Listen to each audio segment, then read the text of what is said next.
Chapter 152 Master, save me. After chatting with Sage Xian Miao for a while, Guan asked him to take him to the medicine garden for a look. Sage Xian Miao had planted a medicine garden at the foot of the mountain, quite large in scale, managed by a few minor demons. Guan began to pick the ripe medicinal herbs and lectured Sage Xian Miao with a bunch of grand principles. Sage Xian Miao listened very attentively to the principles of the mountain god, feeling that every word contained the true meaning of Tao. After picking, Guan took only half, leaving the other half for Sage Xian Miao to refine elixirs and cultivate. Although it was not the first time this happened, Sage Xian Miao was moved every time. Even though he was a servant, serving for a lifetime, he was actually cultivating under the mountain god's guidance, which was a great blessing.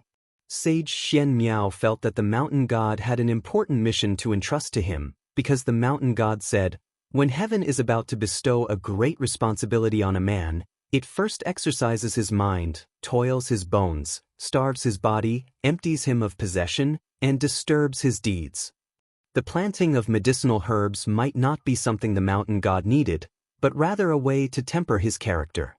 Regarding the mission that the mountain god wanted to pass on to him, he had a bold guess, and every time he thought of it, he couldn't help but feel restless and tried not to think about it. The medicine garden of the mountain god temple had not yet become a stable source of lifespan for Guan.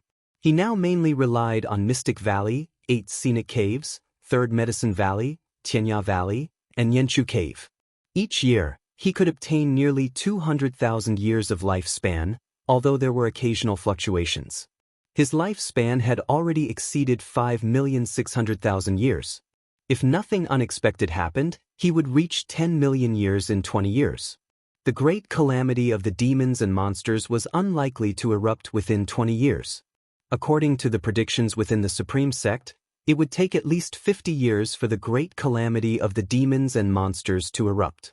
After returning to Mystic Valley, Guan continued to act as an ordinary disciple. It was worth mentioning that Gu Zong had already promoted Gu into an inner sect disciple, but Guan still preferred to wander around the outer city. He had many friends in the outer sect. He was a nostalgic person. Just like that, another year passed. Summer arrived. Guan was practicing calligraphy in a pavilion in Mystic Valley. While practicing, he was also contemplating the profound formations in the Ziwei Array Chronicles. Lu Jiojia suddenly came to visit Guan. Hearing the knock on the door, Guan let him in. He closed the door, walked to the desk, and said, "Senior brother, I have news about Wuxin." Wuxin was Gu An's junior disciple, a spy from the Thousand Autumn Pavilion. Although Wuxin had left, he had left behind the Taoist expansion skill. Guan did not look up, continuing to stare at the paper, saying, "Let's hear it." Lu Jiojia immediately said, "Due to the chaos in the ephemera sect, the Thousand Autumn Pavilion has disbanded. I originally thought he had perished, but recently I heard that a young monk has appeared under the Emperor's command, calling himself Wuxin. This monk acts ruthlessly. He once slaughtered 9,000 soldiers of the Hanlu dynasty by himself and refined their heads into magic artifacts. This matter has caused a huge sensation in the Immortal Cultivation world. The Emperor, in his quest to unify the world, employs people without regard for morality. Now he has quite a few demon cultivators and ghost cultivators under his command." After hearing this, Guan sighed at Wuxian's transformation. As for Wuxian's actions, he could not comment. It was worth noting that the Immortal Cultivation world in the 9 dynasties had tacitly approved of Li Zuando's actions, allowing the dynasties to go to war. But there was one rule. No matter how they fought, the sects were not to be involved. At least, the grudges of the dynasties could not escalate to the sections. Of course, although the rule was like this, the Supreme Sect would secretly support Li Xiandao, and the Immortal Cultivation sects of the Hanlu dynasty would also send aid. Cultivators from the 9 dynasties all hoped that the dynasty which unified the world would be their own dynasty. Lu Jiojia exclaimed, "Wuxian's current strength is probably comparable to the core formation realm. Given his talent, he couldn't be this powerful. He must have practiced some kind of demon skill. Senior brother, you must be careful if you encounter him in the future." He had once strayed onto the demon path and deeply understood the feeling of falling into the demon path, where one would stop at nothing to become stronger. In that state, only oneself was important in their heart. Guan nodded, saying, "Don't worry, I normally won't leave the Supreme Sect's territory. He certainly won't dare to come." The Supreme Sect was flourishing. The influence of the Golden List Conference and the works of Pan and brought in more and more disciples to the Supreme Sect. Many powerful loose cultivators also joined the Supreme Sect. Each passing year saw a significant increase in the Supreme Sect's strength on paper. The most noticeable point was that Guan rarely saw demon cultivators infiltrate the Supreme Sect anymore. After speaking about this matter, Lu Jiujia no longer disturbed Guan continued practicing calligraphy, thinking that he could showcase his penmanship in the next book. Such beautiful calligraphy should not be hidden for personal admiration. Perhaps I am not a genius in immortal cultivation, but I am definitely a genius in calligraphy. Guan praised himself in his heart, feeling increasingly joyful. At that moment, he suddenly felt someone calling him. He thought it was Sage Xian Miao, but sweeping his divine sense, he realized Sage Xian Miao was meditating. He carefully sensed it and discovered that the call was not from the mountain god. It was, "Master, save me." Under the blue sky and white clouds, hundreds of cultivators floated among the mountains, facing a mountain wall and continuously casting spells. No matter how their spiritual power attacked, they could not shake the mountain wall. Each time it was attacked, the mountain wall would reveal a layer of blue light, blocking all attacks. An elder flew to the side of a purple-robed man who had not taken action, saying in a deep voice, "Your Highness, the restriction here is too strong. Even I, a void-crossing realm cultivator, cannot break it." The purple-robed man was a prince of the Tianwei dynasty, named Xizong, with cultivation in the first layer of the divinity transformation realm. Xizong's expression was indifferent as he spoke. "Continue attacking. Even if we cannot break it, we must frighten that kid. My master will arrive soon. Also, have a group spread out to prevent that kid from escaping. He is the Golden List champion of the Supreme Sect. If he escapes this time, it will be difficult to capture him again. Once he grows stronger, he will be a great trouble for Tianwei." "Yes." The elder accepted the order and left immediately. Meanwhile, inside the mountain wall, through a winding tunnel, in a spacious cave chamber, Anhao was meditating to heal his injuries. Beside him stood a young woman in yellow clothing, richly dressed, with a beautiful face. "Hey, my second brother's master is at the Mystic Heart Realm. He is the Supreme Elder of Candle Sky Peak, the #1 sect of Tianwei. He will get what he wants. I advise you to open the mountain gate, let him in, and apologize. I can plead for mercy on your behalf to my second brother." The young woman in yellow clothing spoke. She was named Si Yener, a princess of Tianwei. At this moment, she was standing still, speaking only with her mouth, her body stiff. A talisman paper was stuck to her shoulder. Anhao kept his eyes closed, ignoring her. His face was pale. He realized that the situation was critical. He had almost no hope of escaping alive. While healing, he thought of his master. His biggest wish was to see his master. Even knowing that his master was Sword Venerable Fudao, he still did not know his master's true identity. No one in the Supreme Sect knew who Sword Venerable Fudao really was, not even his second master LV Baidin. Because of this, Anhao worked even harder in cultivation. His true master was stronger than the entire Supreme Sect. If he did not cultivate diligently, how could he satisfy his master? Anhao felt both unwillingness and a bit of shame. He hoped that in this critical moment, his master would come to save him. Although Xizong had the cultivation of the divinity transformation realm, he could not really harm him. The troublesome thing was that Xizong could call for help, and he brought a group of high-level cultivators. This made Anhao feel very frustrated. He also had backing. If his master were here, he believed that no matter how many people Xizong called, it would be useless. With Si Yener's incessant nagging, his mind was in disarray. Unable to help it, he opened his eyes, glared at Si Yener, and cursed, "If you keep talking, be careful I don't strip you and have my way with you before I die." At these words, Si Yener's face turned pale.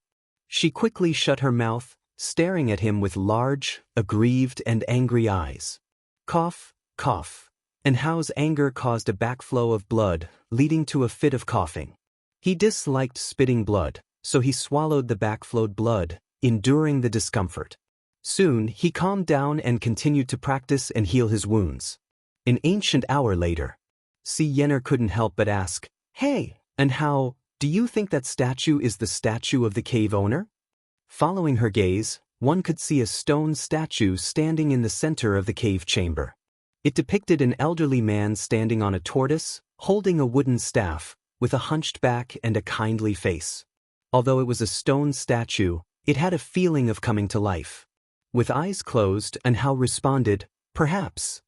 Suddenly, he thought of something and immediately stood up, walking to the statue. He began to circle the statue, carefully observing. "Did you discover something?" Si Yenner asked curiously. And Hao did not answer her. At that moment, a terrifying pressure descended, halting in Hao's steps and turning his face pale. Si Yenner was similarly frightened. "Master, you have finally arrived." From outside came Si Zong's delighted shout. He deliberately spoke loudly, clearly for Hao and Si Yenner to hear. "I didn't expect this place to hide the grotto heaven remains of an ancient great cultivator. All of you, move aside." A cold voice rang out, and Hao's expression turned grim upon hearing it. Si Yenner gloated, "Hey, are you afraid now?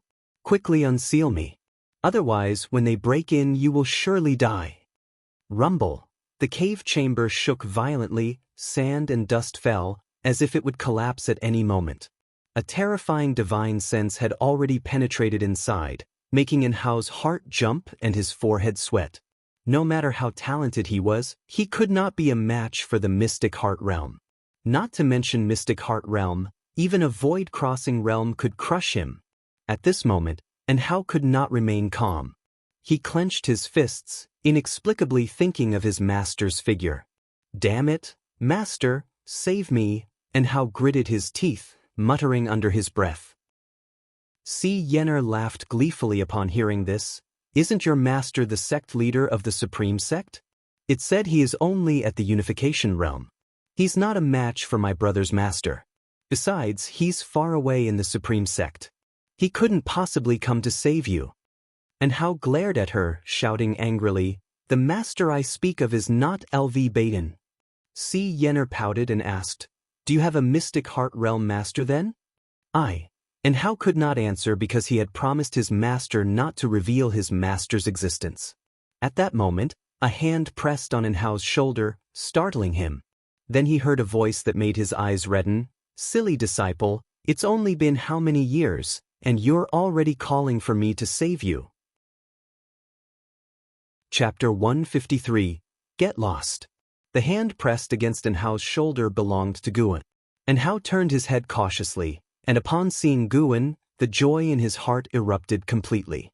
"Master!" Hao couldn't help but turn around and embrace Guan. Although Guan was still wearing a mask and his attire was different from before, Hao recognized him at a glance as his master. Guan suddenly disappeared, causing Hao to stumble forward a step. He looked back to find Guan 7 steps away, which made him sigh in relief. For a moment when his master disappeared, he thought he had fallen into an illusion. "Tell me what happened?" Guan asked. The mountain was still trembling, but with Guan's arrival, Hao didn't feel any panic. Instead, he was very excited and began narrating the whole feud. Guan listened carefully. Not far away, Si Yenner stared at Guan with eyes full of curiosity. "This person isn't Hao's master? How did he get in here?" During his narration, Hao couldn't resist using his divine sense to probe Guan's true face. But the power within the mask rebounded his divine sense, making him feel a thrill of fear. Guan remained silent, which made Hao feel ashamed. He dared not offend his master any further and concentrated fully on recounting his grudge with Prince Xizong of the Tianwei dynasty. 2 months ago, he found this cave ruin site based on the map given by sage Xian Miao. However, he couldn't enter it. After struggling for a month, he went out for further training and then met Xizong and Si Yenner. Xizong had participated in the Golden List competition back in the day and even made it to the top 10. The two had been rivals. Upon meeting again, they hit it off, making Hao think he had made a close friend like Sage Xianmiao. So, the three shared pleasant times traveling and sightseeing. Later, Hao shared the opportunity with Si Zong and his sister. Unexpectedly, Si Zong had always held a grudge for losing to Hao. Learning that Hao came for the opportunity, he planned to capture Hao. After a fierce battle, both were seriously injured, and Hao abducted Si Yener. Hao brought Si Yener back here. During their argument, they accidentally triggered a mechanism, revealing the cave entrance in the mountain wall.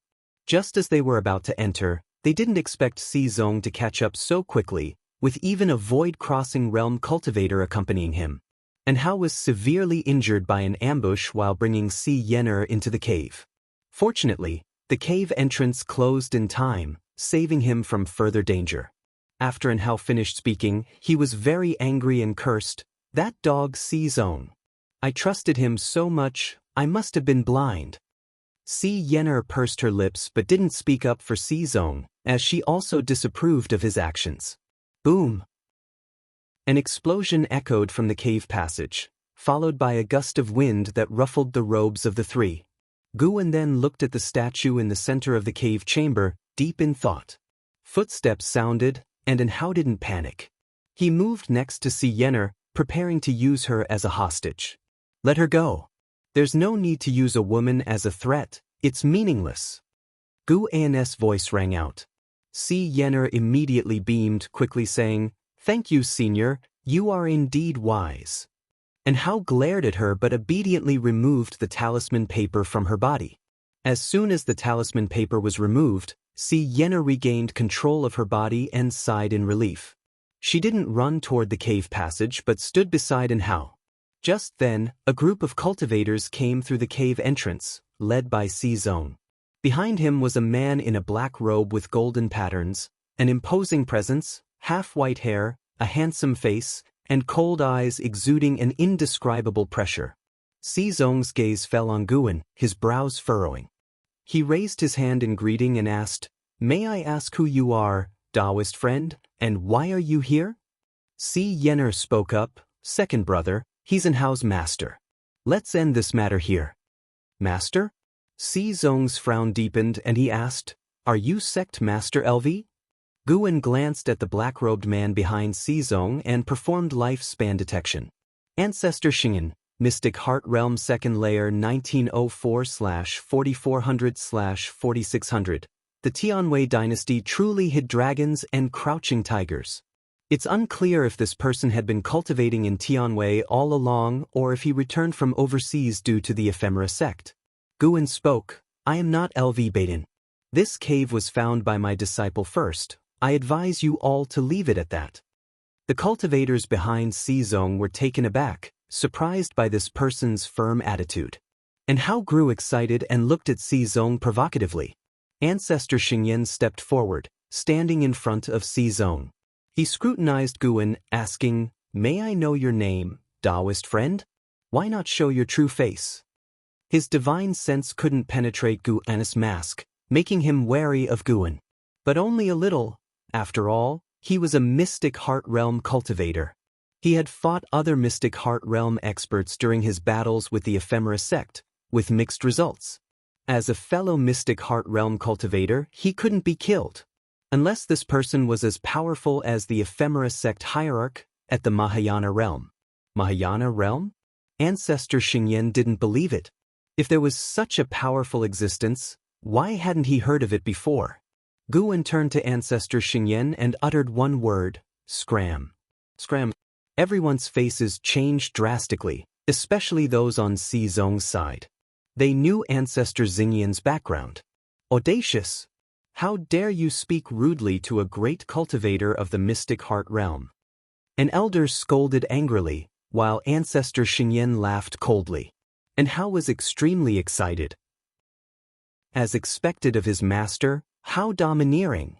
Si Yener looked at Guan, feeling that his arrogance stemmed from genuine confidence. Just as Ancestor Xingyan was about to speak, Guan sighed and muttered, "Annoying." As the words fell, Guan suddenly waved his sleeve. Mana burst forth, transforming into a strong wind that swept towards Ancestor Xingyan, Zong, and the others. His actions were too fast for anyone to react. As the strong wind passed, Ancestor Xingyan and the others turned to ashes, and their storage bags and rings fell to the ground. The cave chamber instantly fell silent. And Hao's eyes widened, and Si Yener froze, rubbing her eyes in disbelief. As series of messages appeared before Gu An's eyes, indicating that killing 57 cultivators had granted him over 1,200 years of lifespan. Gu An ignored Hao and Si Yener's shock, then approached the statue. The mystic heart realm dead? Si Yener muttered, beads of cold sweat forming on her forehead as she instinctively felt fear. And Hao was stunned for a while, then cheered and ran to Gu An's side, excitedly saying, "Master, how are you so powerful? What is your true realm? Are you at the Mahayana realm as mentioned by the ephemeris sect hierarch?" Mahayana realm. These 3 words made Si Yener's heart race. She could no longer think about Zong's death, as her heart was filled with fear and anxiety. She immediately ran towards the cave's entrance. And Hao just glanced at her and didn't stop her. After Gu An's earlier display, he felt incredibly confident. Even if the entire Tianwei dynasty surrounded their master and disciple duo, it would be courting death. Gu An paid no attention to Hao. Seeing his master examine the statue, Hao dared not interrupt, standing obediently by the side. He looked at Gu An with intense admiration in his eyes. He couldn't help but activate his spiritual power, stimulating his senses to ensure he wasn't dreaming. With such a powerful master, could he have destroyed the ephemeris sect without the mountain god's intervention? Such a thought crossed Hao's mind, and his admiration for Gu An deepened. Before long, Si Yener returned. It turned out she wasn't escaping but rather telling the outside cultivators to leave quickly to avoid dying because of Zong. She quietly waited beside Hao. Hao frowned at her, and she raised her face defiantly and glared at him. At this moment, Gu An raised his hand and struck the statue with a palm. Under his mana control, the statue began rotating. As the turtle statue moved, water started flowing from its base. After the statue rotated halfway, the turtle's mouth opened, and a beam of white light shot out, hitting the mountain wall. Under the watchful eyes of Hao and Si Yener, the mountain wall revealed complex and dense ancient characters, each character writhing as if it wanted to escape the wall, making the 2 of them widen their eyes in astonishment. The strong light shone on their faces, and it seemed like a sun was forming in their eyes, growing larger. Upon closer inspection, a mass of strong light appeared on the mountain wall where the strange words were, expanding as if a gate to an exotic world was opening. The statue suddenly raised the stone staff in its hand and lightly tapped it. The strong light ahead sharply increased, enveloping the entire cave chamber, and a rich spiritual energy rushed towards Gu An and the 2. Gu An immediately walked towards the mountain wall, with Hao following closely. Si Yener gritted her teeth and followed. Within the strong light, Hao couldn't cast spells, and even his divine sense couldn't spread out, forcing him to forge ahead. After about 10 steps, he suddenly bumped into someone and quickly stopped. Just as he was about to speak, the strong light before him faded, restoring his vision. What came into his view was a magnificent and beautiful world. They stood on a cliff, in front of boundless green mountains, with a blue sky and interwoven white clouds. Such rich spiritual energy. Hao was drawn to the area's spiritual energy and couldn't help but take a deep breath. "What is that?" Si Yener exclaimed, pointing to the distant forest. Hao turned his head and followed her direction, seeing the trees swaying as if a gigantic beast was moving through them a few miles away. "This is truly blessing," a loud and ancient voice echoed through the skies. Mahayana realm. Hao and Si Yener's hearts raced. Gu An remained calm, sensing the presence of 4 spirit beasts comparable to the unification realm, as well as a Mahayana realm remnant soul in this minor heaven and earth. The remnant soul was located within a stone statue hundreds of miles away, very weak. Gu An spoke, "Go and give it a try, see if you have such blessing." Upon hearing this, Hao immediately leaped into the forest, followed by Si Yener. After paying her respects to Gu An, "Wait for me." Si Yener shouted, quickly disappearing into the forest. Gu and his figure vanished, crossing a distance of hundreds of miles, reaching halfway up a mountain where a stone statue identical to the one in the cave chamber stood. Chapter 154. Gathering ascenders on the hillside. A gentle breeze blew, rustling Gu En's robe as he stared at the stone statue in front of him. His divine sense had already penetrated the statue, capturing the residual soul within. This residual soul looked exactly like the stone statue, representing an old man. The soul body was curled up as if in a deep sleep. Earlier, the sound was triggered by some kind of restriction that activated whenever any living being entered this cave mansion. Moreover, during his investigation, Guwen discovered that there were other transmission arrays in this minor heaven and earth within the cave mansion. Including the one they came through, there were a total of 8 transmission arrays, each corresponding to different directions, which led him to speculate more about this cave mansion. A Mayana cultivator's cave mansion. Guwen raised his hand, drawing out the residual soul from within the stone statue. A ball of light appeared in his palm. Taoist Star Master, Mahayana Realm 3rd Layer 0/0/0, all zeros? Did this mean Taoist Star Master was truly dead? He immediately sent his divine sense into the residual soul of Taoist Star Master, performing the soul-capturing skill to search for memories. Rumble. In the distance came earth-shaking sounds, the noises of an Hao and Si Yener battling, entangled with a group of wooden puppets. Guwen didn't turn around, focusing on soul-searching. An ancient hour later, the residual soul in Guwen's hand dissipated into smoke. Taoist Star Master had indeed long perished, leaving behind a residual soul in hopes of revival or taking over a body. However, the secret technique he used to preserve his soul couldn't withstand the erosion of time. Over the long years, his soul power was completely exhausted, leaving only a soul shell with some memories. Taoist Star Master came from the 7 Stars spirit realm, regarded as the holy land of this continent. In Taoist Star Master's memories, Guwen learned a terrifying truth. The demon ancestor actually originated from the 7 Stars spirit realm. Taoist Star Master and several sect mates were ordered to bring the demon ancestor out, to nurture and have him create the demon clan. Later, for unknown reasons, Taoist Star Master left the 7 Stars spirit realm, journeyed south to the sea to escape the continent, but was ambushed by other cultivators from the 7 Stars spirit realm, severely injured, and finally hid in the Tianwei to open a grotto heaven, from which he never emerged until his final moment. Guwen didn't see the true form of the demon ancestor from his memories. The demon ancestor was sealed in a wooden box, deeply feared by Taoist Star Master and his sect mates. After placing the box down, they immediately left, unsealing it remotely and quickly fleeing. However, when the wooden box was unsealed, the skyrocketing demon energy left a profound impression on Taoist Star Master. Apart from these memories, the rest were scenes of Taoist Star Master nurturing spirit beasts within the grotto heaven. The demon ancestor being related to the 7 Stars spirit realm greatly differed from the legends Tian Yaoer had heard. Various possibilities filled Guwen's mind, but he had no desire to investigate further. Taoist Star Master was a Mahayana cultivator, indicating the likely presence of immortals within the 7 Stars spirit realm. At this stage, he absolutely could not appear on the 7 Stars spirit realm's radar. His greatest advantage was having no grudges or enemies, allowing him to steadily grow stronger.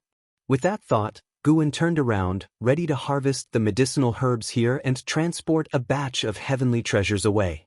By dusk, Guwen returned to the 3rd Medicine Valley. This afternoon's harvest extended his life by over 300,000 years. He could continue the harvesting in the future, as the grotto heaven was vast and had become a self-sustaining ecosystem, so he didn't uproot everything. How could he be short-sighted and destroy a place that could continuously extend his life just for temporary greed? The plants that could extend his life must contain spiritual power or spiritual energy, essentially ranking as heavenly treasures. The majority of plants in the grotto heaven were ordinary, and the dense spiritual energy was due to the cave mansion's restrictions that prevented leakage. And Hao and Si Yener were still inside that cave mansion, making friends with the spirit beasts there, facing no danger for now. Taoist Star Master left behind cultivation techniques and divine skills in the grotto heaven, enough for an Hao and Si Yener to explore for years. As soon as he returned to the pavilion, Lu Lingjun came to see him. With the door closed, Lu Lingjun sat down at the table and said, "Don't wander around every day. Today, I felt a strong divine sense coming from the outer gate city. The moment it sensed mine, it withdrew. I couldn't trace its whereabouts." "Are you saying there's a potential danger within the Supreme Sect?" Guwen asked with a frown. Lu Lingjun nodded. "It should be a demon. A demon's divine sense is different from a cultivator's, and I've dealt with demons enough to see through this point." Being able to evade Lu Lingjun's probing indicated their target was also at the Mystic Heart Realm. A Mystic Heart Realm demon? Guwen planned to investigate the Supreme Sect at night, at least to ensure it posed no threat to his Medicine Valley. With you here, whether the intruder is a demon or not, they surely wouldn't dare touch my Medicine Valley. In the future, the Third Medicine Valley will count on your protection. Don't worry, I will personally cultivate your medicinal herbs. Guwen smiled, revealing admiration, which Lu Lingjun enjoyed. Lu Lingjun snorted, "Rest assured, unless the mountain god descends, no one can damage the Third Medicine Valley." After reaching the Mystic Heart Realm, she regained the arrogance she once had while overlooking the lower realm. She felt her path of immortal cultivation had just begun. After chatting for a while, Lu Lingjun finally revealed her true purpose. She used the reminder of the great demon in the sect as a pretext. Her real intention was to have Guwen write a book with her as the protagonist, similar to the book about the supreme immortal venerable. "You are a Mystic Heart Realm cultivator. If you desire, you could easily gain fame. Why would you need me to write?" Guwen hesitated. He didn't expect Lu Lingjun to have this hobby. Raising her eyebrows, Lu Lingjun said, "Name your price." "You're at it again. What kind of talk is that?" "When I returned from the Taichin dynasty earlier, I sensed an 8th-rank spirit tree hidden within a certain sect. If you help me write the book, I'll steal that tree afterward. If you dare to steal, I don't dare to take it. I can use a secret technique to seal the tree. Once the turmoil subsides, you can find a place to plant it." "I don't have a place to plant it. Don't pretend. You must be hiding something. Why else would you go out so often?" "Ahem, don't slander me. Writing the book is negotiable, but don't defame me, understand?" Feeling amused by Guwen's words, Lu Lingjun laughed. Yes, I won't slander you. How could you have any secrets?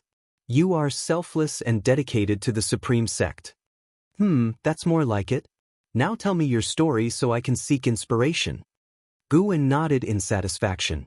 Recently, with some free time, writing a book wasn't a bad idea, showcasing his calligraphy skills to the world. Lu Lingjun fell into her memories and began telling her story. One whole night passed as she spoke. At dawn, Lu Lingjun finally left Guwen's pavilion. Early morning training, Tanyu saw this and widened his eyes, quickly averting his gaze, pretending he hadn't seen anything. The news that Lu Lingjun was an elder in the sect had already spread through the valley. Disciples kept their distance from her out of respect. "Master is truly impressive, even the sect elder couldn't escape his charm. Indeed, a handsome face can bridge the gap in cultivation levels," Tanyu thought to himself. As Lu Lingjun returned to her pavilion, Guwen overheard her conversation with the White Spirit Demon Emperor. Lu Lingjun had placed advanced restrictions on her pavilion, but they had no effect on Guwen, and their pavilions were adjacent, making it easy for him to eavesdrop. Can we really connect with other ascenders through his book? Hard to say, but it's worth a try. Pan-An's reputation has spread throughout the 9 dynasties. I can't exactly announce that I'm an ascender, can I? True, though your idea is quite good. If you can unite other ascenders and form your strength, it would greatly aid your future bid for the sect leader's position. Hearing this, Guwen put down his pen, falling into deep thought. Noon, in the outer gate city. Upon the heavenly repair platform, a white-robed man arrived at the bottom of the orthographic symbol. He marveled at the sword intent contained within, his eyes filled with astonishment. Just this sword intent alone likely makes Sword Venerable Fudao invincible in the Mystic Heart Realm. It's uncertain if he's reached an even higher level. The white-robed man was in awe, squatting down to touch it. Hey, don't touch randomly, or the sword intent might hurt you. A voice came from beside him. The speaker was Zuolin. Ever since Sword Venerable Fudao used Zuoyijian's sword to kill enemies, Zuoyijian had no longer come to the heavenly repair platform, staying cooped in his room, comprehending that sword. Not even his son could disturb him. Zuolin had no other means to comprehend Sword Venerable Fudao's sword intent and could only sit in silence at the heavenly repair platform. The white-robed man looked at Zuolin and asked with a smile, "Brother, how long have you been at the heavenly repair platform?" Zuolin replied, "Since these two characters came into being, I've been meditating here." "You seem new. First time here?" He eyed the white-robed man suspiciously. The heavenly repair platform was filled with many stories, leading him to overthink. The white-robed man laughed. "I come from the Chintang dynasty. This year, I just joined the Supreme Sect as a guest elder of the Outer Sect. My joining was inspired by Sword Venerable Fudao." Hearing this, Zuolin immediately beckoned him over, signaling him to sit beside him. The white-robed man didn't hesitate and quickly came over to sit down. Zuolin was about to speak when he suddenly saw someone, his eyes lit up, and he called out immediately, "Guan, come over here." In the distance, Guan wandered through the crowd, appearing idle. Hearing Zuolin's call, he hesitated for a moment but still walked towards him. The white-robed man turned his head, seeing the person Zuolin called out to be a Foundation Establishment Realm cultivator, then shifted his attention away. Guan conducted a lifespan detection on him. Wuxia, Mystic Heart Realm 3rd Layer 2450/8000/19000, a demon over 2,000 years old. The reason Guan came to the Outer Gate City was precisely because of Wuxia. The demon who alarmed Lu Lingjun was Wuxia. Wuxia cultivated some special technique, showing no traces of demon energy on him, but his technique couldn't escape the divine sense of a Nirvana Realm great cultivator. Watching Guan approach slowly, Zuolin remarked to Wuxia, "Though my cultivation is low, I have an exquisite spirit heart. At a glance, I could tell you were exceptional." Hearing this, Wuxia's heart tensed. Chapter 155 Shattering Void. Engagement. Zuolin's words made Wuxia's expression suddenly unnatural, but what Zuolin said next left him not knowing whether to laugh or cry. "You must be a genius. I've never misjudged anyone's talent or chi fortune." Zuolin looked smug, lifting his chin and gesturing for Wuxia to look at Guan, saying, "Don't be fooled by this kid's mere Foundation Establishment Realm cultivation level. He's not simple either. In fact, my judgment has proved correct. He's now a Golden List genius." Guan walked over, resignedly saying, "What sort of genius am I? Making it onto the Golden List was just good luck." Zuolin pulled Guan to sit down and then had Wuxia and Guan introduce themselves to each other. Wuxia was very composed and treated Guan quite well, showing none of the airs of a guest elder. Zuolin was very interested in Wuxia, and upon hearing that Wuxia wanted to learn about Sword Venerable Fudao, he didn't hide anything and began telling stories of Sword Venerable Fudao's exploits. Wuxia listened attentively. Before he came, he had heard that the number one cultivator of the 9 dynasties was either the Taoist of Immortality from 3 Pure Ones Mountain or the Sword Venerable Fudao from Supreme Sect. Among them, Sword Venerable Fudao was the most mysterious. Though he had repeatedly aided the Supreme Sect, no one knew his true identity. Guan found it amusing to listen to Zuolin boast about his other identity. At the same time, he was also observing Wuxia. In the following half an hour, Guan didn't sense any malice from Wuxia and could only hold back his suspicions for the time being. A great demon calamity was imminent, and a Mystic Heart Realm great demon had infiltrated the Supreme Sect, the purpose of which was unknown. Guan feared Wuxia might suspect him, so he took the chance to slip away. There was plenty of time to come, and he could slowly observe Wuxia since Wuxia was planning to comprehend sword intent at the heavenly repair platform. In the days to come, Guan would use his divine sense every day to observe Wuxia. The more he watched, the more he felt Wuxia might truly harbor no ill will. He just seemed to earnestly want to learn swordsmanship. Before, when Wuxia had swept the surroundings with his divine sense, he was probably just looking for sword venerable Fudao. Spring went and autumn came. 2 years passed in the blink of an eye. In these 2 years, Gu An's lifespan had increased rapidly.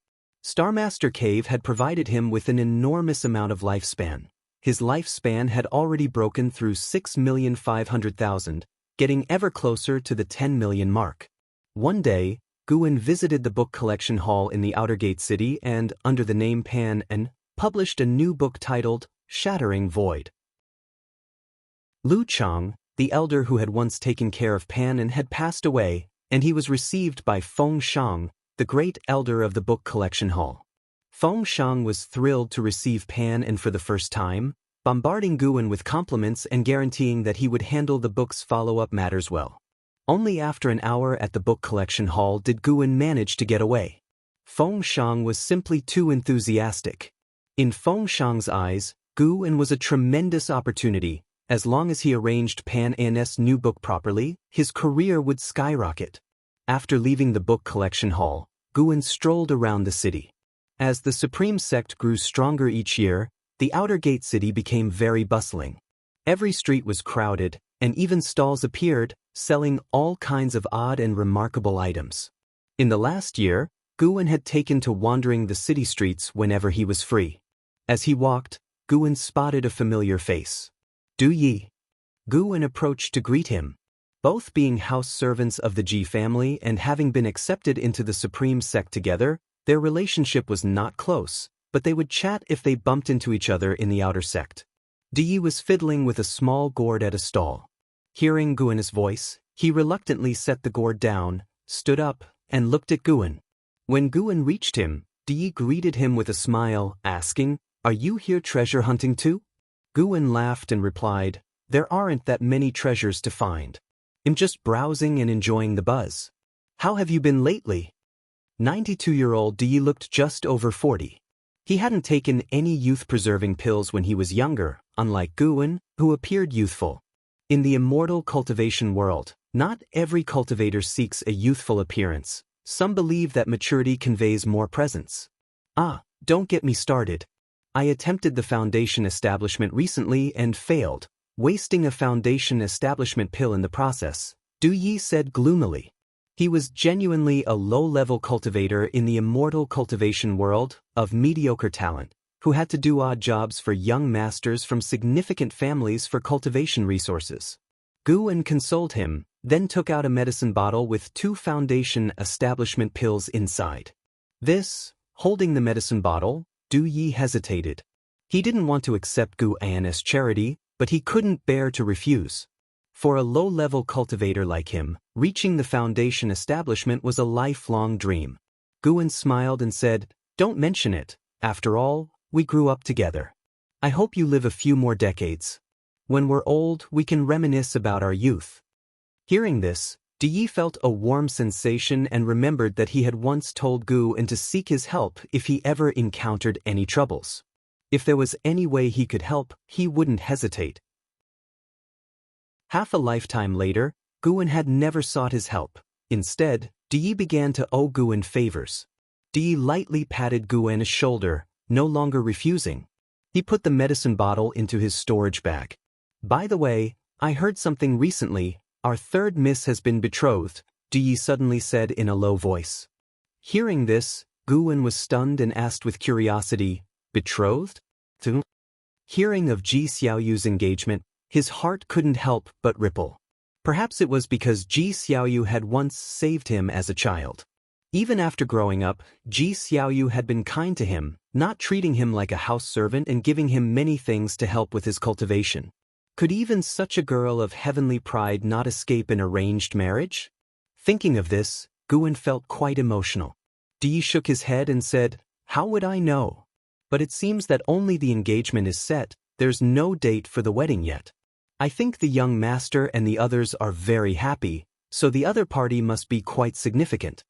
That's a given. Being able to marry into the Ji family is beyond our imagination," Guan said with a laugh. The two of them chatted for a bit more, and then Guan bid farewell to Du Yi. He didn't go back to Medicine Valley but continued to wander around the city. The book collection hall acted quickly, and in less than a month, Shattering Void appeared in the book collection halls of various cities. Riding on the reputation accumulated from investiture of the gods and supreme immortal venerable, Pan An's new book caused a sensation as soon as it hit the shelves, sweeping through the supreme sect. A month later, the name Shattering Void had spread throughout the Taizong Immortal Cultivation world and started reaching the other 8 dynasties. Lu Lingjun also bought the book, and as soon as she finished reading, she went straight to Guan. It's written quite well. The male protagonist harbors a great demon inside him that leads the way on his journey of immortal cultivation despite his mediocre talent. But, Lu Lingjun frowned as she spoke.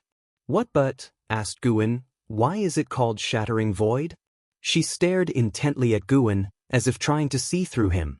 Guan responded with a puzzled look. Didn't you say that ascending is your pursuit in your homeland? Doesn't Shattering Void appeal to you? Hearing this, Lu Lingjun couldn't help but nod, saying, Indeed, it's very appealing.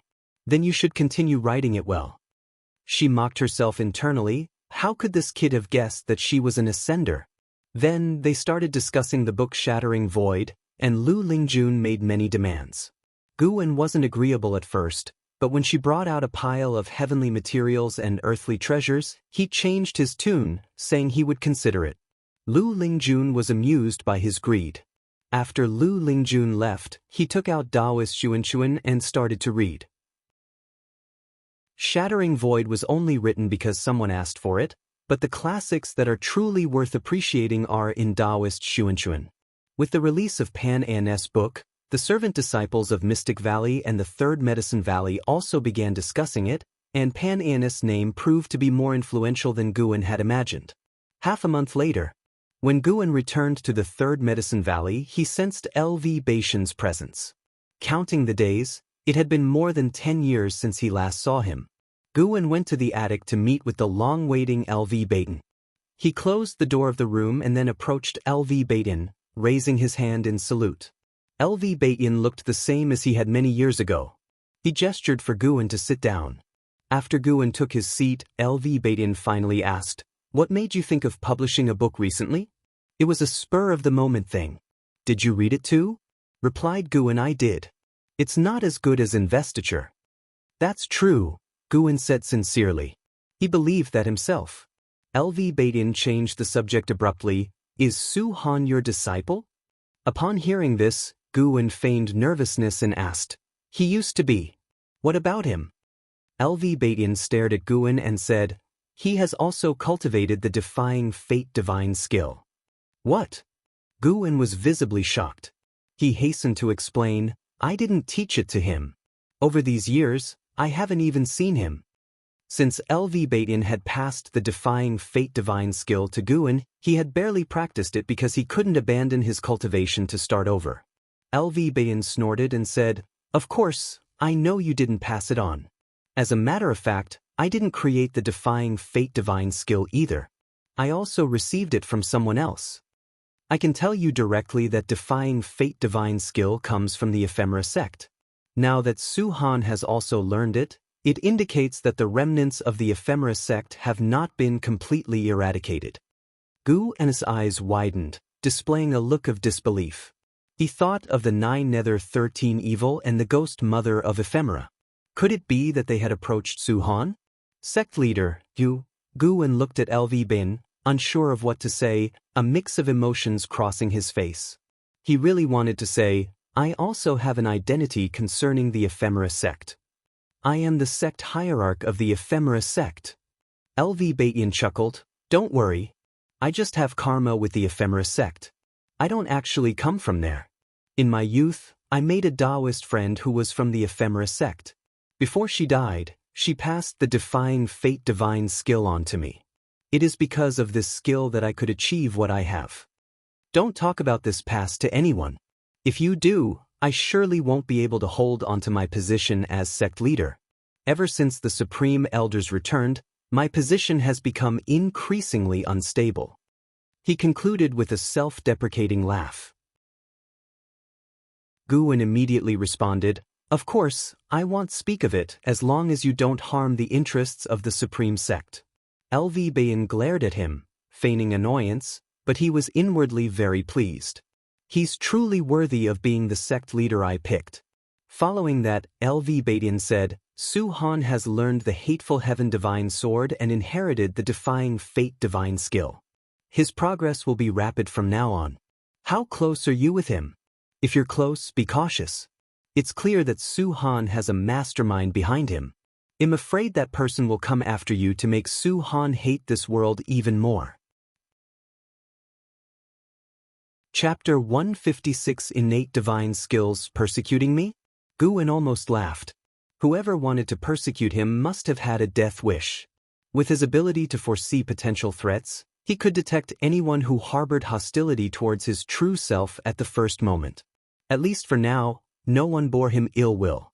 Guan usually acted kindly towards others, making it hard for anyone to hold a grudge against him. Apart from the Supreme Sect, not many people knew him. Faced with LV Baidian's scrutiny, Guan frowned and pondered, I can't say for sure. I treated him quite well, but back when the Sword Sect was hunting him down, I advised him to abandon the Hateful Heaven Divine Sword. Maybe he holds some resentment towards me because of that. LV Baidian nodded and said, having some resentment is good. At least you won't become his weak point. But you should still pray he doesn't hate you. Otherwise, if he grows stronger, you'll be in trouble. His tone became teasing towards the end. Guan shrugged and said, I believe the Supreme Sect will protect me. If I encounter danger here, then there must be a serious issue with the Supreme Sect. You cheeky brat, you're mocking me, aren't you? Not at all. I trust you, sect leader, so please don't make fun of me. As a minor cultivator, I don't want to get involved in bigger troubles. Nothing to do with the Ephemera Sect or the Hateful Heaven Divine Sword, I'd prefer it that way. Guan said helplessly. Seeing his expression, LV Baidian suddenly felt ashamed, thinking he shouldn't have teased him. Guan didn't possess the cultivation level of the Unification Realm's 9th layer. Facing the threat of the Hateful Heaven Divine Sword, he must have been very afraid, but was just putting up a brave front. With that thought, LV Baidian's face turned serious, and he said, as long as you stay within the Supreme Sect, nothing will happen to you. At least here, I can ensure your safety. Obviously, he was hinting at Guan about going to Tianya Valley. Although LV Baidian didn't know where Tianya Valley was, he knew that Guan frequently left Mystic Valley, but he never asked about it. LV Baidian started talking about Li Xiandao. The Taizong dynasty's offensive was swift and fierce, opening no fewer than 5 battlefields in collaboration with the Great Yu dynasty. The neighboring dynasty was about to collapse. LV Baidian indeed didn't like Li Xiandao, but he had to admit that Li Xiandao was very skilled in employing people, always managing to find geniuses or capable generals. From Guan's point of view, he hoped Li Xiandao could unify the 9 dynasties. Unity would better resist the demon disaster. After unification, order could be established, and the world would be peaceful for the right path. Peace in the world would also help him survive. For the lower-level cultivators, peace was also a good thing. There might be fewer opportunities, but how many lower-level cultivators could turn their fate with an opportunity? Cultivators who turned their fate with opportunities were far fewer than those who died in conflicts. The two talked for a long time, until evening, before LV Baidian finally left. Guan couldn't help but feel that LV Baidian had lost some of his sharpness from years ago. Starmaster Cave. Guan, masked, appeared on a cliff, his divine sense sweeping over to see and how staying in a cave. Inside the cave was a pool filled with blood-colored water, wherein Hao was practicing, his chi blood continually increasing. Si Yenner was in the forest, practicing her step technique. After spending 2 years in this grotto heaven, both Hao and Si Yenner had received various inheritances, rapidly improving their skills. It would take many years for them to fully inherit Taoist Starmaster's legacy. After all, Taoist Starmaster was in the Mahayana realm, and his lifetime legacy was extremely vast. Even though Hao had matchless talent, it would take a lot of time to absorb it all. Guan just glanced at them, then went to pick the celestial treasures in the forest. His aura was hidden, unnoticed by the spirit beasts within the grotto heaven. These Unification Realm spirit beasts were very gentle and had formed good relations with Hao and Si Yenner, but to avoid unnecessary trouble, Guwen still acted quietly. After an hour, Guwen left, satisfied. This trip had gained him 50,000 years of lifespan. Since no one cultivated the treasures in Starmaster Cave, Guwen also didn't want to do so, fearing that people from the Seven Stars spirit realm might come after him. He could only patiently wait for the celestial treasures in this grotto heaven to grow naturally. That's why he picked only a small amount every time, leaving half behind to self-reproduce. He quickly arrived at Nianchu Cave. One night last month, with Gu An's protection, Tian Yaoer successfully crossed her tribulation and entered the core formation realm. She had been consolidating her cultivation ever since. Landing on the ground, Guwen sensed that her demonic power had stabilized, which indicated that she had consolidated her cultivation. He deliberately made footsteps as he walked towards a garden area. Tian Yaoer pushed the door open and, like a gust of wind, came to Gu En's side, directly hugging his left arm, excitedly saying, "Master, my demon core has fully formed, and I've even comprehended a divine skill." Feeling the softness from his left arm, Gu En marveled internally. A demon was indeed a demon. She appeared very slim, yet her figure was astonishing. He naturally withdrew his arm and walked a few steps forward, squatting down to pick medicinal herbs, while asking, "What kind of divine skill?" Tian Yaoer came to his side, bending at the waist, hands on her knees, and smiled sweetly, "A transformation divine skill. I'm very powerful now." As soon as she finished speaking, a wave of demon energy spread from her body, covering her figure. Guwen turned his head to look. As the demon energy dissipated, Tian Yaoer had transformed into his exact image, her aura indistinguishable from his, with no trace of demon energy. This surprised him. This divine skill was not bad. Guwen placed the harvested medicinal herbs into his storage bag, stood up, and curiously asked, "Can you teach me this divine skill?" Tian Yaoer shook her head and said, "I wish I could, but there's no mental method or incantation for it. This divine skill seems to come naturally to me, like speaking. It's very easy for me to use, but I don't know how to teach it." She transformed back into her previous appearance, demon energy swirling, and clutched Gu En's mask. Guwen took a step back and Tian Yaoer, in red, placed her hands on her hips and laughed proudly, "Master, how is it? Isn't my divine skill amazing?" Her bright eyes turned into two crescent moons with joy, making Guwen unable to resist reaching out to pat her head, ruffling her hair. After praising Tian Yaoer a few times, Guwen had her return to her cultivation. Guwen rarely visited, so Tian Yaoer didn't want to cultivate and instead stayed by his side, chattering incessantly about trivial matters, like a crooked flower or bumping into a tree while practicing the limitless freedom step. She could only stay in Nianchu Cave, with no contact with other demon creatures, so if it were Guwen he wouldn't have so much to talk about. Guwen didn't get annoyed. On the contrary, he listened attentively, occasionally responding, which made Tian Yaoer even happier. For a long while, Tian Yaoer followed Guwen to a stone table, where he took out bottles of elixirs for her cultivation, instructing her on how to take them. "Once you master the limitless freedom step, I can take you out for a walk." Guwen looked at Tian Yaoer and said seriously. Having stayed in Nianchu Cave for so many years, Tian Yaoer never requested to go out. Her attitude towards the medicinal herbs was very serious too. At least Guwen couldn't find any fault in her. Guwen had already accepted Tian Yaoer, no longer seeing her as a mere demon slave. Tian Yaoer wasn't too excited. Instead, she pouted and said, "The limitless freedom step is too hard. Who knows how many years I'll need to master it?" Even the Heaven Phoenix Demon Mother didn't achieve her power in just a few decades. The strong beings in this world have all endured long, lonely years before they could act as they pleased. Guwen said earnestly. Tian Yaoer nodded and said, "I understand, I'll definitely work hard in my cultivation."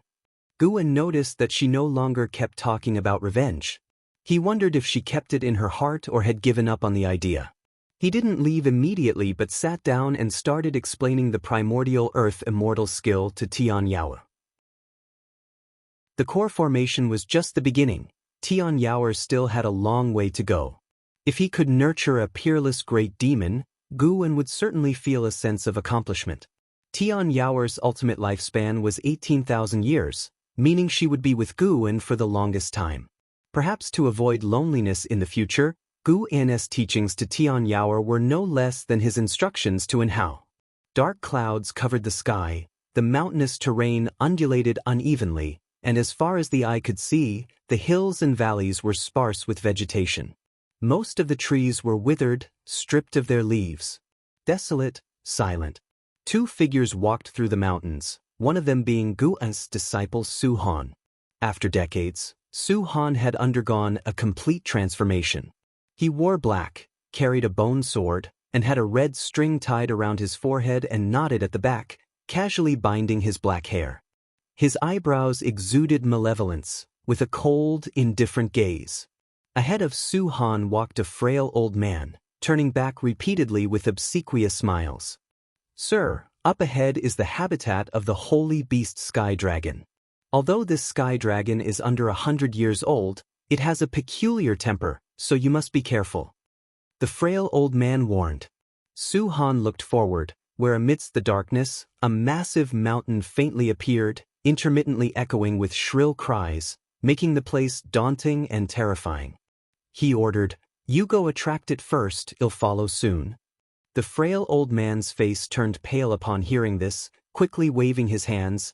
"With my cultivation level, I'm afraid." Su Han's eyes turned cold, making the old man shiver, and he hastily agreed, flying ahead and quickly disappearing into the darkness. Not long after, a dragon roar erupted from ahead, shaking the heavens and earth. Su Han then took down the bone sword from his back, with terrifying black energy seeping from his orifices, making him appear as if possessed by a demon. "Who dares trespass the forbidden grounds of the ancient sky sect?" A furious, elderly shout came, and a gray-robed burly man suddenly flew over the mountain peak, attacking Su Han. Su Han, with his back to him, did not turn around. He continued walking forward with his sword. At that moment, a ghostly figure appeared behind him, swinging its palm to gather terrifying ghost energy into a massive black wing. The gray-robed burly man's face changed drastically, using his spiritual power to resist, but he was still sent flying by the attack. "I advise you to pretend you saw nothing, or it would be a pity if you were to die." An icy female voice came from the mysterious ghostly figure. If Guin were here, he would definitely recognize the voice. Ghost Mother of Ephemera. Chapter 157. Different Paths. Downfall late at night, deep underground in the Mystic Valley, inside the 8 scenic caves. Guin was sitting under a green vine tree reading a book, leaning against the main trunk, with 2 tree vines gently massaging his shoulders. He suddenly put down the book and sat up straight. "What's wrong, Master? Was the pressure too much?" The green vine tree emitted a weak, pitiful female voice. Guin replied, "No, I just have something to attend to. I need to leave." The green vine tree trembled, quickly saying, "Master, don't forget to bring some lamb meat next time." Guin waved his hand and then disappeared from the spot. He took a step out of the Supreme Sect's boundaries and arrived at the top of a mountain. It was late autumn, the night wind was chilly, fluttering his robe. He gazed into the distance. He felt that the sky dragon was in trouble. Although he and the sky dragon hadn't formed a contract, ever since the sky dragon was born, they established a subtle connection. This connection was similar to the feeling when Sage Xian Miao summoned him. He extended his divine sense along this subtle connection. Soon he locked onto a certain sect. His divine sense pierced through layers of restrictions and entered a minor heaven and earth similar to the Starmaster Cave. The Ghost Mother of Ephemera and the 9 Nether 13 Evil. These guys were fighting with great cultivators of the ancient sky sect. Gu and his divine sense locked onto the sky dragon, his expression becoming strange. The person fighting with the sky dragon was surprisingly Su Han. Su Han's aura had already approached the nascent soul realm, but his aura was very chaotic, giving the impression that he could deviate at any moment. The sky dragon, although lazy and not much of a cultivator, relied on its powerful bloodline talent. Su Han couldn't take it down quickly. The 20 Zhanglong sky dragon twisted its body, occasionally spewing scorching flames. Su Han's figure was ghostly, skillfully dodging, and occasionally swinging his sword, sending sword chi slashing at the sky dragon, causing its dragon blood to splatter continuously. In his other hand, Su Han held a cloth bag, collecting the sky dragon's blood. After a moment of hesitation, Guwen decided to intervene. In the dim heavens and earth, the sky dragon was fleeing through the mountains and wilds, with Su Han wielding a bone sword, relentlessly pursuing. Damn it! For you really? I will never forgive you in the future. The sky dragon roared, shaking the mountain forests, its voice still childish, like that of a young boy. Su Han's cold voice came from behind. Hateful heaven divine sword, Su Han. The sky dragon's eyes narrowed, clearly having heard of the hateful heaven divine sword, showing fear in its eyes. It ran even faster, twisting its body like an eel. Su Han leaped into the air, flying high, and slashed down. The sword chi was immense, condensing into 7 sword shadows, attacking the sky dragon. Each sword shadow's tail had several ghosts, as if evil spirits were pushing the swords, terrifying under the night sky. A dark purple demonic shadow appeared out of nowhere on the sky dragon's head, grabbing and dispersing Su Han's sword chi in midair. Su Han's eyes widened. It was him. Su Han couldn't forget the mysterious demonic shadow that killed his master, Zhong Liang, recognizing it at a glance. Boom! A terrifying divine sense instantly struck his mind, causing him to faint immediately, falling into the mountain forests. The sky dragon also suffered a divine sense attack, instantly falling unconscious, its massive body crashing down, kicking up clouds of dust. Guwen appeared before Su Han, who lay on the grass, life or death uncertain. At this moment, the ghost mother of ephemera suddenly appeared before Su Han, half kneeling, clasping her hands in apology. Please forgive me, sect hierarch. We did not know the sky dragon was connected to you. The ghostly energy around her dissipated, revealing a pale female face. Her gaze towards Guwen was filled with joy. Guwen coldly asked, "Are you the ghost mother of ephemera?" Although he had seen the ghost mother of ephemera before, Sword Venerable Fudao had not, so he had to ask. "I am indeed the ghost mother of ephemera." The ghost mother of ephemera respectfully answered. Guwen continued, "The ancient sky sect is also under my protection. The sky dragon is the holy beast of the ancient sky sect.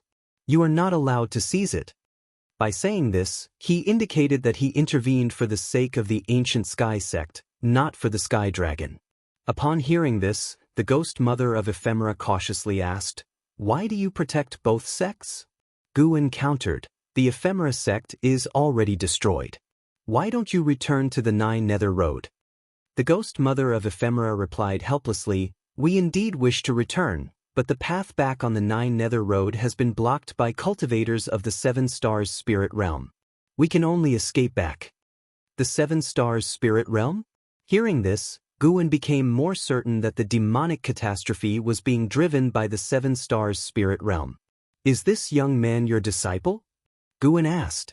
The ghost mother of ephemera looked at Guwen, shrouded in demonic energy, hesitated for a moment, then said, "He is not my disciple, just a pawn. With the impending demonic catastrophe, I wanted to cultivate him to become my strength to break through the Nine Nether Road."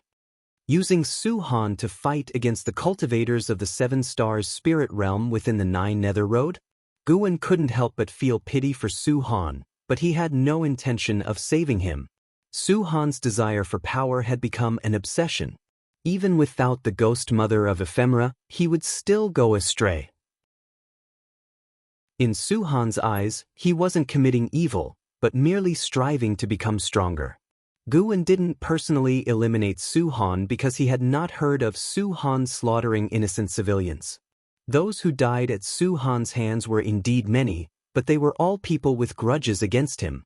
Most of them wanted to remove the hateful Heaven Divine Sword but were instead killed by him.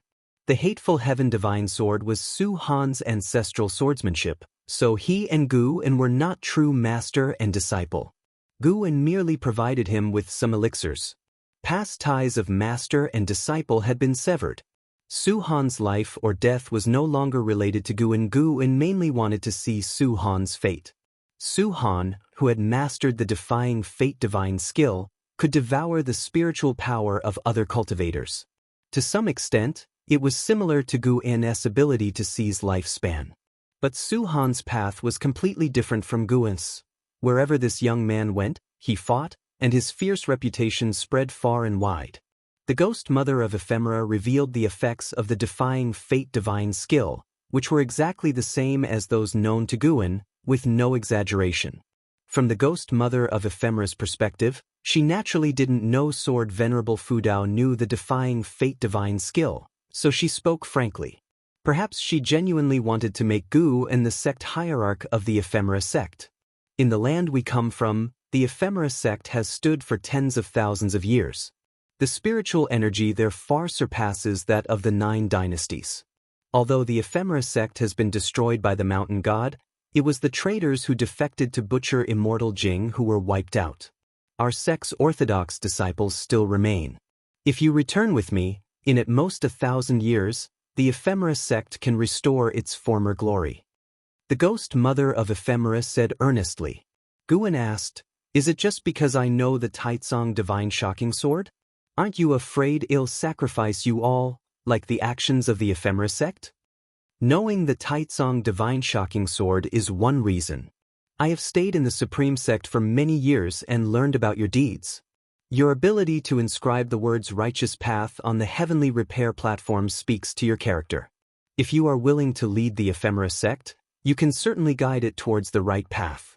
The ephemera tree may be an evil entity, but the ephemera sect was originally founded by subduing this tree to save lives and thus established its Taoist tradition.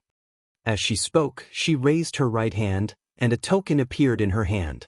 This is the token of the sect hierarch of the ephemera sect. The deceased hierarch had always been searching for this token, not knowing it was in my possession. This token can find all members of the ephemera sect and locate the hidden inheritance of true disciples.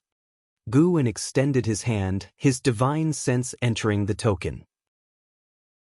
He sensed a powerful restriction, which could not be broken by anyone below the Mahayana realm.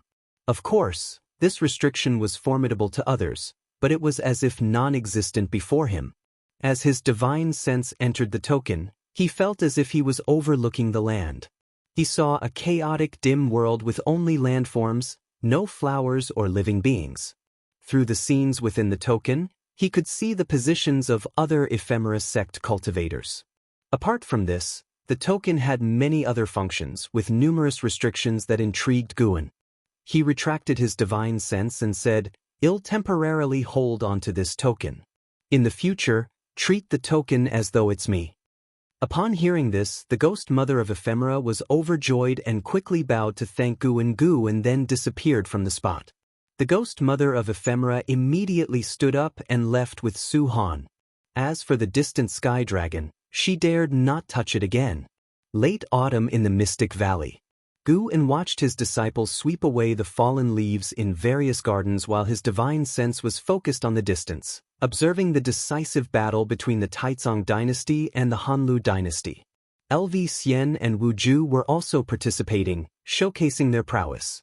They were already close to reaching the Hanlu dynasty's imperial city. Guan's focus was mainly on Yi Yan. Yi Yan was also from the Mystic Valley and had been guided in spear techniques and body tempering methods by Luo Hun and Zhou Tongyu. After building his foundation, he joined the army. Decades had passed. Yi Yan was now a general of the Taitsong dynasty with illustrious military achievements. Although not yet in the core formation realm, his strength on the battlefield was formidable. After all, most soldiers were below the core formation realm. Those who reached it typically transcended the dynasty's constraints, seeking their own immortal path. Watching the battlefield, Guan felt like he was witnessing the investiture of the gods. Both sides had sects cultivators charging into battle, casting spells. The losing side would be overwhelmed by the army, retreating step by step. Just as he was engrossed, Zhen Qin flew over on her sword and landed beside Guan. She whispered, "Master, senior brother Su Han has been wanted by the ancient sky sect." Guan nonchalantly said, I've told you, he's not your senior brother.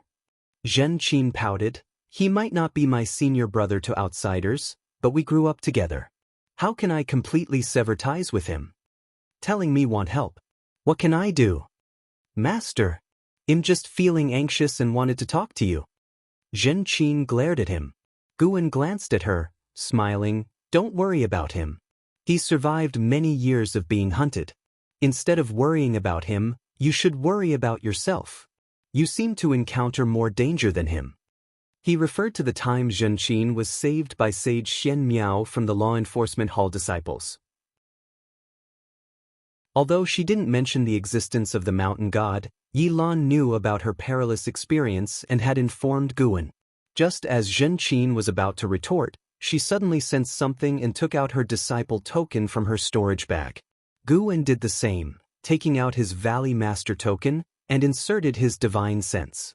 Immediately, he heard the voice of Guzong. Supreme Elder Kusong investigated the demon land and unfortunately perished. In 3 days, all disciples must gather in the affiliated city to pay respect to the ancestor. Chapter 158. Jianghu returns, a hand in the night ancestor Kusong died? Guan heard Guzong's words and felt a bit dazed. Although he wasn't very close friends with Ancestor Kusong, they had pleasant conversations whenever they were at the inner sect book collection hall. Hearing the news of Ancestor Kusong's demise gave him an indescribable feeling. The Supreme Elder has fallen. If I recall correctly, Ancestor Kusong was at the Mystic Heart Realm, right? Zhen Qin frowned and said. When the Ephemera sect attacked back then, Ancestor Kusong fought against Venerable Qi Qian, spreading his Dao name throughout the Supreme Sect. He had become the second most renowned great cultivator in the Supreme Sect, only next to Sword Venerable Fu Dao. Even Zhen Qin, who had no interaction with Ancestor Kusong, felt sad upon hearing his demise. Guan looked up to the sky. He saw dark clouds, indicating that a storm was about to come. Ancestor Kusong's death shocked the entire Supreme Sect, and the news quickly spread through the Immortal Cultivation world. 3 days later, Guan arrived at Inner Sect City as scheduled to attend Ancestor Kusong's memorial service. Tens of thousands of disciples in the city mourned. Listening to the sect elders recount Ancestor Kusong's life achievements, even newly inducted disciples felt sorrow. After recounting Ancestor Kusong's life, the Supreme Sect also disclosed for the first time the impending great calamity of demons that would erupt decades later, causing an uproar among the cities. In the days that followed, various sects under the Taizong dynasty also announced this matter. The peace of the Immortal Cultivation world was once again shattered, and all cultivators felt a sense of crisis. A Mystic Heart Realm cultivator has already fallen. This calamity is far more terrifying than the previous Ephemera sect turmoil. Autumn faded into winter. Winter's snow gradually covered Mystic Valley. On this day, Guan waited early at the Mystic Valley Pavilion because he felt a familiar aura approaching. Late at night, a figure appeared outside Guan's window. Guan went to open the window and let the visitor in. It was a white-robed woman wearing a bamboo hat. After entering, she took off the hat and looked back at Guan, who was setting up a restriction. She smiled and asked, "Did you miss me, obedient disciple?"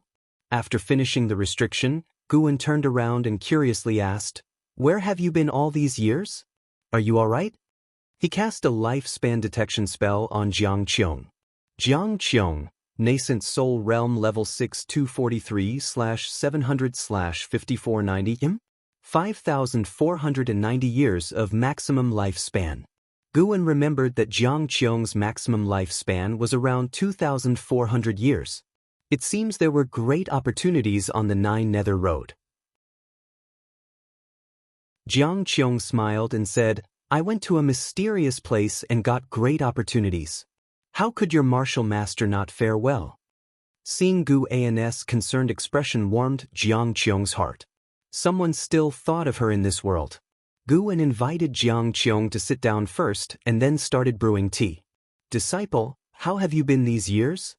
Jianghu asked, her gaze sweeping over the room's decor. With his back to her, Guan replied, "As usual, growing flowers and herbs, reading books."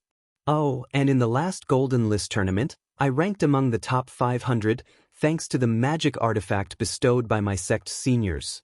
Talking about the Golden List tournament, he felt proud and intentionally boasted to Jianghu. In the past, Jianghu might have been surprised, but after experiencing the ephemera sect turmoil and traveling the Nine Nether Road, her perspective had changed drastically. Facing Gu Annis boasting, she found it amusing while also feeling gratified. Seeing him living well made her happy.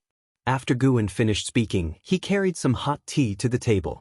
As he sat down, he poured tea while asking, "And you? Can you share a bit?"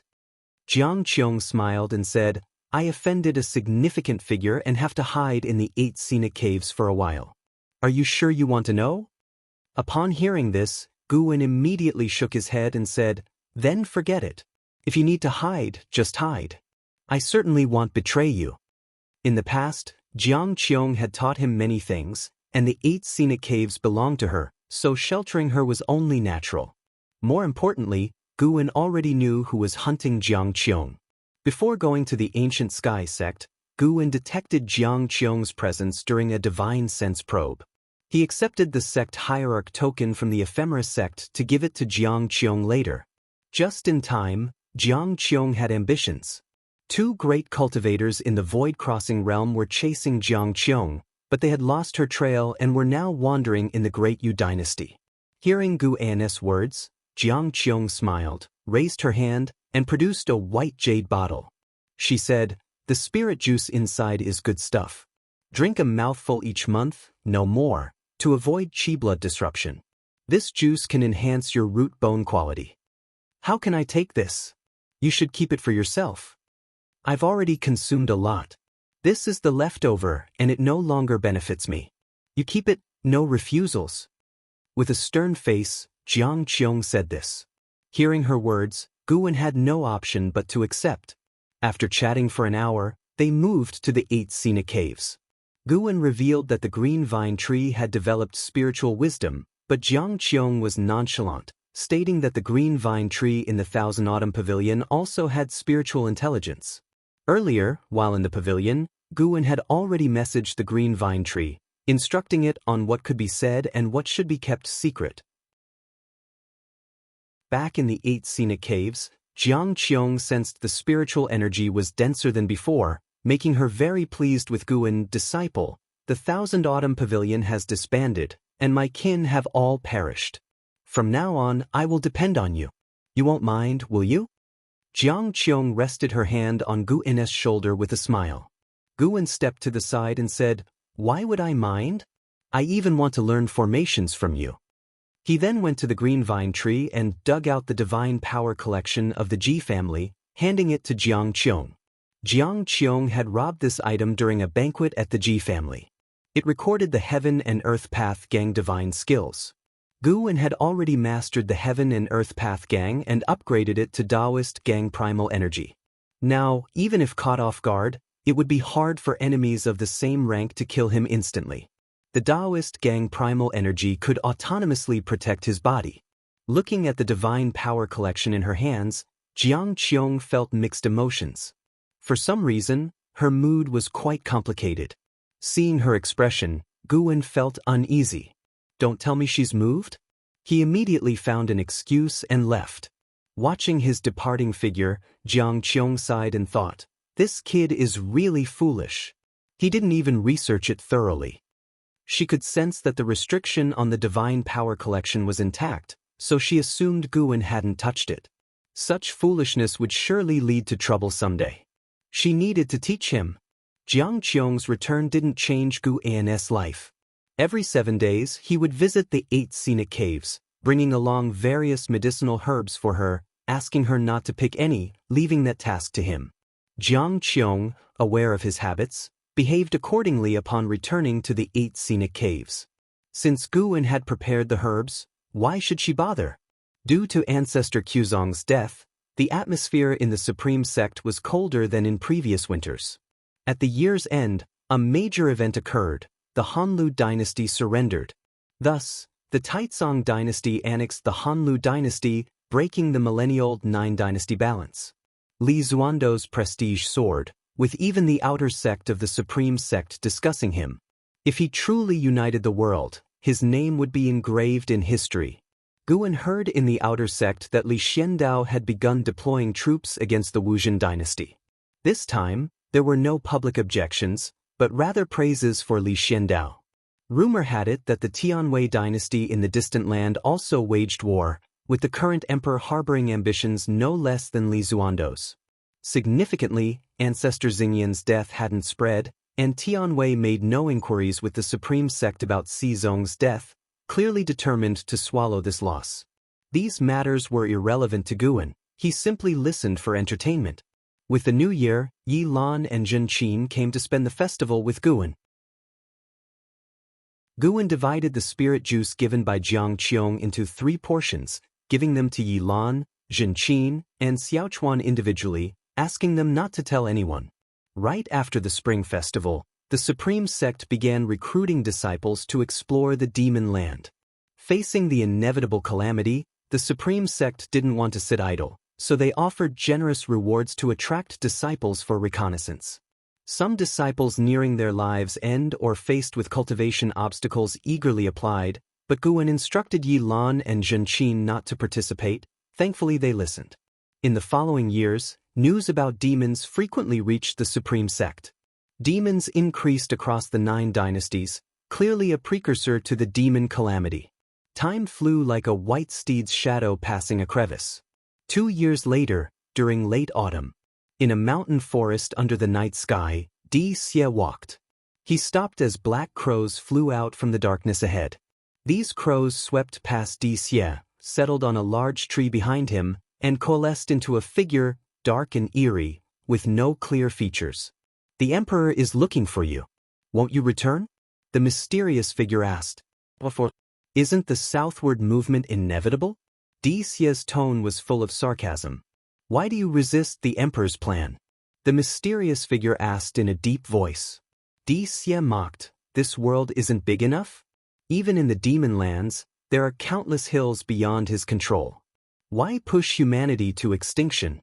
The mysterious figure snorted, "Demons and humans cannot coexist. Eradicating humans is the only way to ensure our safety. But humans exist overseas. When will the killing end? I think he's been influenced by the Demon Master. Don't speak ill of the Demon Master. Anyway, I want return. I'll train at the Supreme Sect. Don't seek me out again. If Sword Venerable Fudao discovers you, even if you die, I won't lift a finger." With these words, Di Xie left. The mysterious figure coldly said, "Sword Venerable Fudao? Ancestor Kusong of the Supreme Sect died by my hand. If I encounter Sword Venerable Fudao, I'll ensure he meets the same fate, boiled into broth." Di Xie continued without turning back and disappeared into the darkness. The mysterious figure snorted, then transformed into black crows and flew north. The crows flew swiftly, leaving the Taizong dynasty behind in no time. An hour later, they flew over the North Sea mountain and arrived at the forest of the Taichen dynasty. The crows landed by a small river, reformed into a figure. This time, he showed his true form, a crow-headed humanoid covered in black feathers, wings folding back as he squatted and plunged his hands into the river water. The night was chilly, and the river's surface glimmered. A hand suddenly pressed on his shoulder, freezing his expression. Chapter 159 Demon Clan's Momentum. Taoist Lord. Since Ancestor Kusong perished, with the demon calamity approaching, Guan used his divine sense every night to inspect the lands of the 9 dynasties, to prevent enemies from sneaking in. That night, he happened to see Di Xie leaving the Supreme Sect, so he used his divine sense to follow, and then saw Di Xie meeting a demon. When Guan heard the demon say it was he who killed Ancestor Kusong, Guan was filled with killing intent. He must avenge Ancestor Kusong.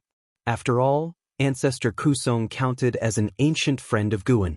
He didn't make a move directly but waited until the demon left the Taizong dynasty before acting. The Black Crow demon envoy stopped by the riverside, intending to rest and infuse his demonic power into the river, marking this land through the water. Before his demonic power could probe into the river, a hand fell on his shoulder. He had never experienced such a thing. Even in the demon land, no demon could approach him silently. He instinctively wanted to evade, but an unimaginable pressure pinned him down, rendering him immobile. Terror showed on his crow-like face. He glanced sideways, barely seeing a shadowy figure. Guwen originally wanted to mock him, but seeing he was already scared half to death, it felt pointless. He then used his divine sense to assault his soul. Soul-capturing skill. The night was silent, with only the faint sound of flowing river water echoing. The moon set, the sun rose, the brilliant sun climbed from behind the eastern mountains, its rays piercing the sky, shining on Guwen and the Black Crow demon. Under the sunlight, Guwen, exhibiting his 9 extremes yin-yang body, appeared ghostly, while the Black Crow demon in front of him had turned white-eyed, his body twitching slightly. After 2 full hours, Guwen retracted his divine sense, then removed the storage bag and storage ring from the Black Crow demon, and used Tai-Ching True Fire to burn his flesh body. A few heartbeats later, the Black Crow demon perished, his soul disintegrated, leaving only the demon core and mystic heart, which Guwen collected into his storage bag.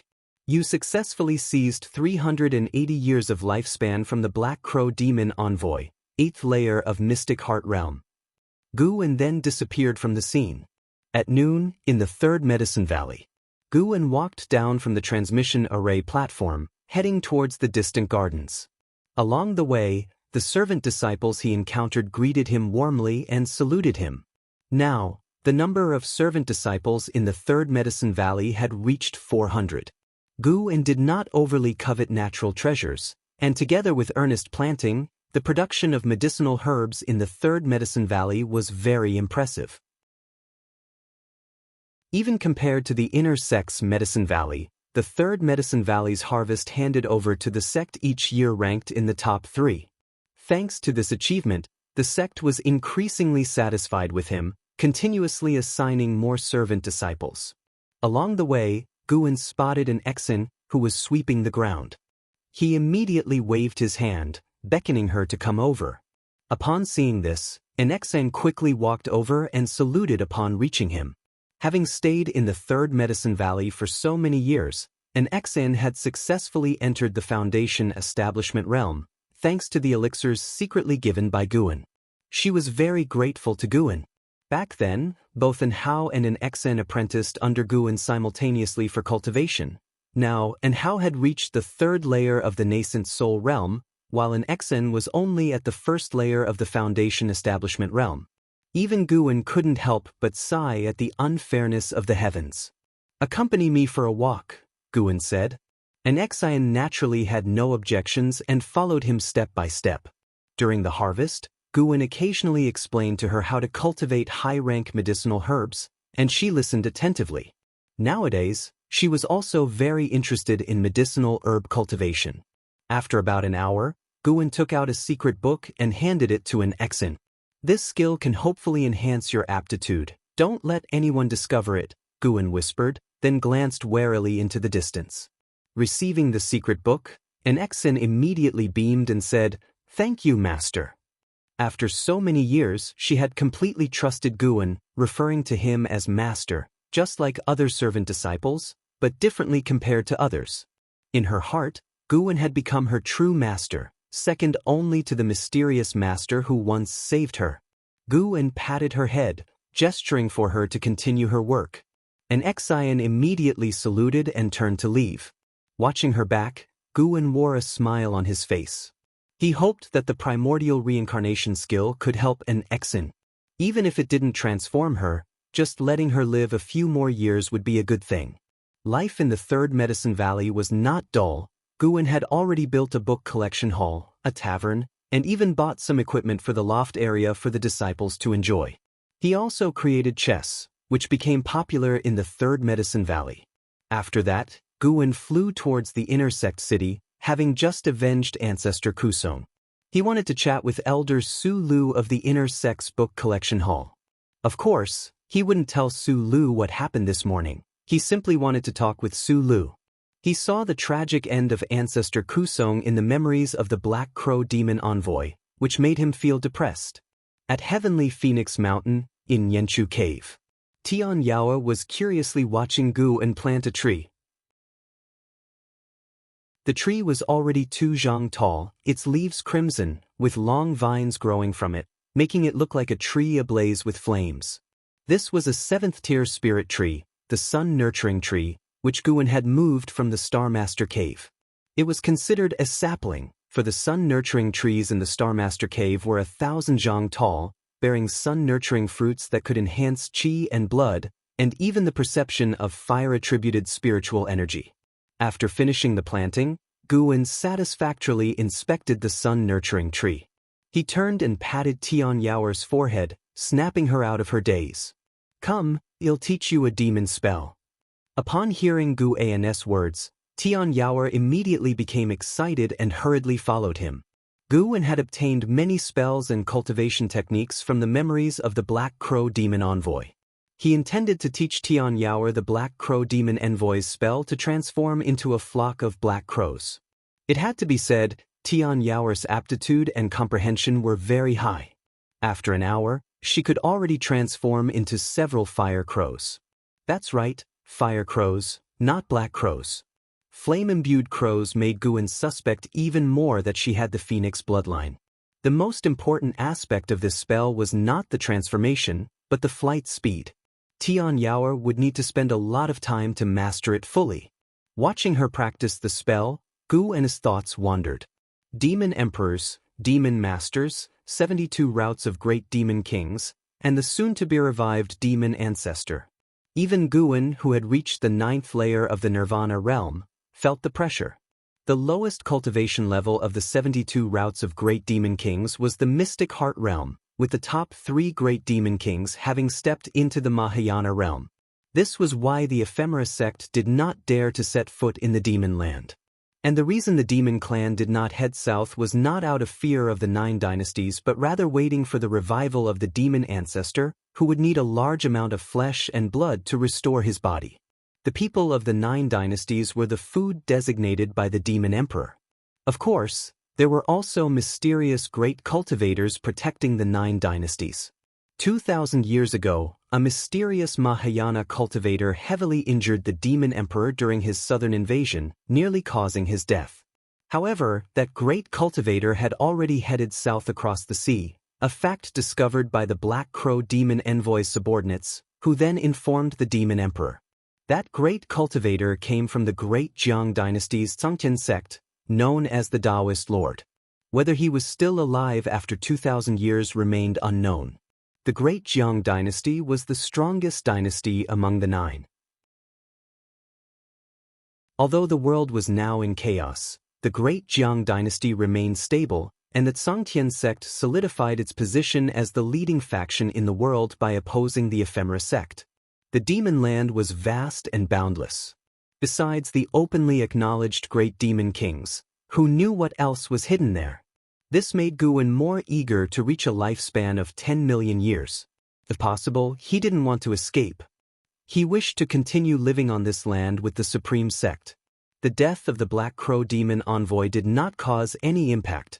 Xie still spent his days at the heavenly repair platform comprehending sword intent. However, as time passed, demons kept increasing all over the world, causing great suffering to the common people, and the Supreme Sect issued more missions to eliminate demons. Even Yi Lan and Zhen Qin had to join the efforts. Since their missions were within the Supreme Sect, Guan was at ease. 2 years flew by in the blink of an eye. Guan's lifespan reached over 4 million years, getting closer to the 10 million mark. He used his divine sense to investigate the demon land daily. Should the demon calamity arrive prematurely, he would choose to break through early. He had already decided the location for his breakthrough. He would break through above the Southern Ocean. That day, Hao and Sienna left the Star Master Cave. As they walked out of the mountain wall, they turned back, watching the cave entrance gradually disappear. "Where is your master? I haven't seen him all these years," Sienna asked curiously. Hao replied, "The old man is elusive, I don't know where he is either.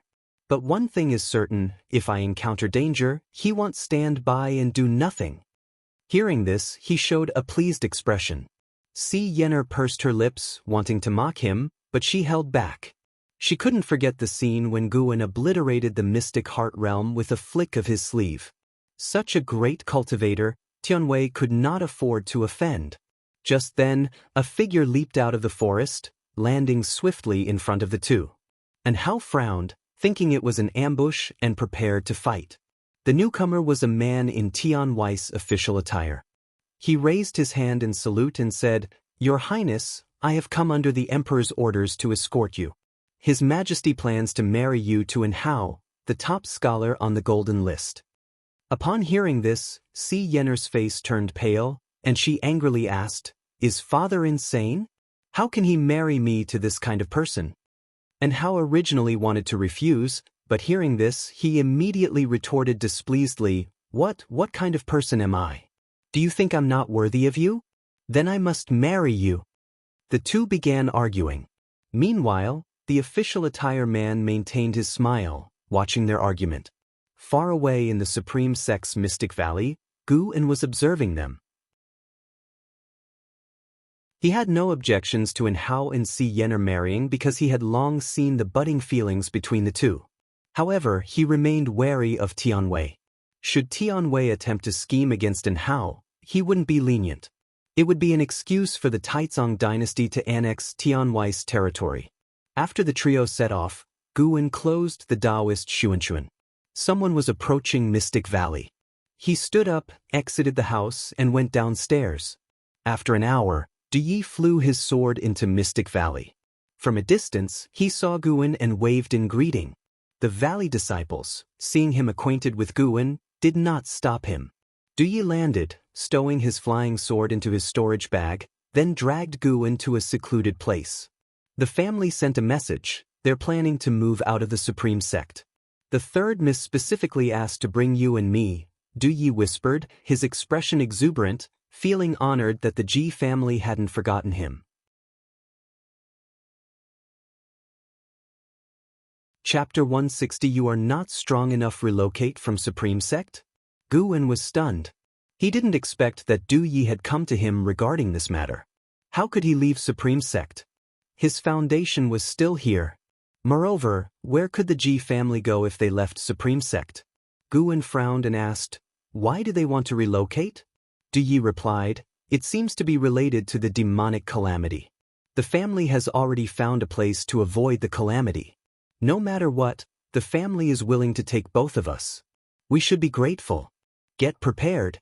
The exact time of departure hasn't been decided yet, but when it's time to leave, don't delay." Guan shook his head and said, "I can't leave. Tell the family, thank you for your kind intention, but I plan to stay and live or die with Supreme Sect." As soon as he said this, Yi was stunned, his brows immediately knitted tightly. He said in a deep voice, "Guan, don't forget where you and I come from. Sorry, the Ji family's nurturing grace, I've repaid over the years with medicinal herbs. But the kindness of Supreme Sect, I still can't repay. I can't leave, you go ahead. I will stay." Guan said seriously. Yi was furious, wanting to teach Guan a lesson, but he was afraid that other servant disciples would hear. There's still time. Think it over. When the demons invade Taizong dynasty, you won't be able to hide even if you want to. Yi threw down those words and left in a huff. He came quickly and left quickly, but when he departed, there was no smile on his face. Despite Yi's anger, Guan felt warm inside. At least it showed that Yi cared about him. Otherwise, he wouldn't bother about his life or death. However, he really couldn't leave Supreme Sect. If Supreme Sect couldn't survive the demonic calamity, it wouldn't be too late for him to escape then. With Guan's cultivation level, if he really wanted to escape, who could stop him? It wasn't until nightfall that Guan entered the 8 scenic caves. Jianghu was meditating under the green vine tree, training. In front of her stood a great cauldron, with the fire under the cauldron still burning. Feeling Guan's presence, Jianghu asked nonchalantly, "Why are you here? Didn't you come just a couple of days ago?" Guan approached the great cauldron, looking at the medicinal soup inside as he said, "Today, someone from the Ji family came to see me. They said they're preparing to withdraw from Supreme Sect and told me to get ready." Hearing this, Jiang Qiong opened her eyes, her beautiful brows furrowing. She asked, "Are you going to leave?" If Guwen were to leave, a new disciple from Supreme Sect would surely take over Mystic Valley, which wouldn't be good for her. There was also a trace of unexplainable annoyance in her heart. "I'm not leaving." I refused. I'm just puzzled about where the Ji family can go to avoid the demonic calamity, Guwen sighed. He had come to ask Jiang Qiong about this, thinking she might know. Jiang Qiong sneered. They must be hiding in the Seven Stars Spirit Realm. That Seven Stars Spirit Realm is a holy land, even demons dare not invade it. I heard that the Ji family plans to marry Ji Xiaoyu to a genius in the Seven Stars Spirit Realm. It seems to be true, the Ji family has indeed climbed high. So it was the Seven Stars Spirit Realm. Guwen looked at Jiang Qiong and asked with a frown, "Is the Seven Stars Spirit Realm very powerful?" "Of course, it is powerful. On this land, dynasties change and races constantly engage in wars, but only the Seven Stars Spirit Realm has always existed." "You tell me, are they powerful?" "In a sense, the Seven Stars Spirit Realm is the true ruler of this land. Those who pursued me were cultivators from the Seven Stars Spirit Realm because I got to the opportunity they wanted first," Jiang Qiong sneered. Listening to her, Guwen wanted to say that if she, a nascent soul cultivator, could snatch opportunities from the cultivators of the Seven Stars Spirit Realm, then it showed that the Seven Stars Spirit Realm wasn't that powerful. Jiang Qiong seemed to see through his thoughts and said, "The foundation of the Seven Stars Spirit Realm is very strong. It should have a great heaven and earth no less vast than the 9 dynasties. The families inside are numerous, and their disciples are many. The ones I encountered on the 9 Nether Road were a group of young disciples out on a training mission. Those guys were all under 100 years old but had nascent soul cultivation. The Seven Stars Spirit Realm is indeed terrifying." She showed a look of awe. Even though she was hunted by them, she had no thought of revenge because the difference in strength was too great. A great heaven and earth no less vast than the 9 dynasties? Guwen grew more curious about the Seven Stars Spirit Realm. No wonder the Seven Stars Spirit Realm didn't intervene in the racial conflicts on the mainland. Even if the human race on the ground was wiped out, there would still be a continuation of human lineage. Later, Guwen asked a few more questions. Jiang Qiong told him everything she knew. The more he learned, the more apprehensive he became of the Seven Stars Spirit Realm. His intuition told him that after the demonic calamity, the Seven Stars Spirit Realm might cause the next disaster. But Guwen wasn't anxious. His strategy was to act only when he was absolutely sure. If he could fight, he would fight. If not, head retreat and live to fight another day. "Your third miss is engaged to the Seven Stars Spirit Realm. Are you happy or unhappy?" Jiang Qiong suddenly asked teasingly. Guwen casually replied, "Third miss is a girl of heavenly pride. Naturally, she would marry a boy of heavenly pride. I'd certainly be happy for her." "Really? Not a bit of regret in your heart?" Jiang Qiong asked with a smile. Guwen raised his eyebrows and shrugged, saying, "Indeed I have regrets. Actually, I admire the third Mississippi. But, alas, my talent is mediocre, and I don't qualify to pursue her. Since I cannot have her, I can only console myself by wishing her well." Jiang Qiong's smile faded. She snorted coldly and said, "You do see it clearly. Correct? If status and talent don't match, affection will only harm you. Keep it up. Don't let your heart be easily moved again." Guwen nodded and said, "I don't need to be moved. There are plenty of female disciples in the valley." "Oh, is that why you don't like to cultivate?" "I mean, if I want to find a Taoist friend, it's not hard, but I don't want to." "That sounds better. Martial Master has lived longer than you, and Taoist friends are unreliable. How many Taoist friends abandon each other in moments of life and death? How many schemed against their partners for personal gain? Martial Master hopes you won't have feelings for anyone lightly. Be more cautious. Martial Master is looking out for you." "Did you ever have a Taoist friend?" "If I did, I would have died long ago." Jiang Qiong began to preach earnestly to Guwen. Guwen, in return, asked questions sarcastically. After more than an ancient hour, Guwen finally left. Watching Guinness retreating back, Jiang Qiong thought to herself, "This lad didn't even call me martial master. His mind is a bit wild." The tail end of summer eventually slipped away, and another autumn arrived. Guwen came to Tianya Valley and noticed that there was one more person in the valley. Since LV Xian and Iluyan left, the valley only had Luo Hun and 3 monkey demons for company. Because of this, Guwen brought lots of books for Luo Hun, even a chess set. Actually, even without these, Luo Hun wouldn't feel bored, since he was a cultivator. But because Guwen brought them, it was easier for him to get distracted. He often cursed Guwen for being sinister, but he couldn't refuse, as Taoist Sunshin's writings were indeed compelling. Guwen walked down from the hillside, looking at the figure standing in front of the wooden fence from afar. Ji Rolai, Nascent Soul Realm, 8th floor 96/700/3900 Ji Rolai? Guwen raised his eyebrows. He had heard of this name. He was Ji Xiaoyu's biological elder brother, taken to the main family for training when he was young. Guwen had never met him, only heard about him from other house servants. He didn't expect that Li Xiandao had even roped in Ji Xiaoyu's brother. Luo Hun descended from the sky, landing beside Guwen. He introduced Ji Rolai to Guwen and asked, "You've heard of him, right? After all, you also come from the Ji family." Guwen nodded. The two approached Ji Rolai from behind. Ji Rolai stared at the flowers and plants in the park, lost in thought. When Luo Hun called out to him, he snapped out of it. He turned to look at Guwen and Luo Hun and said, "So this is the Valley Master, Guwen?" Guwen raised his hand in greeting and said, "Greetings, second young master." Ji Rolai waved his hand and said, "Here, I must address you as Valley Master. His Majesty said him to assist you." The talents who came to Tianya Valley had to assist Guwen, yet they could freely ask for any herbs in the valley, so Ji Rolai was friendly to Guwen. But Guwen didn't need their assistance. He preferred to give them a small favor instead. "Second young master, feel free to focus on your cultivation. The trivial matters of the valley are handled by Sunda and the others," Guwen said softly with a smile. Ji Rolai nodded and then started a casual conversation with him. He noticed a strange cold aura in Ji Rolai's body, which surrounded his golden core. After chatting for a while, Guwen excused himself, as he needed to pick medicinal herbs. Ji Rolai watched Guwen's departing figure, deep in thought.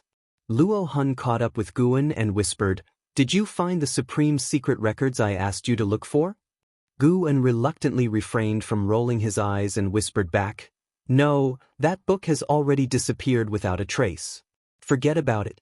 Isn't Taoist Sunshin's works and Green Hero travel enough for you?" Luo Hun could only sigh regretfully and then left. Guwen shook his head, smiling. He wondered where Luo Hun had heard about it, knowing even about the supreme secret records, and asked Guwen to buy it.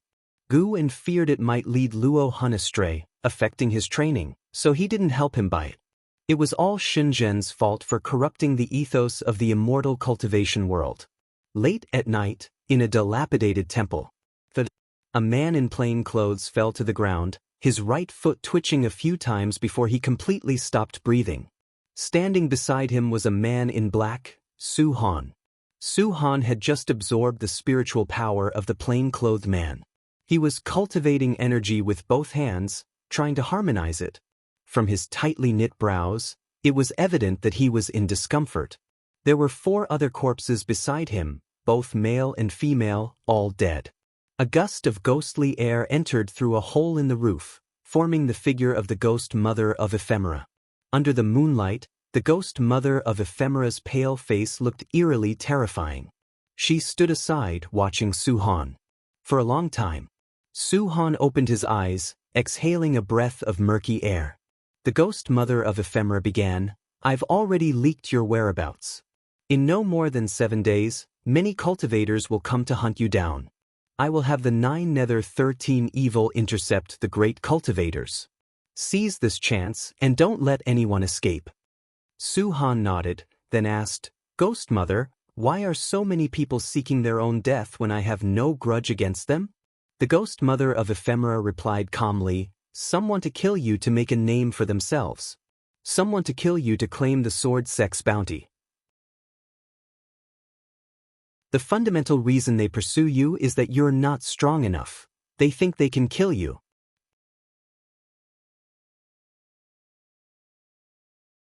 Chapter 161. The Mahayana Demon Attacks, the Only Way Out. Hearing the words of the ghost mother of ephemera, Su-han remained silent. He did not refute her because he also felt that he was weak. Along the way, he had narrowly escaped death many times, relying not on his own strength. Su-han was very clear that he was just a pawn.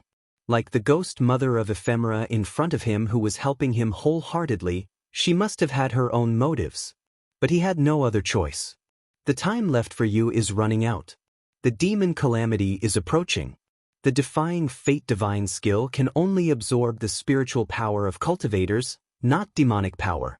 When the demon calamity descends, if you're unwilling to abandon your principles, it will be tough for you to become stronger as every cultivator will be busy resisting the demons, said the ghost mother of ephemera. Upon hearing this, Su-han asked, "Are you in a hurry? What do you ultimately want me to do?"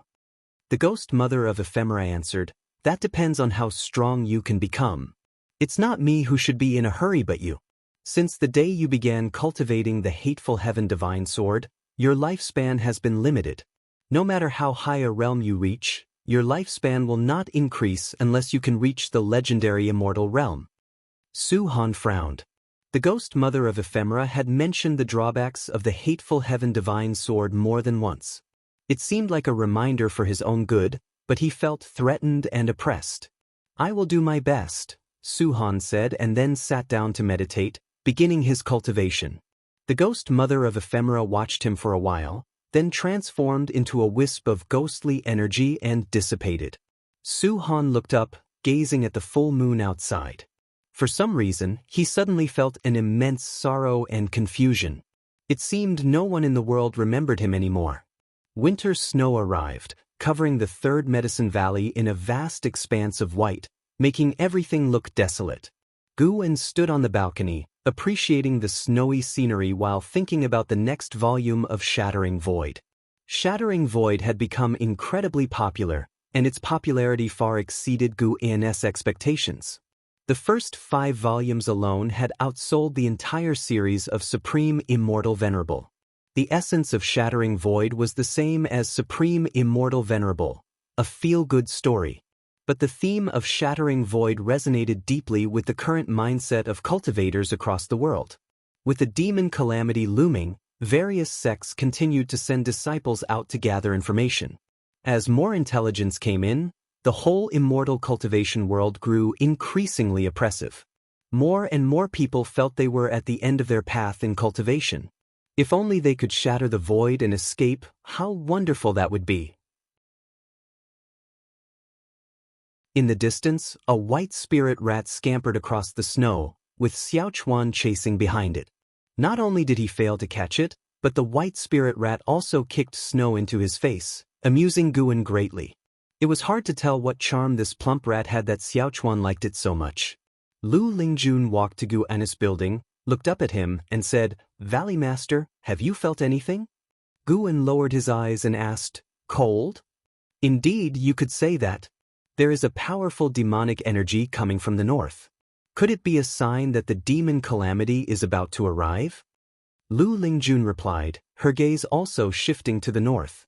Gu-en had actually sensed it long ago. A powerful demon at the Mahayana realm was moving south and was almost at the territory of the 8 dynasties. He did not intervene. He wanted to see if there were any hidden experts in the territory of the 8 dynasties.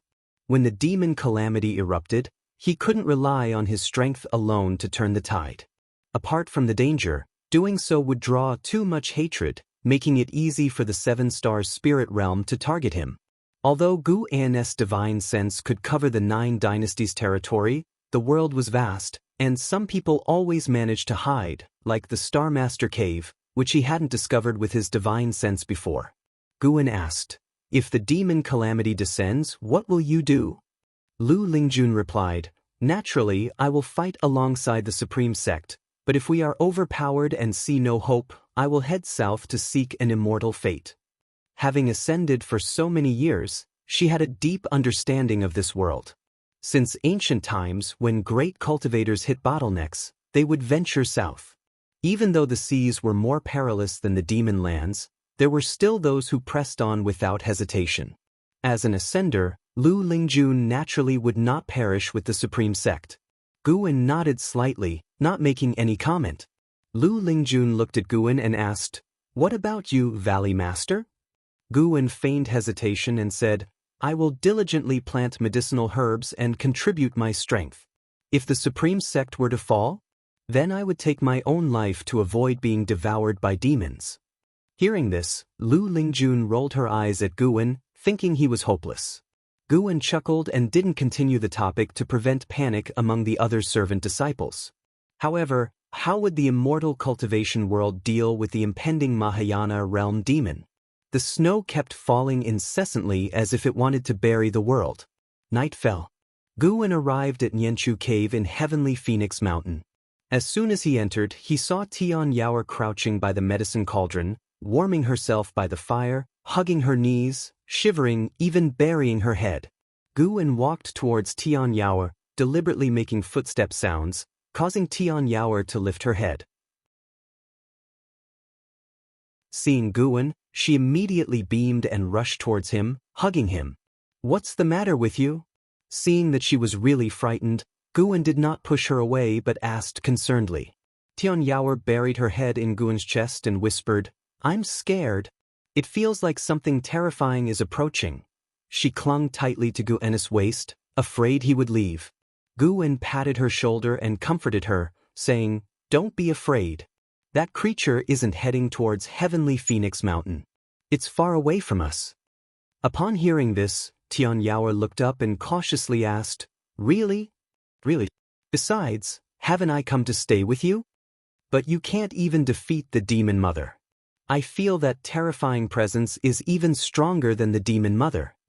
Indeed, I can't defeat it, but I will take you along and flee if we have to. Then don't lie to me. If you are going to leave here, you must take me with you." "I won't lie to you," Guwen assured her. If not for his help, Tian Yaoer might have been devoured by demons. She could only rely on him. How could he abandon her? Nonetheless, Tian Yaoer's reaction surprised him somewhat. Being a demon herself, why would she be so scared? He led Tian Yaoer to sit down and asked her to explain why she was so frightened. Unfortunately, Tian Yaoer fumbled for a long time and couldn't articulate it clearly. Based on the Black Crow demon envoy's memories, Guwen knew the origin of the powerful demon. Six-headed sea dragon, one of the 72 great demon kings, ruling 10,000 miles, with countless demon soldiers and demon generals under his command, known for his violent nature and infamous reputation. Even the Black Crow demon envoy, when meeting him, tread carefully, fearing being swallowed in one gulp. At this moment, the six-headed sea dragon was leading millions of demons southward, and along the way, more demons joined, including demon kings willing to follow him. His overwhelming demonic energy had alarmed the human race's immortal cultivation world. Guwen could sense many cultivators heading towards the 8 Dynasties territory, with more than 20 mystic heart realm cultivators among them. Guwen comforted Tian Yaoer for a while, and she finally calmed down. Surprisingly, she fell asleep on his lap. It seemed he would have to stay here a while longer tonight. Morning. At dawn, a dragon's roar echoed from afar, startling the servant disciples in the Mystic Valley. Chu Jingfeng, meditating on a cliff, opened his eyes and looked towards the sky, his brows furrowed, as the snow on his body gradually melted. In the valley, the servant disciples gathered, discussing where the sound came from and what demon had made it. Guwen walked into the valley from the endless snow, collected his flying sword, and was immediately surrounded by servant disciples asking about the dragon's roar. "I also don't know what demon made it, but you can rest assured, staying in the Supreme Sect, you won't have to worry." Guwen reassured. The current batch of disciples in Mystic Valley was new. Besides Lu Jiujia and Chu Jingfeng, none had experienced various calamities Mystic Valley had faced, so the disciples easily believed Guwen's words. In the following days, news continuously arrived at the Supreme Sect. The name of the six-headed sea dragon forcefully entered the eyes of Supreme Sect disciples. A great cultivator of the mystic heart realm had already been devoured by him alive, causing unrest throughout the Supreme Sect. A large number of disciples were dispatched to the north to provide support. Even Gu Zong personally came to the Third Medicine Valley to request Lu Lingjun's assistance. After hesitating, Lu Lingjun decided to step in. Along with her was ancestor Xian Quan. The news of their departure spread across the cities of the Supreme Sect. However, when Guan roamed the Outer Gate City, he found that many people had little hope for the two mystical heart realm cultivators, praying more for their safety. Ancestor Quzong's fall had cast a significant shadow over the Supreme Sect. Guan was also paying attention to the distant battle. Song Tian's sect once again took the lead role, leading by example, using the spiritual power of 1,000,000 cultivators to set up a grand formation, creating a barrier against the demon clan's invasion. 14 mystic heart realm cultivators surrounded the six-headed sea dragon, none daring to get close, and the battle turned completely one-sided. However, the six-headed sea dragon showed no interest in entering human territory, merely taunting and issuing various threats and insults, enraging and terrifying the immortal cultivation world. It seemed like the six-headed sea dragon was testing the 8 dynasties' territory. Perhaps fearing the Taoist lord of Tsongtian's sect, or possibly wary of the mountain god. Early the next morning, Lu Lingjun and ancestor Xian Quan joined the war. Guan watched throughout, to prevent their deaths. Facing the powerful six-headed sea dragon, Lu Lingjun and Xian Quan were soon defeated and fled back to the human territory to recover their injuries. Guan felt that Lu Lingjun was purposely underperforming, intentionally getting injured, and then retreating. Perhaps she too believed that fighting to the death was a real possibility of dying. The less the six-headed sea dragon invaded human territory, the more Guan suspected there was a stronger demon behind him. Di Xie's father, the Demon Emperor. That demon emperor ruled over the demons and monsters of the demon land. Perhaps this was a test he arranged. Several days later, Guan arrived at the Outer Gate City, witnessing a complex scene. He saw the vast heavenly repair stone with tens of thousands of disciples meditating on it. Gu Zong even sat under the words, "righteous path," forcing those meditating on sword enlightenment to leave the platform. Di Xie had come down. Seeing Guan, he approached and sighed, "The Northern Territory is in crisis. The sect is pleading for Sword Venerable Fudeo's assistance." Guan worriedly asked, "A great cultivator of the mystic heart realm has already fallen. Would relying solely on Sword Venerable Fudao be enough?" Di Xie sighed, "Maybe not, but what else can we do?" Being a demon himself, he understood the strength of the demon land deeply.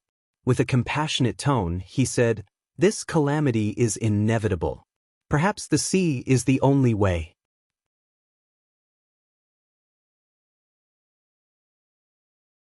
Chapter 162 Please Sword Venerable Fudao take action. Guan could only sigh along with Di Xie when he heard his words. Escape to the ocean? What a joke! Guan didn't know what was on Di Xie's mind, but he felt that after the extermination of the 8 dynasties' human race, the next to suffer would be the demons. The previous legends had already proven this. When the land was covered by demons, powerful cultivators would come. Using humans to feed demons, using demons to feed humans? By making some adjustments, it wouldn't be fratricide, and the Holy Land would still be revered by both races. Guan chatted with Di Xie half-heartedly, his eyes never leaving the heavenly repair platform. He was also weighing whether to make a move. After all, he was still quite some time away from the critical point of 1,000,000 years of lifespan. If he broke through now, he would certainly break through to a higher realm, but he wanted to unlock the next lifespan function even more. He feared that his intervention might accelerate the process of the Great Demon Calamity. The Great Jiang Dynasty, here in the northernmost part of the 8 dynasties, was a land of towering mountains and precipitous ridges, full of world-renowned wonders. Backed by the demon land, the survival environment for the cultivators of the Great Jiang Dynasty was more difficult, which was why it had produced the strongest dynasty. In the northern territory, where mountains overlapped and heavy snow covered the sky, The majestic snow mist made the mountains appear as the ridges of a true dragon, grand and spectacular, and almost like a wall created by heaven, separating the world into two halves. On one of the mountains, Lu Lingjun sat cross-legged on a giant boulder. The spiritual power emanating from her kept the surrounding snow mist at bay, forming wisps of white smoke rising into the air. She slowly opened her eyes, gazing towards the horizon. In the front, the mountains still undulated, and there was a faint firelight at the end of the world, which the flying snow could not completely obscure. Strong winds occasionally blew towards Lu Lingjun. The terrifying demon energy of the six-headed sea dragon enveloped the entire world, making even Lu Lingjun and the white spirit demon emperor on her shoulder uneasy. "What is he waiting for?" the white spirit demon emperor asked in a low voice. Lu Lingjun remained calm and replied, "It might have something to do with the mountain god. After all, a Mahayana cultivator died at the hands of the mountain god. Will the mountain god take action? There are many more demons in the north. This calamity is far beyond what the ephemera sect can compare to. No matter how you look at it, the human race is doomed," the white spirit demon emperor muttered. As a demon itself, it naturally would not side with the human race. It hoped Lu Lingjun would leave this troubled place. Lu Lingjun remained silent, looking into the distance, her thoughts unknown. The white spirit demon emperor couldn't help but urge, "Lingjun, why not head south? Perhaps the ocean isn't as dangerous." Lu Lingjun wistfully said, "Do you remember when the Supreme Sect's cultivators protected me during my breakthrough?" Upon hearing this, the white spirit demon emperor opened its mouth but finally said nothing. It understood Lu Lingjun too well. If Lu Lingjun wasn't so sentimental, would it have followed her? The white spirit demon emperor's snake head lowered, and it said sullenly, "Then let's see how powerful the mountain god is. By the way, the Supreme Sect still has a sword venerable Fudao. He should take action." Screech, a piercing dragon roar echoed through the sky, snow mixed with a fishy wind rushed forward, and the mountains beneath Lu Lingjun trembled. 10,000 miles away. War was raging, the land was charred, lava flowed among the scorched earth, firelight floated between heaven and earth, and mountains were flattened, leaving behind giant holes in the remaining peaks. Numerous cultivators hovered in the sky, with various grand formations spanning the heavens. The land was divided into two by an abyssal rift, with human race cultivators casting spells on one side and demons and ghosts crammed along the cliff edge on the other, their faces twisted in ferocity, their roars and howls turning the land into a hellscape. A terrifying giant demon stood behind the endless hordes of demons, his towering body cloaked in black armor, with sharp fangs on his shoulder guards resembling mountain peaks, and heads hanging from his belt, all of them great demons' heads. His body was humanoid, soaring 1,000 feet high, with his neck reaching into the clouds, and 6 sea dragon heads looming amidst the cloud cover, with pairs of blood-red eyes seemingly peering from the abyss, instilling terror amongst those who saw them. He was the 6-headed sea dragon, a peerless great demon, fearsome across the demon land. On his shoulder was a small figure shrouded in pitch-black demon energy, revealing only a goat head with eyes red like blood beads. "Great King, it appears the human race has no Mahayana cultivators, and that so-called mountain god doesn't dare cause trouble," the goat-headed demon said, its voice reaching the 6-headed sea dragon's ears. Upon hearing this, a terrifying pressure erupted, sending the demons in front fleeing in panic, making way for the 6-headed sea dragon. In the face of the mountain-sized 6-headed sea dragon, most demons were as insignificant as ants.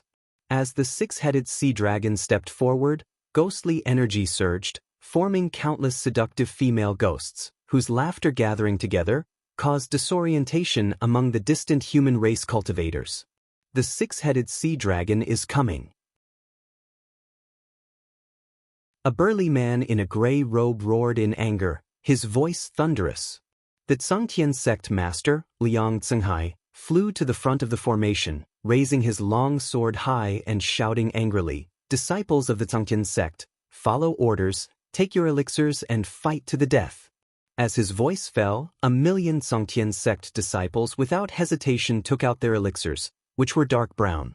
After consuming them, their spiritual power surged, blood energy emanated from their bodies, their faces turned blue with bulging veins, and their eyes were bloodshot. The leaders of other sects also gave similar orders, all prepared to fight to the death. The Supreme Sect was no exception. Ancestor Xian Quan flew over the battlefield to the edge of the cliff, holding a horsetail whisk in one hand. He drew talismans with the other hand, each one forming a symbol made of spiritual power which lined up in front.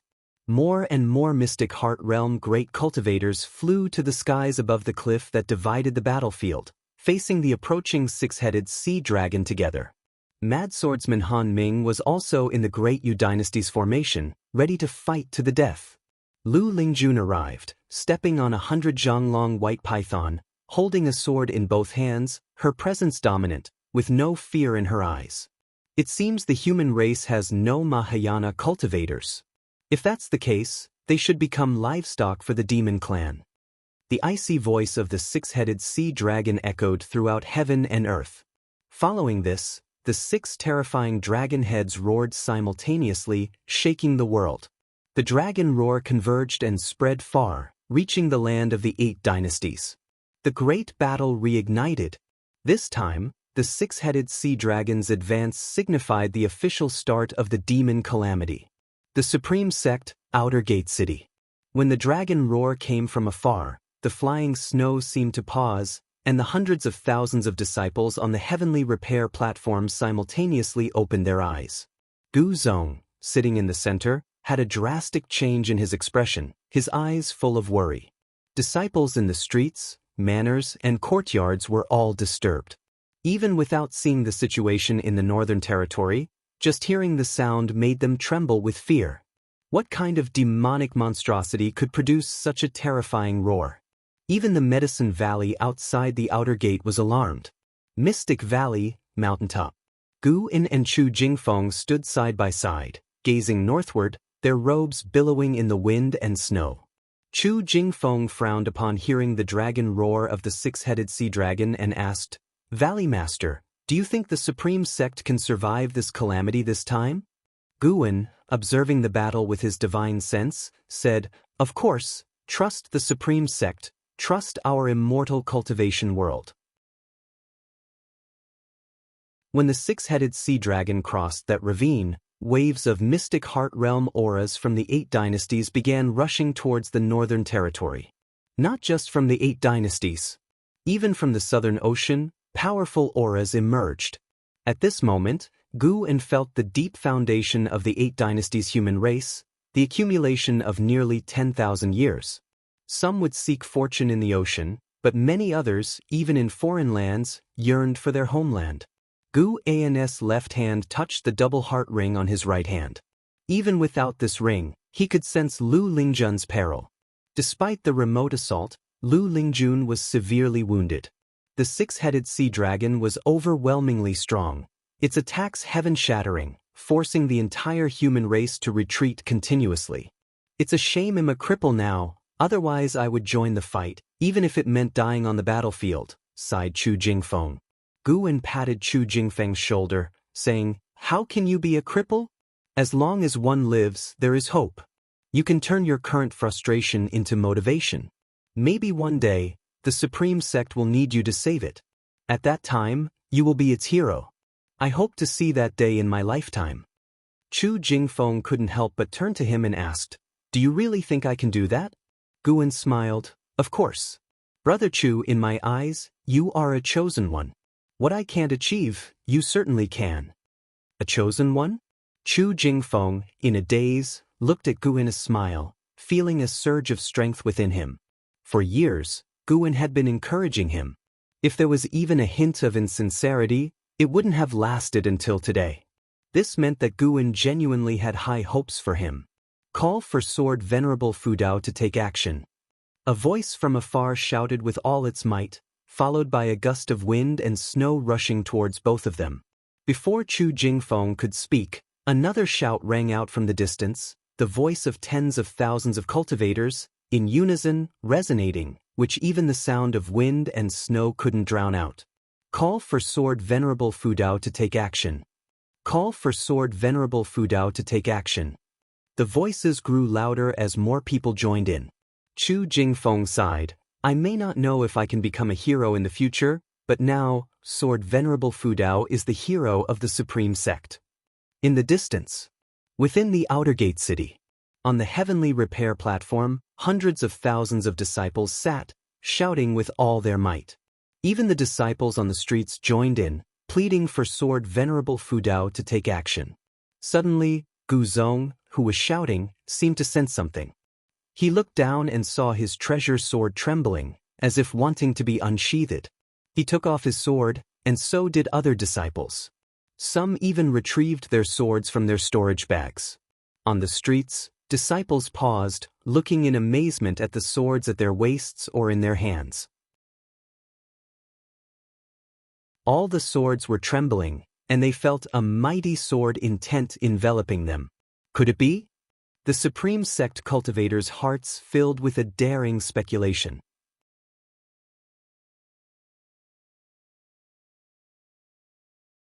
Chapter 163, Execution of the Great Demon King, the Terrifying Sword Venerable. All the swords and flying swords in the city were trembling, exciting the cultivators immensely. They even raised their swords, holding them aloft. It's the sword intent of Sword Venerable Fudao. Sword Venerable Fudao heard our call. This sword intent is indeed from Sword Venerable Fudao. With such vast sword intent, it should be able to contend with the six-headed sea dragon, right? Where is Sword Venerable Fudao? Could he be in the city? The city was in an uproar. Everyone was very excited. Clang! The sound of swords being drawn suddenly overshadowed the clamor of voices. Countless swords rose into the sky, their tips pointing upwards, all hovering at the same height. There were over 1,000,000 swords, and their light was so dazzling that it even outshone the falling snow. On the heavenly repair platform, Gu Zong stood up, and so did the other disciples, all gazing up at the swords in the sky. Di Xie stood on the eaves, looking up at the scene, with an expression of incredulity on the face of this mystic heart realm great demon. Such sword intent, Di Xie murmured to himself. Having come to the Supreme Sect for so many years, he had deeply felt the sword intent of Sword Venerable Fudao. He thought he had overestimated Sword Venerable Fudao, but now he realized the depth of his immeasurable power. Even though he had the third layer of the mystic heart realm cultivation, facing this sword intent made Di Xie feel insurmountable. Under the gaze of the entire city, over 1,000,000 swords flew towards the north, sword chi bursting forth, dispersing the falling snow between heaven and earth, unstoppable, disappearing into the horizon in the blink of an eye. The vast sky was cleaved in two, revealing a clear blue sky, a magnificent sight. Gu Zong's hair was blown askew by the strong wind as he looked towards the direction of the departing 1,000,000 swords, a smile appearing on his face, no longer with a frown as before. Six-headed sea dragon, can you withstand the strongest sword of the Supreme Sect? Great Jiang Dynasty, Northern Territory. Endless cultivators flew towards the north like a rain of arrows, a magnificent sight that scattered the falling snow in the sky. Looking in the direction they were flying, thousands of miles away, on the demon battlefield, the six-headed sea dragon had already leaped over the bottomless canyon. Countless demonic creatures leaped over the canyon, following him to massacre the territory of the human race. The six-headed sea dragon grasped a great cultivator of the mystic heart realm in his hand. No matter how the cultivator struggled, he couldn't break free from his grasp. Thousands of feet away, numerous great cultivators of the mystic heart realm kept casting spells, but unfortunately, their spells and divine skills did not cause any harm to the six-headed sea dragon, not even breaking through his armor. Rocks fell like a meteor shower, striking the demonic army, yet the six-headed sea dragon had no intention of protecting his subordinates. As he advanced, he threw the great cultivator of the mystic heart realm in his hand into his mouth, chewing as his six heads twisted around, scanning in all directions. Occasionally, he would grab almost dead demons from the distance, swallow them in one bite, and blood rained down. Each of his mouths was stained with blood, a horrific sight. His posture was lazy yet dominating. The cultivators of the Mystic Heart realm felt utterly hopeless. They had never felt so helpless even when facing Butcher Immortal Jing from the Ephemera sect, because Butcher Immortal Jing had died too quickly then, whereas now they truly felt the might of a Mahayana realm being. Lu Lingjun stood on the back of the White Spirit Demon Emperor, her hair disheveled, her right shoulder bleeding profusely, blood bubbling constantly. She looked at the six-headed sea dragon from afar with eyes full of unwillingness. "We can't move him at all. If this continues, we could end up in his mouth any time," the White Spirit Demon Emperor said despondently, without any of the bearing of a unification realm being. It now only wanted to flee from this place. Lu Lingjun took a deep breath, knowing that continuing the battle was hopeless and would only lead to pointless sacrifices. She harbored thoughts of retreating, and not just from the battlefield, but from this continent altogether. Just then, she seemed to sense something and suddenly turned her head, eyes wide with disbelief. Behind, the world was vast and covered in white.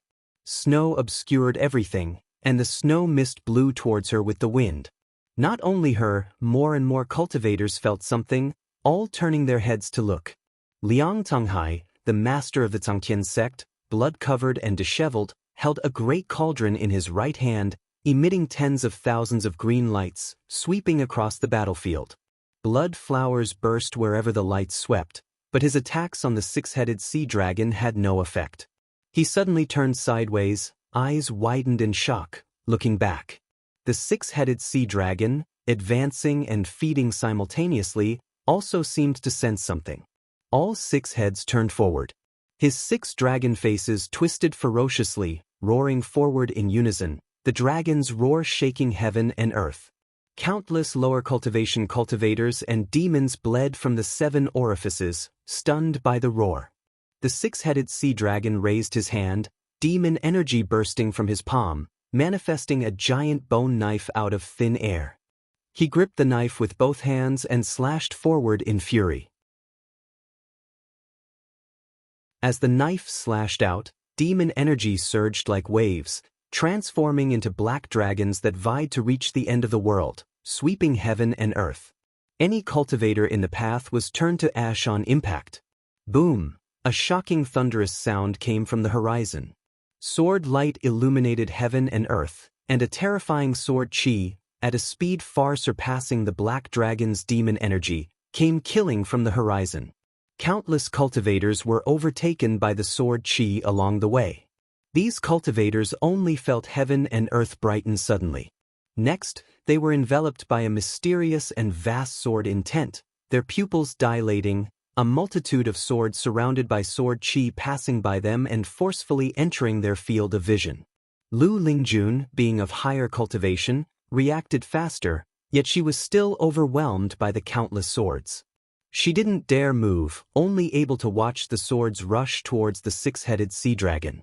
Her beautiful eyes widened, full of shock. In merely the blink of an eye, over 1,000,000 swords converged into a gigantic sword chi, fiercely dispersing the black dragon demon energy, rushing headlong towards the six-headed sea dragon. The six-headed sea dragon reacted extremely quickly. After the slash, all six heads opened their mouths, spewing torrents of flames like a burning river sweeping the sky. Boom! The flames were shredded, and the massive demon body of the six-headed sea dragon was hit, forced to retreat repeatedly, flesh flying as if in a torrential downpour. After retreating 7 steps, the six-headed sea dragon stopped. The million-sword group had already pierced through his demon body, tracing an upward arc in the sky before halting. Countless cultivators and demonic creatures stared, trembling, as the demon energy dissipated and the dragon heads fell to the ground, raising clouds of dust. The terrifying demon body of the six-headed sea dragon was full of bloody holes, densely packed, horrifying. Its life force was completely extinguished. The sword intent of the Taizong divine shocking sword forcefully eradicated its primordial spirit. A Mahayana demon core hovered among the 1,000,000 swords, the demon core of the six-headed sea dragon. Silence reigned over the world. Whether cultivators of the human race or demonic creatures, all gaped at the scene in shock. The nearly invincible six-headed sea dragon died just like that? Whoosh, whoosh, whoosh. The million-sword group began flying towards the Taizong dynasty, the sound of swords breaking through the air incessantly, shattering the silence. Sword Venerable Fudao. It's our supreme sect's sword Venerable Fudao.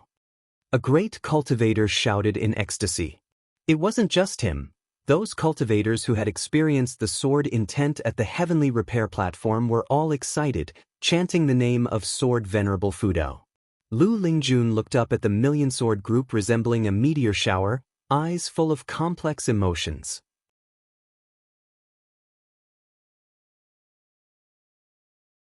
Xie suddenly felt that the upcoming war between the two races had an unpredictable outcome. Sword Venerable Fudao might become the greatest obstacle for his father. He was not worried, even a bit expectant. Compared to the atmosphere of the demon clan, he preferred the atmosphere of the supreme sect. At least there was no internal strife. Xie looked into the distance, eyes playful, thinking curiously, "Demon Master, you consider yourself to be extraordinary, thinking you can predict all things in heaven and earth. Could you have foreseen Sword Venerable Fudao?" He walked up to the heavenly repair platform, ready to continue observing the sword intent of Sword Venerable Fudao. He had a premonition that the sword intent of Sword Venerable Fudao would be his greatest opportunity in this life.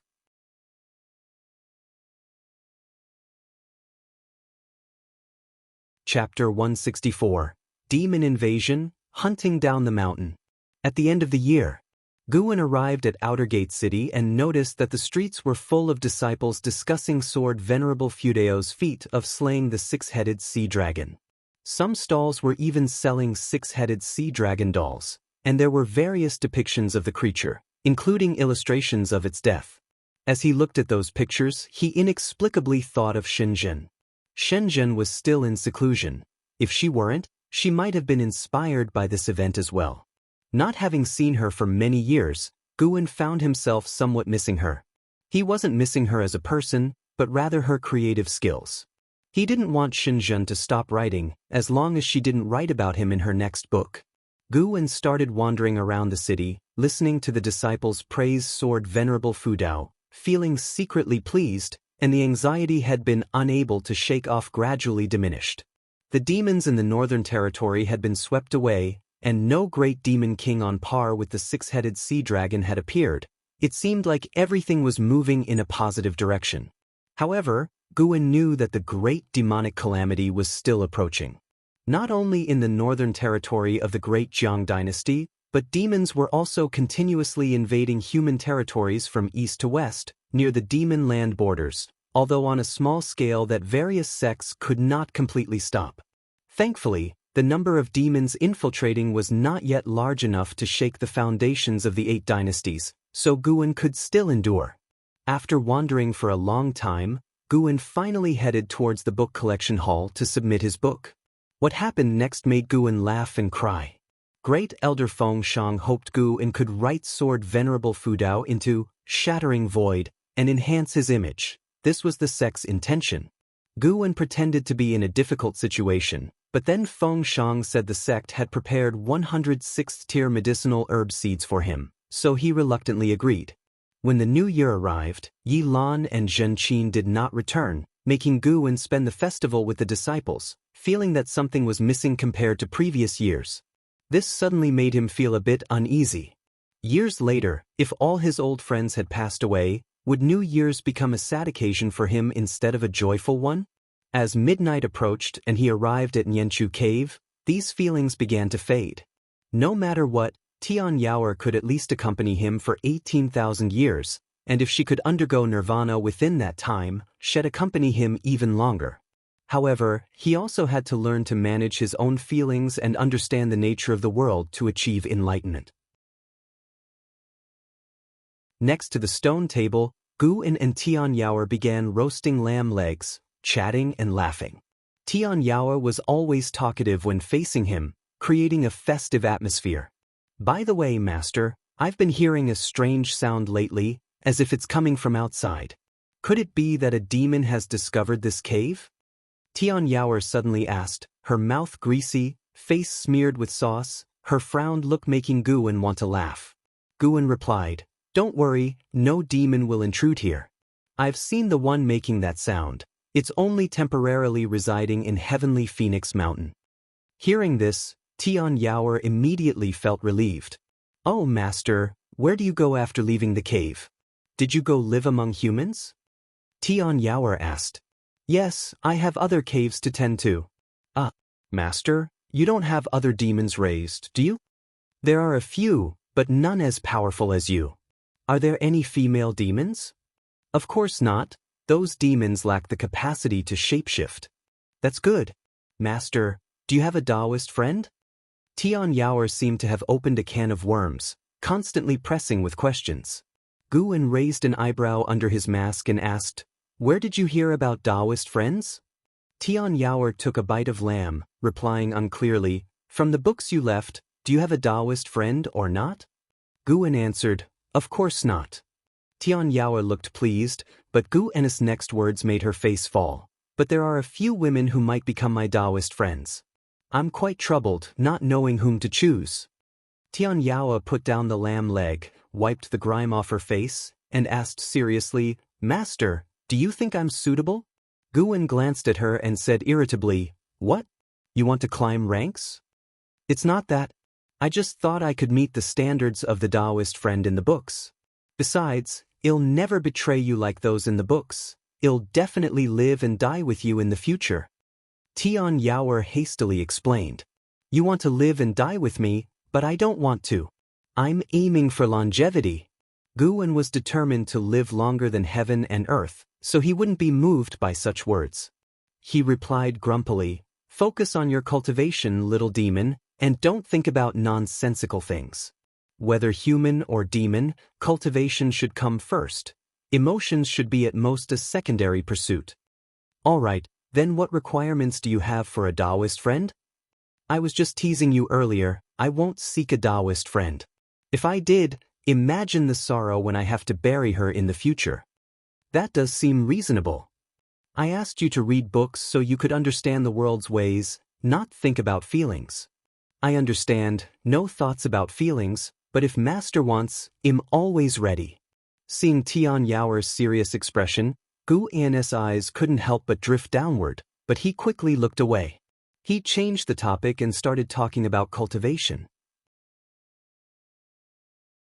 Tian Yaoer pouted, feeling a bit disheartened, but still listened attentively.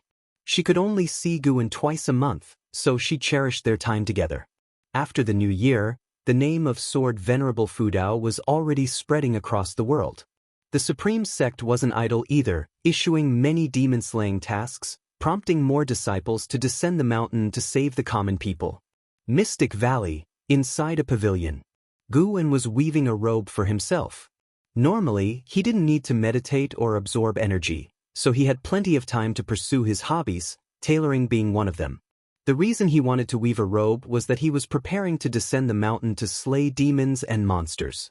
Partly to help the common people and partly to seize the opportunity to extend his life, striving to reach a lifespan of 10 million years as soon as possible. He also wanted to experience the lives of Yi Lan and Zhen Qin.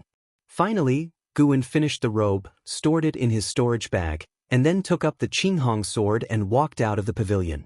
He greeted Lu Jiujia and left Mystic Valley. Lu Jiujia wasn't curious about where he was going. After all, he frequently left Mystic Valley, and in the eyes of the disciples in the valley, the master was a busy man. Under the blue sky and white clouds, Guan stood on a cliff, wearing a dark purple robe.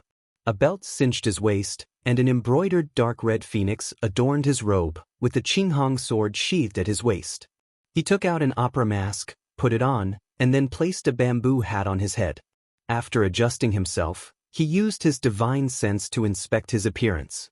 The figure looked good, exuding a compelling aura.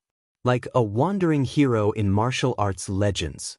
Guan leapt into the forest below, quickly disappearing from sight. Hundreds of miles away, a battle was taking place in the wilds. Several escort vehicles were halted, and over a dozen armed escorts were fighting against attacking demon beasts from all directions. Behind the escort vehicles, there was a carriage with spooked horses neighing incessantly, inside which a mother and son clung to each other tightly. These armed escorts weren't cultivators, they were merely martial artists, no match for the demon beasts. Just as the escorts were about to despair, a strong wind swept through. Following that, a figure rushed out from the nearby forest, moving as swiftly as a hare, wielding a sword like the wind, cutting down one demon beast after another. In less than 3 breaths, all 9 demon beasts were dead. The escorts turned to look and could just barely make out an embroidered dark red phoenix on the figure's back. Before they could speak, the figure quickly disappeared. Amazing! That person must be a cultivator, right? Of course, how could a martial artist have such skills? Incredible! I couldn't even see how he made his moves. Me neither. I wonder which sect that cultivator is from. I tried to apprentice at the Ancient Sky sect when I was young, but got rejected due to a lack of spirit root. On the other side, in the forest, hearing their discussion, Gu Yan's lips curled up slightly under his mask. Saving people like this felt quite good, perhaps even matching the sense of accomplishment from slaying the 6-headed sea dragon. With that, Gu Yan began his journey of hunting demons and monsters. He only killed those demons posing a threat to the common people, ensuring that every act of killing also saved lives. Saving one life could be more meritorious than building a 7-storied pagoda. Would this hold true in this realm? Anyway, Gu Yan felt at peace, killing one demon, saving one person. Good and evil balanced, he shouldn't be burdened with sin. Late at night, a group of cultivators were meditating in the forest, campfires scattered around, with 5 or 6 people by each fire. Yi Lan and Zhen Qin were among them. Yi Lan was meditating, absorbing energy, while Zhen Qin was discussing recent demon encounters and events in the Immortal Cultivation world with nearby disciples. I wonder what the 6-headed sea dragon looked like. I heard it ate 5 Mystic Heart Realm great cultivators alive, Zhen Qin said softly, her face full of curiosity and fear. When she mentioned the 6-headed sea dragon, the other disciples instantly became excited, starting to talk about Sword Venerable Fudao. After slaying the 6-headed sea dragon, Sword Venerable Fudao's reputation in the Immortal Cultivation world had reached its peak. Everyone was curious about how powerful he truly was. No matter how strong the opponent, Sword Venerable Fudao could always kill them effortlessly. As they chatted, they started discussing some of the major happenings in the Immortal Cultivation world. Recently, Hateful Heaven Divine Sword Su Han absorbed the spiritual power of 20 nascent soul realm cultivators. He is said to be on the verge of entering the divinity transformation realm. What kind of demon skill is he practicing? A male disciple worriedly said. They spent their years slaying demons and monsters outside, so they were concerned about running into Su Han. Listening to their discussion about Su Han, Zhen Qin suddenly felt downhearted. What's this? You want to know what cultivation techniques Su Han practices? Well, you're in luck tonight, you'll find out. A chilling laugh suddenly echoed through the forest, startling the disciples of the law enforcement hall. They all quickly stood up, with Yi Lan also rising, drawing the white spirit sword, ready for battle. Prepare for battle, Yi Lan said in a deep voice. The disciples each took out their magic artifacts and quickly gathered together. Looking around, the silent forest under the night sky was so eerie, with mist swirling in the depths, obscuring any figures. Yi Lan suddenly looked in a direction and frowned. The others did the same, only to see figures emerging from the darkness, carrying a coffin.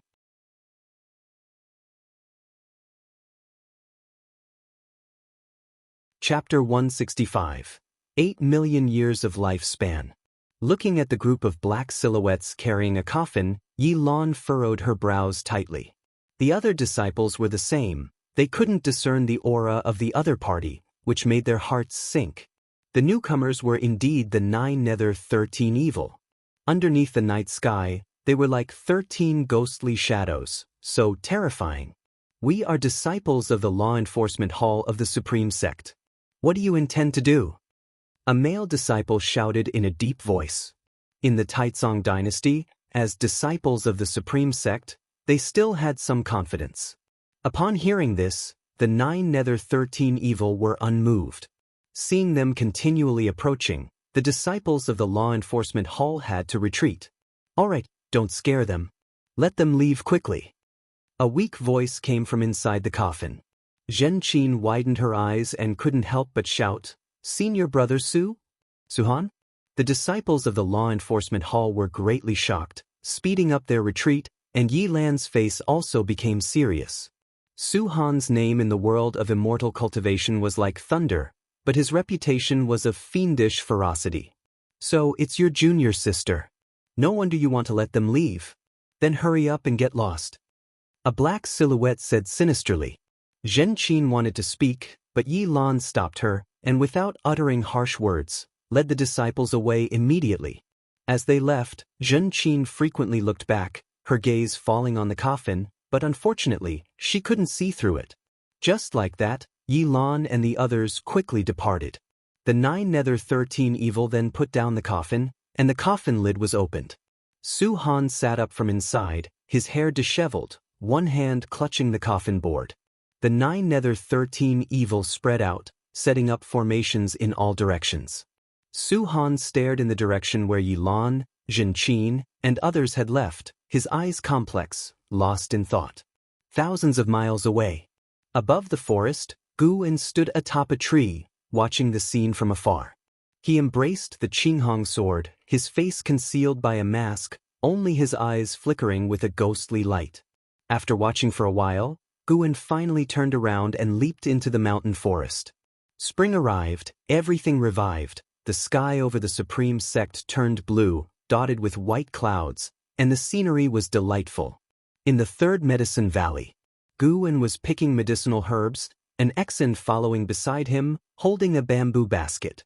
In those days, Guan would go out daily to save people and slay demons. Although his lifespan did not increase rapidly, it still increased by several thousand years each day. Mainly, he wasn't solely targeting demons. In the process, he also experienced the various states of the mortal world. "Valley Master, have you any news of my brother?" An Exen suddenly asked, a question she had held back for a long time. She knew Guan was acquainted with Anhao, especially familiar with Anhao's master, LV Baden. While picking medicinal herbs, Guan replied, "I heard that he is in Tianwei and is said to marry the princess of Tianwei. The auspicious date is not yet decided, and he is currently in seclusion cultivating in Tianwei." This matter was not secretive and had already spread within the inner sect. As the first genius of the Supreme Sect, any of Anhao's actions could stir up rumors. The Supreme Sect had already sent elders to discuss the matter. The sect supported Anhao's marriage with the Tianwei imperial family. Hearing this, an Exen sighed in relief and asked smilingly, "How is the princess of Tianwei in terms of talent and beauty?" "In terms of talent, that I don't know. It said she's quite beautiful. You know your brother, don't you? If the looks weren't good enough, would he even consider her?" Guan responded. Talking about Anhao brought more smiles to Enzin's face. She began recounting Anhao's childhood embarrassing moments, and Guan listened intently without showing any impatience. Guan also felt happy that Anhao could get married. Despite not having married himself, just thinking about the disciple he raised getting married uplifted Guan's mood. After finishing picking the medicinal herbs, the two headed towards the pavilion complex. Guan had an Exen bring the herbs to the storage building, while he went upstairs alone to relax and read. By dusk, Guan left the third medicine valley and continued with his roaming plan. Months passed swiftly, and Guan's 90th birthday arrived. During this period he had slain over 12,300 demon beasts, gaining nearly 400,000 years of lifespan, bringing his total lifespan to over 8 million years. All the cultivators in the world were slaying demons and rescuing suffering people. Therefore, Guan had not yet made a name for himself, but the tens of thousands he had saved remembered him. Sooner or later, his deeds would be widely known. 8 dynasties were still at war, pushing for unification, while the immortal cultivation world was resisting demons. Yet no matter how many demons were killed, the number of demons in the lands of the 8 dynasties kept increasing. The demon calamity was different from what many imagined. It wasn't about countless demons attacking all at once, but a continuous infiltration. Perhaps when the demon ancestor resurrected, the situation would be entirely different. A sweltering summer day. Disguised, Guwen walked along a mountain path. Along the way, there were many refugees, with sallow faces, dirty and disheveled, staggering along like walking skeletons. Even as they brushed past Guwen, they didn't turn their heads, as if nothing mattered to them. Such situations were not new to Guwen. These refugees' homes were likely destroyed by demons, forcing them to head to other cities. However, demons weren't the only troubles in these times. There were also evil people preying on the vulnerable. Looting was common. Guwen had even killed several evil men who were assaulting women. Guwen also did not look at the refugees. He was pondering a question. If he didn't have the ability to steal lifespans, how would he survive in this world? From the Holy Land nurturing demons to harm the living to the common folks suffering from demons and evil men. Even though Guwen wanted to cultivate in peace, if he could do something within his power without endangering himself, he would still like to help. As he walked and pondered, he suddenly sensed an aura coming from the south. He ceased his thoughts and extended his divine sense. The divine sense of the ninth layer of the Nirvana realm swept over mountains and rivers, lakes and seas, arriving at the vast blue ocean. He saw a brilliant white light appear at the horizon. Carefully observing, it was a series of white lotuses forming a staircase in the air, continuously extending forward, while the lotuses at the back disappeared.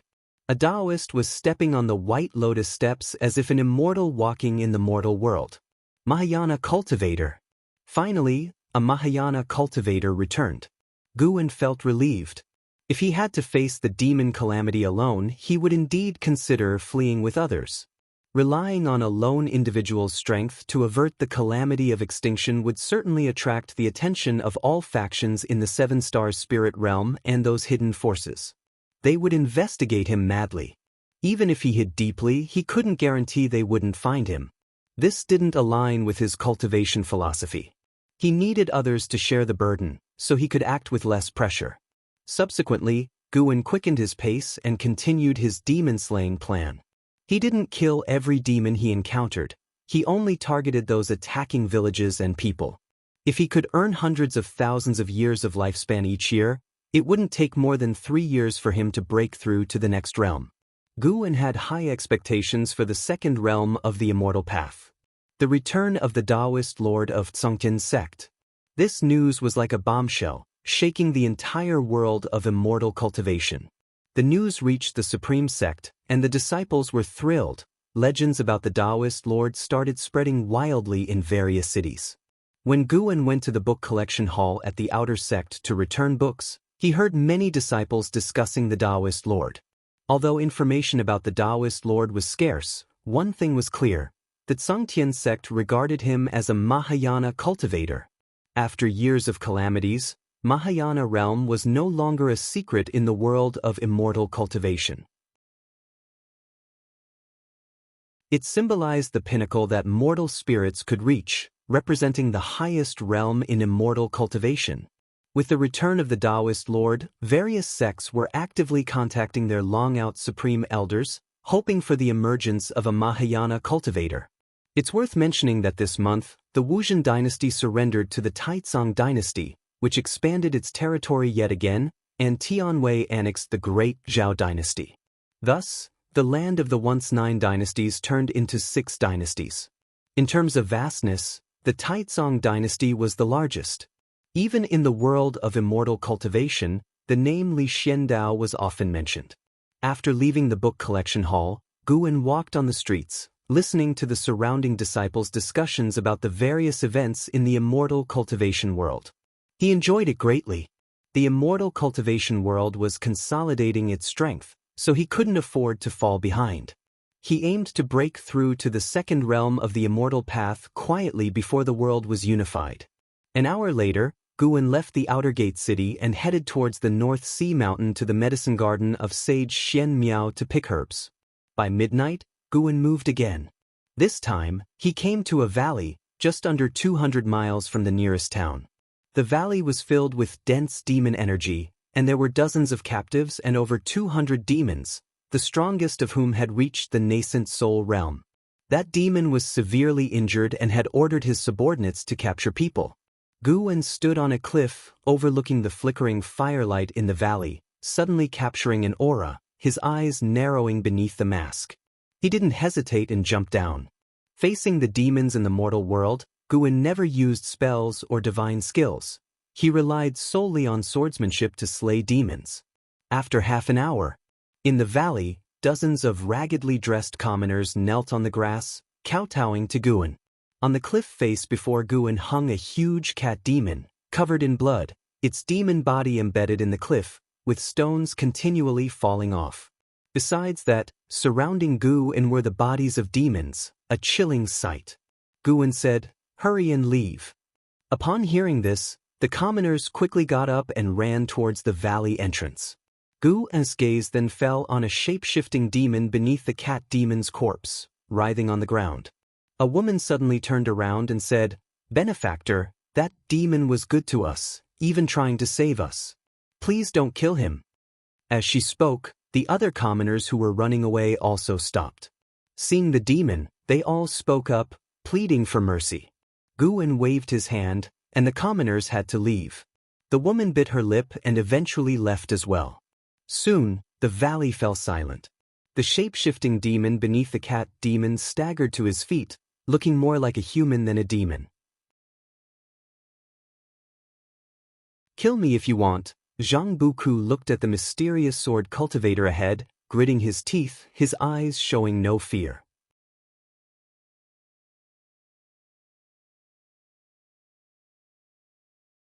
Chapter 166. The appearance of the green hero, 9 masters under heaven looking at the shape-shifting demon in front of him. With a stubborn expression, Guwen's memories were stirred. He recalled scenes of his time with his eldest senior brother, Zhang Chuanqiu. In his memory, Zhang Chuanqiu aged from youth to old age, representing the life of Zhang Chuanqiu. This shape-shifting demon was Zhang Chunqia's son, Zhang Buku. When they first met, Zhang Buku was just a boy, but now he had grown up. Seeing Zhang Buku in such a miserable state now, his eldest senior brother would surely feel heartbroken, wouldn't he? Guwen thought so, and his thoughts began to drift. Zhang Buku's injuries were not inflicted by him. Before he intervened, Zhang Buku was being bullied by demons. When he killed the demons earlier, Zhang Buku pounced on him, but he kicked him to the ground. Zhang Buku could barely stand up until all the demons were dead. According to the words of those commoners, Zhang Buku had indeed not committed any evil deeds. But why did this kid have an attitude of seeking death? Guwen raised the Qinghong sword in his hand, pointing at him, and asked, "Do you really want to die?"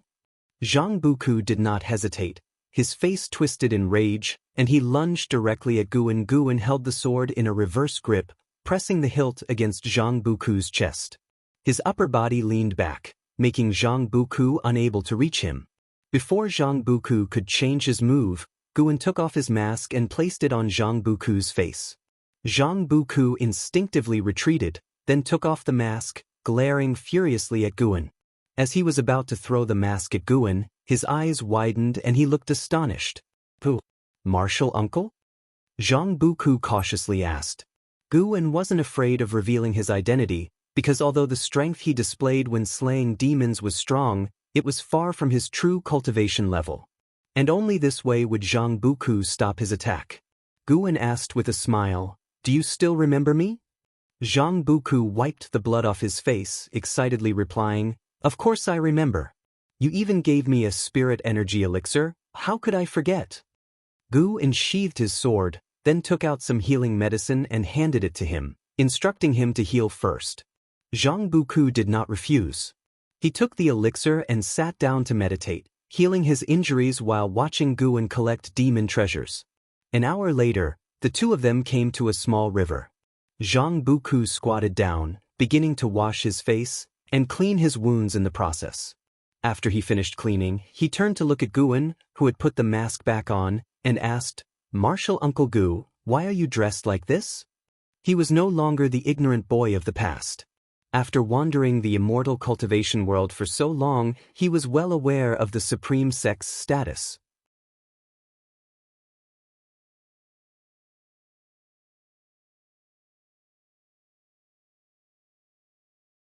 I don't mind losing. Though he lost, he wasn't discouraged because Gu An's victory wasn't easy. Afterward, he took his leave, not wanting to disturb Guan and Yi Lan. Guan took Yi Lan upstairs. Once inside, Guan went to wash his face first. Yi Lan closed the door, walked to the desk, and began to speak. Recently, more and more demons are appearing at the borders of the 5 dynasties. There's even a great demon in the mystic heart realm. It seems that the death of the 6-headed sea dragon did not deter the demon land. Over the year, the Qintang dynasty had merged into the Great Jiang dynasty, and the world was short of another dynasty. I have received information that there are 72 great demon kings in the demon land, and the 6-headed sea dragon was just one of them. When the true great calamity of demons arrives, I don't know how the human race will resist. I think relying solely on the 9 great cultivators in the world is far from enough, Yi Lan said, full of worry. The title of 9 great cultivators was a name proclaimed by the Supreme Sect, including the Taoist Lord of Tsangtian Sect, the Taoist of Immortality of 3 Pure Ones Mountain, and the Sword Venerable Fudao of the Supreme Sect.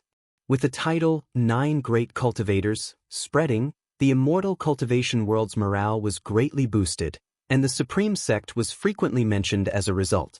LV Baitin had thoroughly studied the techniques Guan had taught him. Guan turned and smiled. The strength of the Immortal Cultivation world is at least continuously improving, which is a good thing. As long as there is hope, it is fine. Yi Lan added, it is said that above the 72 great demon kings, there are even more terrifying existences. It is unknown what the demons in the demon land are planning. Don't think about those things. You and I cannot change the grand trend of the world. All we can do is go with the flow and survive. Guan comforted her. Yi Lan nodded, saying, if the great Jiang does fall, brother, let's go south and head to the sea. I've been making preparations. Although the ocean is dangerous, at least it's a way out. If we can find a small island to live on in the future, even if it's only for 10 or 20 years, it wouldn't be a wasted life. Guan smiled and asked, what kind of life would that be? Just the 2 of us? Wouldn't that be boring? How could it be boring? We would work at sunrise and rest at sunset. I have many ways to amuse you. Yi Lan raised her eyebrows at Guan as she spoke, her gaze truly making Guan's imagination run wild. Guan gave a mock cough and said, if it really comes to that, then it can only be so. After hearing this, Yi Lan became excited and started talking about the resources she had been preparing. Watching her smile, Guan thought to himself, you can rest assured, sister, I will not let you wander aimlessly. Gu An's lifespan had already exceeded 9,300,000 years, getting closer to the 10 million mark. This year, if he made an effort, there's a chance he could accumulate a lifespan of 10 million years by the end of the year. For his sister, he had to test the edge of the great calamity of demons.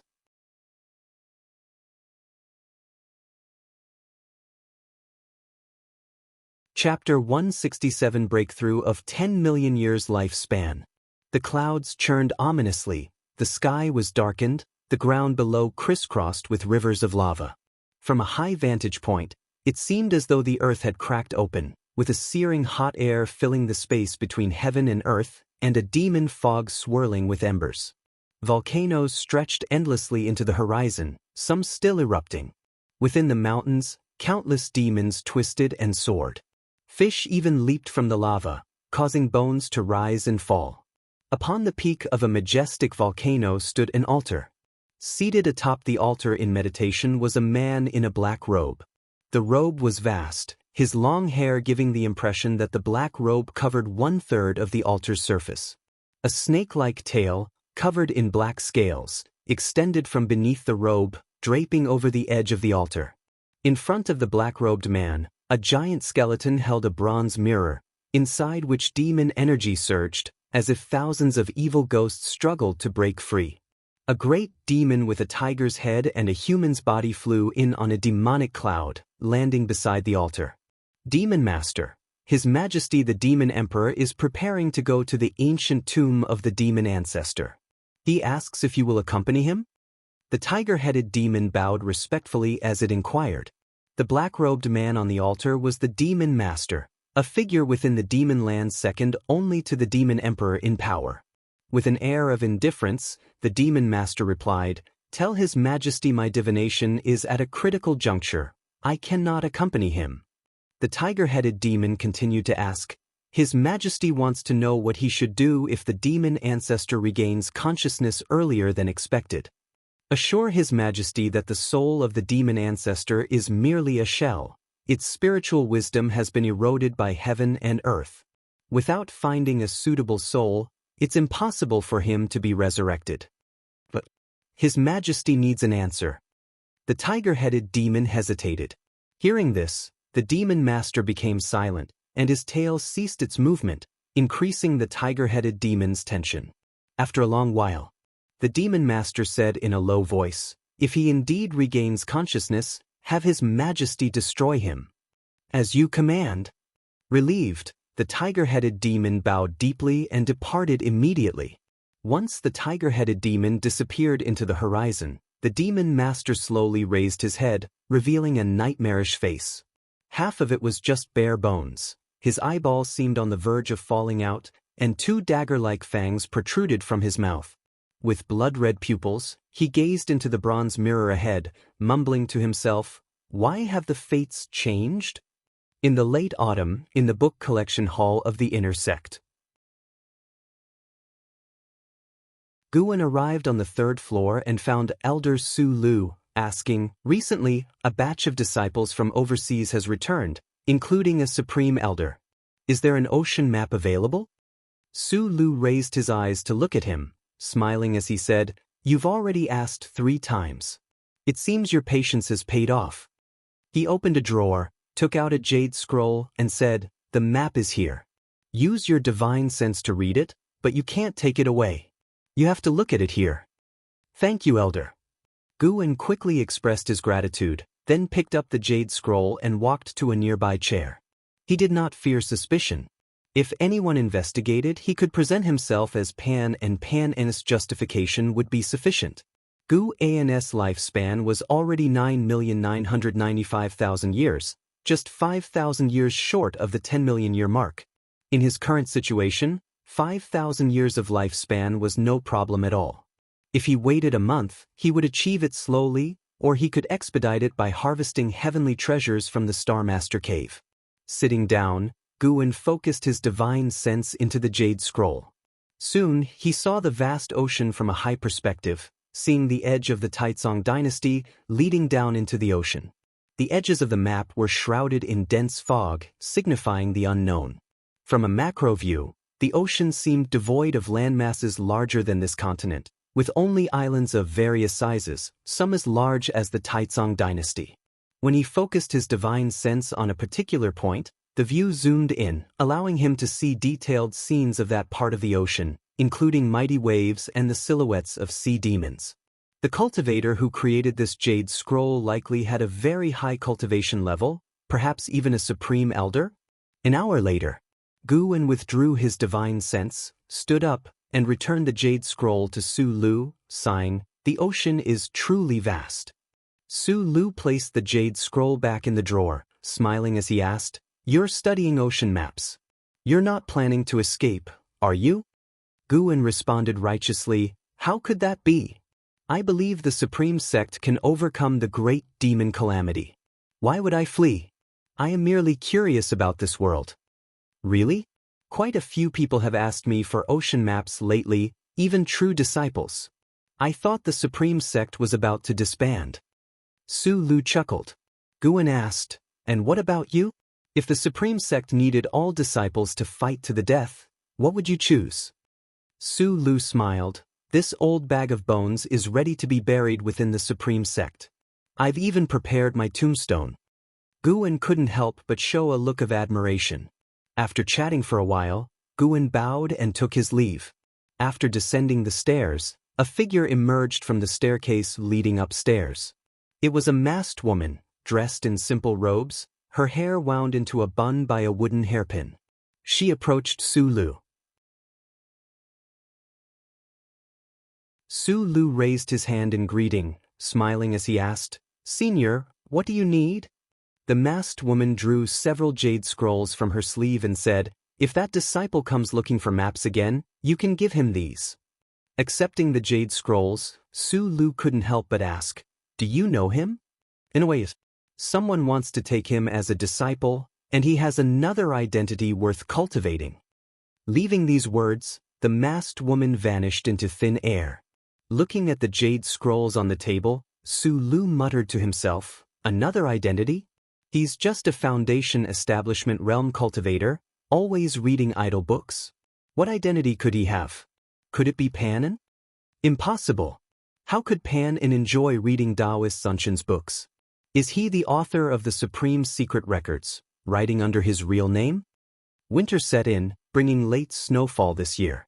After nightfall, Guan first went to the Mystic Heaven Cave Mansion to harvest a batch of medicinal herbs and then replant them. Leaving the Mystic Heaven Cave Mansion, after a few steps, he arrived at the Nianchu Cave on Heavenly Phoenix Mountain. Tian Yao was practicing the Limitless Freedom Step, her figure moving deftly. Despite the short distance, the divine skills were already evident in her movements. This demoness comprehension was indeed high, but to reach 100 miles in one step, or even 1,000, would require many more years. As for achieving Guan's level, he currently saw no hope. With just a glance, Guan turned and began gathering medicinal herbs. Tian Yao spotted him, her face lighting up with delight as she quickly rushed over. A fragrant breeze hit Guan, and Tian Yao hugged him, rubbing her face against his chest, causing him some exasperation. Why was this girl getting more and more clingy? "Why do you suddenly have a fragrance?" Guan asked, raising an eyebrow, lightly patting Tian Yao's thigh as she became even bolder. Hugging was one thing, but using her legs to rub against him was too much. Tian Yao looked up, giggling. "I don't know either. Maybe it's my natural scent. Master, do you like it?" Guan pressed his hand to her forehead, pushing her away. "It's passable. I have to pick herbs, so you keep practicing." Guan was sincere. Although Tian Yao smelled good, it didn't stir his heart. Tonight he would reach his 10-million-year lifespan. Tian Yao didn't listen but followed him, asking about his preferences while he harvested. Guan absent-mindedly responded, his thoughts already drifting overseas. He had begun to envision higher realms. After a while, Guan suddenly sensed something, pausing briefly before continuing his harvest. His divine sense reached out beyond Nianchu Cave, scanning the distance. In the darkness, demon fog swirled, and beyond the mountains, colossal creatures moved. Upon closer inspection, he saw a group of cultivators besieging an ancient species 1,000 feet tall, causing the earth to tremble. The ancient species resembled a turtle, with a mountain, which was also a volcano, on its shell and 3 snake-like heads continually spewing demonic flames. Among the besieging cultivators, someone familiar caught his eye. Ji Xiaoyu. Why was she near Heavenly Phoenix Mountain? Ji Xiaoyu's cultivation level had reached the nascent soul realm's 7th layer. The cultivation levels of those with her were all at least divinity transformation realm, numbering 27, including one mystic heart realm cultivator watching from afar. Guan could sense a demonic energy approaching from the distance, a cultivation level at the mystic heart realm's 5th layer. Were these cultivators from the 7 stars spirit realm? Guan pondered quietly without pausing in his actions. Before long, the mystic heart realm great demon attacked, forcing the mystic heart realm cultivator to intervene. A battle between mystic heart realm cultivators erupted, prompting Ji Xiaoyu and the others to retreat from the battlefield. Seeing the evenly matched mystic heart realm battle, Guan retracted his divine sense and continued gathering medicinal herbs earnestly. After a while, Guan abruptly stopped as 2 notifications appeared before his eyes. Your lifespan has first surpassed 10 million years, activating the lifespan fusion function. Lifespan fusion. Consume lifespan to break the rules of heaven and earth and the laws of the heavenly Tao, fusing different divine skills, spells, and powers. The consumption is determined by the fused objects. Fusion? Guan's first thought was of his 5 elements treasure body. He could finally fuse its cultivation technique into the 5 element skill. Expectancy shone in his eyes. Master, why did you stop? Asked Tian Yaoer nearby. Guwen replied, I was wondering if the amount of herbs has decreased, worried you might be stealing some. With that he continued picking herbs. Tian Yaoer grew anxious, swearing she hadn't stolen any. Guwen teased her for a bit before assuring her he was joking. Tian Yaoer, dissatisfied, pouted and glared at him as though she wanted to eat him alive. It was the first time Guwen had seen her truly angry. Once the herbs were gathered, Guwen placed an arm around her shoulder, comforting, Don't be mad. Later, they'll teach you a powerful spell. Tian Yaoer pouted, The primordial earth immortal skill and limitless freedom step are already enough for me to practice. I don't need spells. Then what do you want? Let me think. How about you stay with me for a night? To practice cultivation? No, to read books together while lying down. Hearing this, Guwen immediately sensed something amiss. This girl was getting bolder.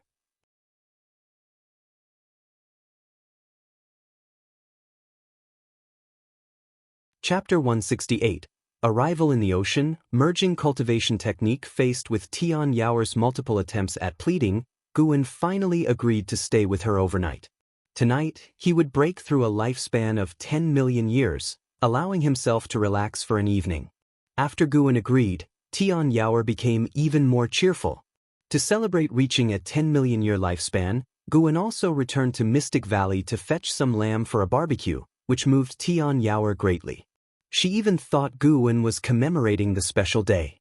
During the barbecue, Guwen's divine sense remained locked on the battlefield at the edge of Heavenly Phoenix Mountain. More and more demons were gathering. The great cultivator in the Mystic Heart Realm leading Ji Xiaoyu and the others could not secure victory immediately, which dragged Ji Xiaoyu and the others into the battle. If the fight continued like this, doom was likely. It was uncertain whether these people were from the Ji family or from the Seven Stars spirit realm. Guwen pondered this, while chatting with Tian Yaoer, making sure she did not notice any flaws in his behavior. An hour later, the great cultivator in the Mystic Heart Realm sustained severe injuries and had to lead Ji Xiaoyu and the others to escape. But by now it was too late to flee. Guwen lay under the tree, giving pointers to Tian Yaoer on her cultivation. Tian Yaoer was continuously practicing the limitless freedom step in front of him. Occasionally he gave his critiques. For each of his comments, Tian Yaoer felt aggrieved, her small mouth pouting. You promised to lie down and read books together. Liar. Big liar. The more Tian Yaoer trained, the redder her eyes became. Guwen found her expression amusing. Today he would teach her a lesson. The harder you try to get something, the tougher it is to obtain. That was the meaning of life. If she started having these wild thoughts after just a few years, how would she endure thousands, or even tens of thousands of years? Guwen was moved by his own broad-mindedness. Tian Yaoer was indeed lucky to have met him. If it were another master, she would be doomed. Under the black sky, Ji Xiaoyu, clad in black, was fleeing quickly through the wilderness haunted by monsters and demons. Upon seeing her figure, these creatures all charged toward her. With a sword in her right hand, she used the heavenly dragon demon-suppressing form. A golden dharma aspect appeared behind her, and golden dragons emerged from it, massacring demons and monsters from all directions. Soon, she dissolved the heavenly dragon demon-suppressing form and slew demons and monsters with her sword. She could no longer tell directions and could only run in a single direction. She did not know how much time had passed. Ji Xiaoyu's spiritual power depleted. As she ran, she took spirit energy elixirs, but the spiritual power provided by these elixirs was completely inadequate for fighting. She stopped beneath a hill, swiftly took out small flags and talisman papers, and within 5 breaths, set up a formation, becoming invisible within a circled area. She sat down to meditate, beginning to cultivate energy. Demons flew over her head, unable to see her form. However, the ground began to tremble, rocks jumped up, making Ji Xiaoyu open her eyes and frown. From her viewpoint, a colossal figure loomed behind the mountains, faintly discernible. It was a giant demon in shape-shifting form, with a human-like body and a lion's head. Its long mane twisted like tendrils, horrifyingly menacing in the dark night. "Where do you think you're escaping to, little lady?" A cold, violent voice rang out, followed by a storm that swept through the mountain wilderness, kicking up waves of dust. After the gust hit Ji Xiaoyu's formation, the airborne rocks and currents avoided the formation, which highlighted its outline instead. Ji Xiaoyu stared at the approaching giant demon silhouette with a calm expression, without a trace of fear in her eyes. She merely sighed softly, and a faint golden mark appeared on her forehead. Before long, the terrifying giant demon arrived in front of her. He squatted slowly, the cloud-like sea revealing his lion head with sharp fangs, blood-red eyes, and a mane, like flames from hell, blazing fiercely. Suddenly, the terrifying giant demon stopped. He raised his eyes to look behind Ji Xiaoyu. The golden mark on Ji Xiaoyu's forehead had expanded, covering her entire forehead like a complex network of lines. She sensed something and turned to look. On top of the hill behind her stood a figure, a man in purple clothes with a mask on his face, standing against the wind. She was secretly startled, not having noticed the other approaching. "Where did you come from?" the terrifying lion demon roared in anger, swinging a palm toward the hill. With one palm strike, Ji Xiaoyu's formation shattered under immense pressure. Small flags plunged into the ground, talisman papers fluttered, and her hairpiece was blown off, her hair dancing wildly. Boom! With a deafening roar, the earth shook and the sky trembled, forcing even Ji Xiaoyu, in the seventh layer of the nascent soul realm, to close her eyes. When the unsettling aura dissipated, she opened her eyes to find the terrifying lion demon left with only his upper body, blood raining down. The demon clouds in the night sky dispersed, revealing splendid, beautiful stars. Ji Xiaoyu's eyes widened in astonishment. That lion demon was so powerful, even her void-crossing realm companions were devoured by it. Subconsciously, she turned to look. The mysterious man still stood on the hill, his arms hanging naturally, as if he had not been the one to strike. The man was none other than Guan. To avoid being recognized, Guan had made his figure larger, taller by one head, with disheveled hair and an almost invisible aura. He didn't use the 9 extremes yin-yang body because news of Sword Venerable Fudao mastering the Demon Shadow Divine skill had already spread. He didn't want Ji Xiaoyu linking him to Sword Venerable Fudao. Ji Xiaoyu quickly stood up and bowed to Guan, saying, "Thank you for saving me, senior." "Why is a Ji family disciple in the demon land?" Guan asked in a hoarse voice, easily reminiscent of a weathered man in his 40s or 50s. Killing that great demon had granted him 600 years of lifespan, a tremendous bounty. Ji Xiaoyu replied, "I followed the 7 Stars Spirit Realm for training. Does Senior have any relationship with my family?" Guan appeared in front of Ji Xiaoyu out of thin air, placing a hand on her shoulder, and said, "Let's talk in another place." Before Ji Xiaoyu could respond, everything blurred before her eyes. The long-distance space shift made her uncomfortable, unable to move. A few moments later, she felt her feet touch the ground. Opening her eyes, she found herself in a cave. The space here was not large, with layered rocks, a mountain wall in front of her pouring underground water, making it very humid. Looking up, she saw numerous crystal stones hanging from the ceiling, emitting various lights that illuminated the cave. "Stay here to heal." Guan left this message before disappearing into thin air. Ji Xiaoyu stood silently. She extended her divine sense, finding the cave over 1,000 zhang beneath the surface, filled with spiritual energy, perfect for healing. Although she did not know who the person was, given the means he displayed, she understood she couldn't escape. The person seemed to have no malicious intent. Otherwise, she was now exhausted, a prime time to attack her. Ji Xiaoyu sat cross-legged and began to cultivate energy to restore her spiritual power. On the other side, Guan returned to Heavenly Phoenix Mountain. Tian Yaoer was sulking, but seeing him with 2 bottles of fine wine, she immediately beamed with joy. Since the last time she got drunk, she had fallen in love with alcohol. Half an hour later, Tian Yaoer was drunk and lying on Guan's lap. Guan patted her back, a smile on his face. In the morning, Guan did not immediately return to the Supreme Sect nor look for Ji Xiaoyu, as she would not recover her spiritual power and injuries in just one night. He went directly south, flying toward the ocean. Utilizing the 9 extremes yin-yang body, he transformed into a shadow form, then performed the limitless freedom step to swiftly leave the Taizong dynasty and enter the ocean. The vast sea and open sky widened Guan's view, lifting his spirits. His figure constantly shifted, moving quickly above the sea of clouds. On the ocean, a large ship sailed quickly.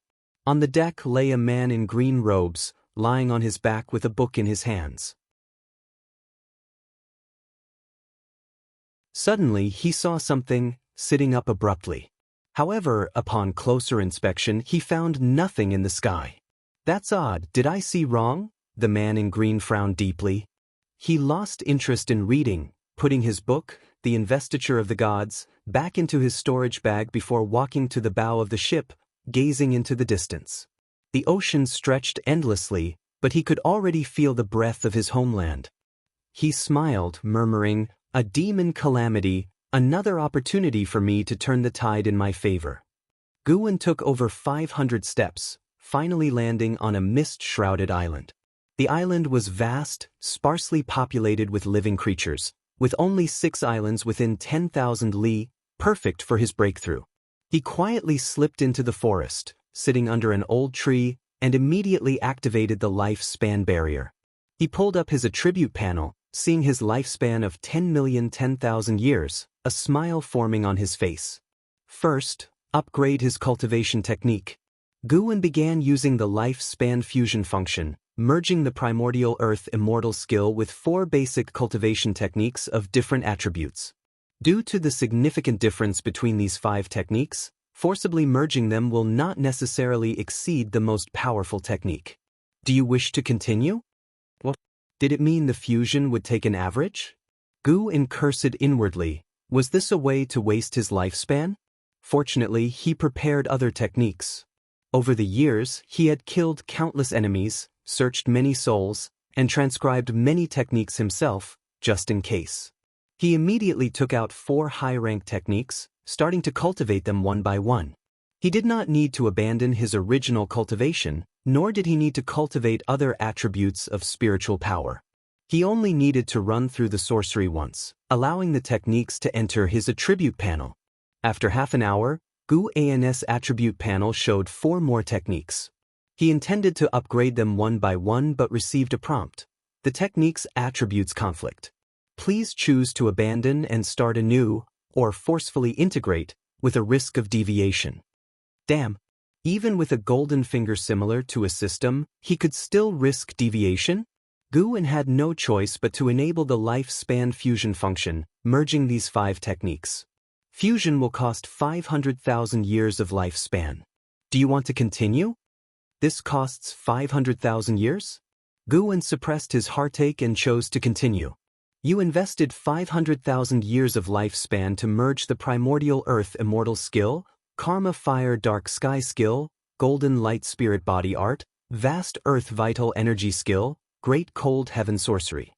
Fusion successful. You comprehended 5 elements Taoist skill.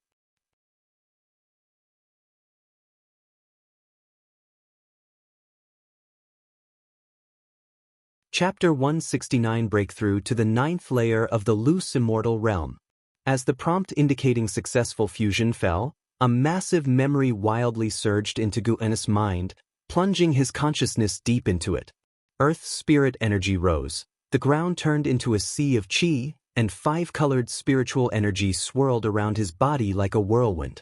The spiritual energy of the entire island started to rush toward him, causing the mountains and forests to sway, and all the living creatures on the island to be startled and flee.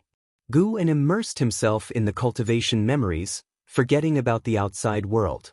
An ancient hour later, he slowly opened his eyes. Through the lifespan barrier, he saw the woods shaking violently and thunderclouds rolling in the sky, as if he had suddenly moved from morning to evening. He savored the profoundness of the 5 elements Taoist skill, his heart filled with joy. The sorcery of the 5 elements was indeed formidable. The 5 elements created heaven and earth. Although the attributes of heaven and earth were more than the 5 elements, the 5 elements were the most fundamental. The 5 elements evolved into heaven and earth evolved into more attributes and rules. By relying on the evolution of lifespan, Guan had already mastered the 5 elements Taoist skill. The myriad subtleties within the cultivation technique were hard to explain clearly in a short time. He reopened the attribute panel and devoted 500,000 years of lifespan into the 5 elements treasure body for evolution. One prompt after another popped up crazily before his eyes. Until he saw one prompt, and a smile appeared on his face. You have comprehended the true meaning of heaven and earth for 350,000 years, and received the tempering of heaven and earth true meaning in your physical body. Your root bone has transformed, and your 5 elements treasure body has advanced to the innate Taoist body. The following 150,000 years were all for enhancing the innate Taoist body, but the innate Taoist body did not advance further. As the earth spirit energy surged into Guan's body again, he decided to continue devoting his lifespan, at least to undergo another transformation in his physique. He devoted 10,000 years after another. After 370,000 years, his innate Taoist body successfully advanced to the mystic holy body. The speed at which earth spirit energy poured into his body accelerated, plunging him into an indescribably wondrous state.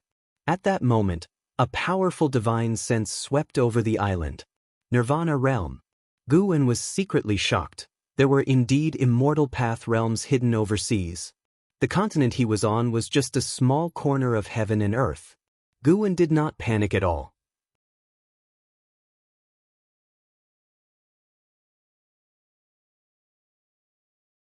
An ancient hour later, he opened his eyes. It was already dark. Having no time to savor the heaven and earth primordial skill, his gaze turned to the attribute panel again. The primordial Rui skill must be enhanced, as it was Guan's fundamental standing, allowing high realms to be unable to spy.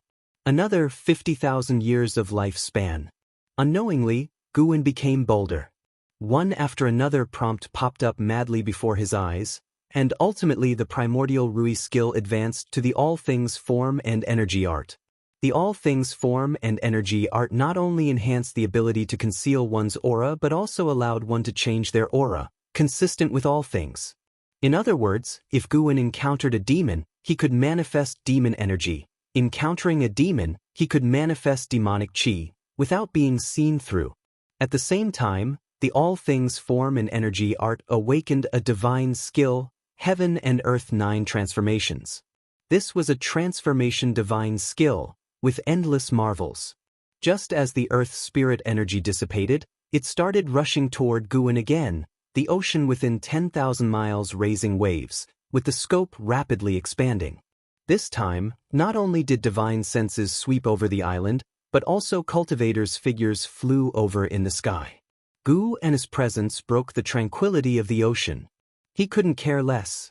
Another ancient hour later, Guan opened his eyes, seeing he had less than 7,200,000 years of lifespan left, suddenly feeling 1,000,000 years of lifespan wasn't that much.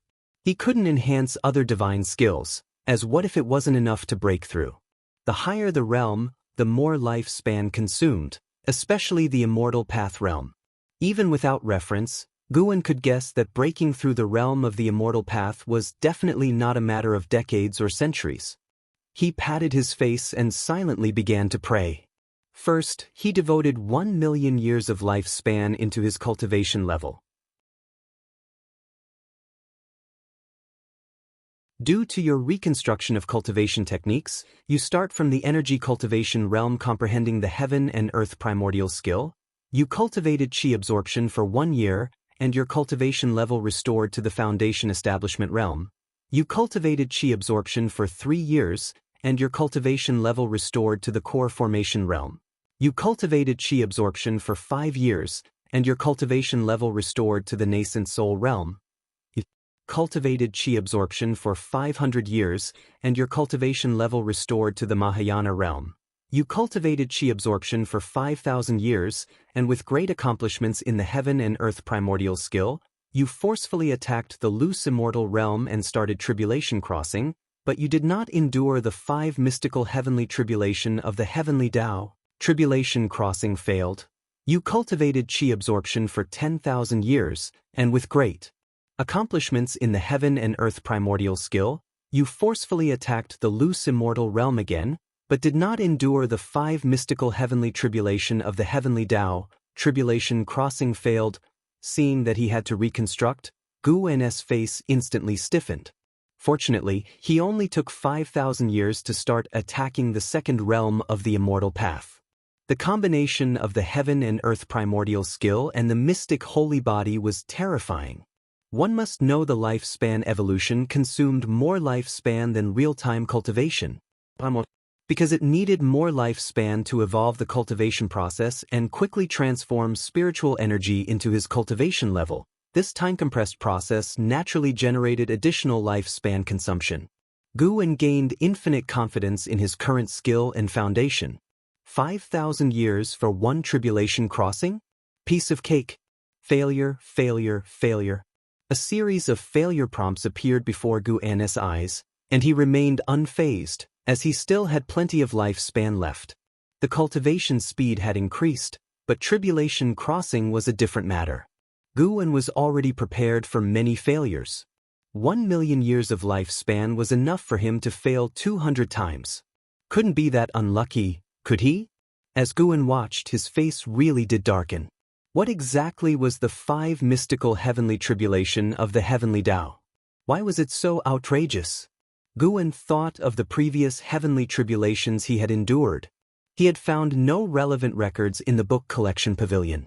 Others faced various minor heavenly tribulations, but for him, every heavenly tribulation seemed incredibly terrifying. He suspected it had to do with his physique and cultivation technique. Enhancing physique and cultivation technique, although it could accelerate cultivation speed, also increased the difficulty of tribulation crossing. Immortal cultivation was truly defying the heavens. However, during the evolution cultivation, he purely relied on himself to cross the tribulation without any assistance from external items, so it didn't matter if he failed. As long as he could break through, no matter how much lifespan it cost, it was worth it. 1 million years of lifespan successfully went down the drain. It couldn't be said that way. At least his mana transformed from the wood attribute Dharma power of the primordial earth immortal skill to the 5 elements Dharma power of the heaven and earth primordial skill. Just this alone made him several times stronger than before. As Gu consoled himself, earth spirit energy surged into his body again. This time, his thoughts were not influenced, so he continued to devote lifespan for evolution cultivation. Another 1 million years. Failure. Failure. Failure. Gu N's expression became serious, starting to visualize the scenes of tribulation crossing failure, which must be extremely dangerous. He worked hard to evolve himself. You cultivated chi absorption for 450,000 years, and with great accomplishments in the heaven and earth primordial skill, you forcefully attacked the loose immortal realm, started tribulation crossing, you endured the 5 mystical heavenly tribulation of the heavenly Tao. Tribulation crossing succeeded, and your cultivation level broke through to the first layer of the loose immortal realm. You cultivated chi absorption for 450,003,000 years, and your cultivation level broke through to the second layer of the loose immortal realm. You cultivated chi absorption for 500,000 years, and your cultivation level broke through to the 9th layer of the loose immortal realm. You cultivated chi absorption for 560,000 years, and with great accomplishments in the heaven and earth primordial skill, you forcefully attacked the wandering immortal realm, started tribulation crossing, but did not endure the yin-yang yellow 5 emperors tribulation. Tribulation crossing failed. The constant failures began again.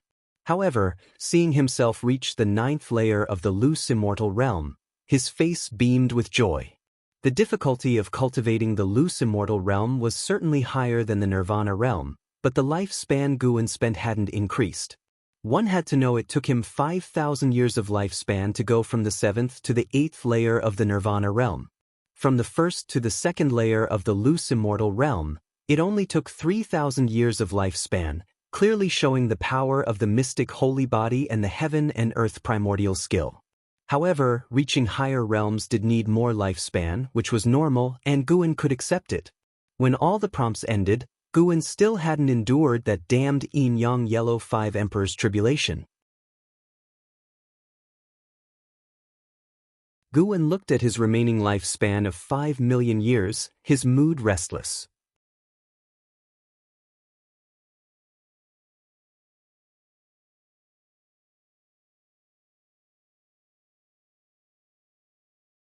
He reminded himself that he was already a great cultivator at the 9th layer of the loose immortal realm, with a stable Taoist heart. Do not be elated by external success, nor sad by personal failure. A 3rd million-year lifespan, invest. A few moments later, he couldn't help but utter a single word, crap. The demeanor nurtured through 91 years of cultivation in the immortal cultivation world finally broke, awakening a native expletive from the depths of his soul. Guan dared not invest another million years and opted for 500,000 years instead.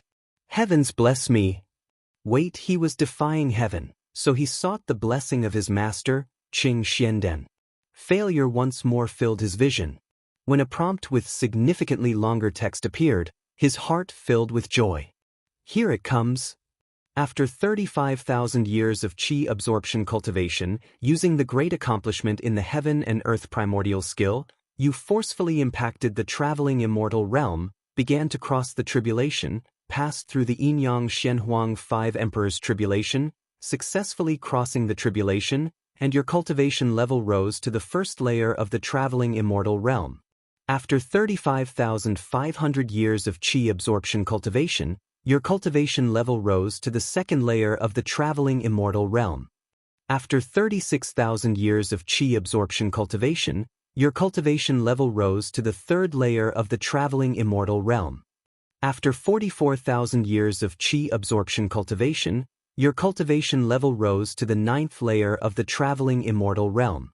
After 46,000 years of qi absorption cultivation, using the great accomplishment in the heaven and earth primordial skill, you forcefully impacted the heaven and earth flying immortal realm, began to cross the tribulation, but failed to survive the heaven and earth divine intent heavenly tribulation. The subsequent 4,000 years were filled with failures, with a tribulation every 2,000 years. Phew, the 9th layer of the traveling immortal realm. Exciting! The earth's spirit energy surged upwards, and the sound of the earth groaned like a dragon's roar echoing in his ears, making him feel incredibly joyous. Heaven does not disappoint those who persist against life's odds. The heaven and earth flying immortal realm. Can one fly out of this sky?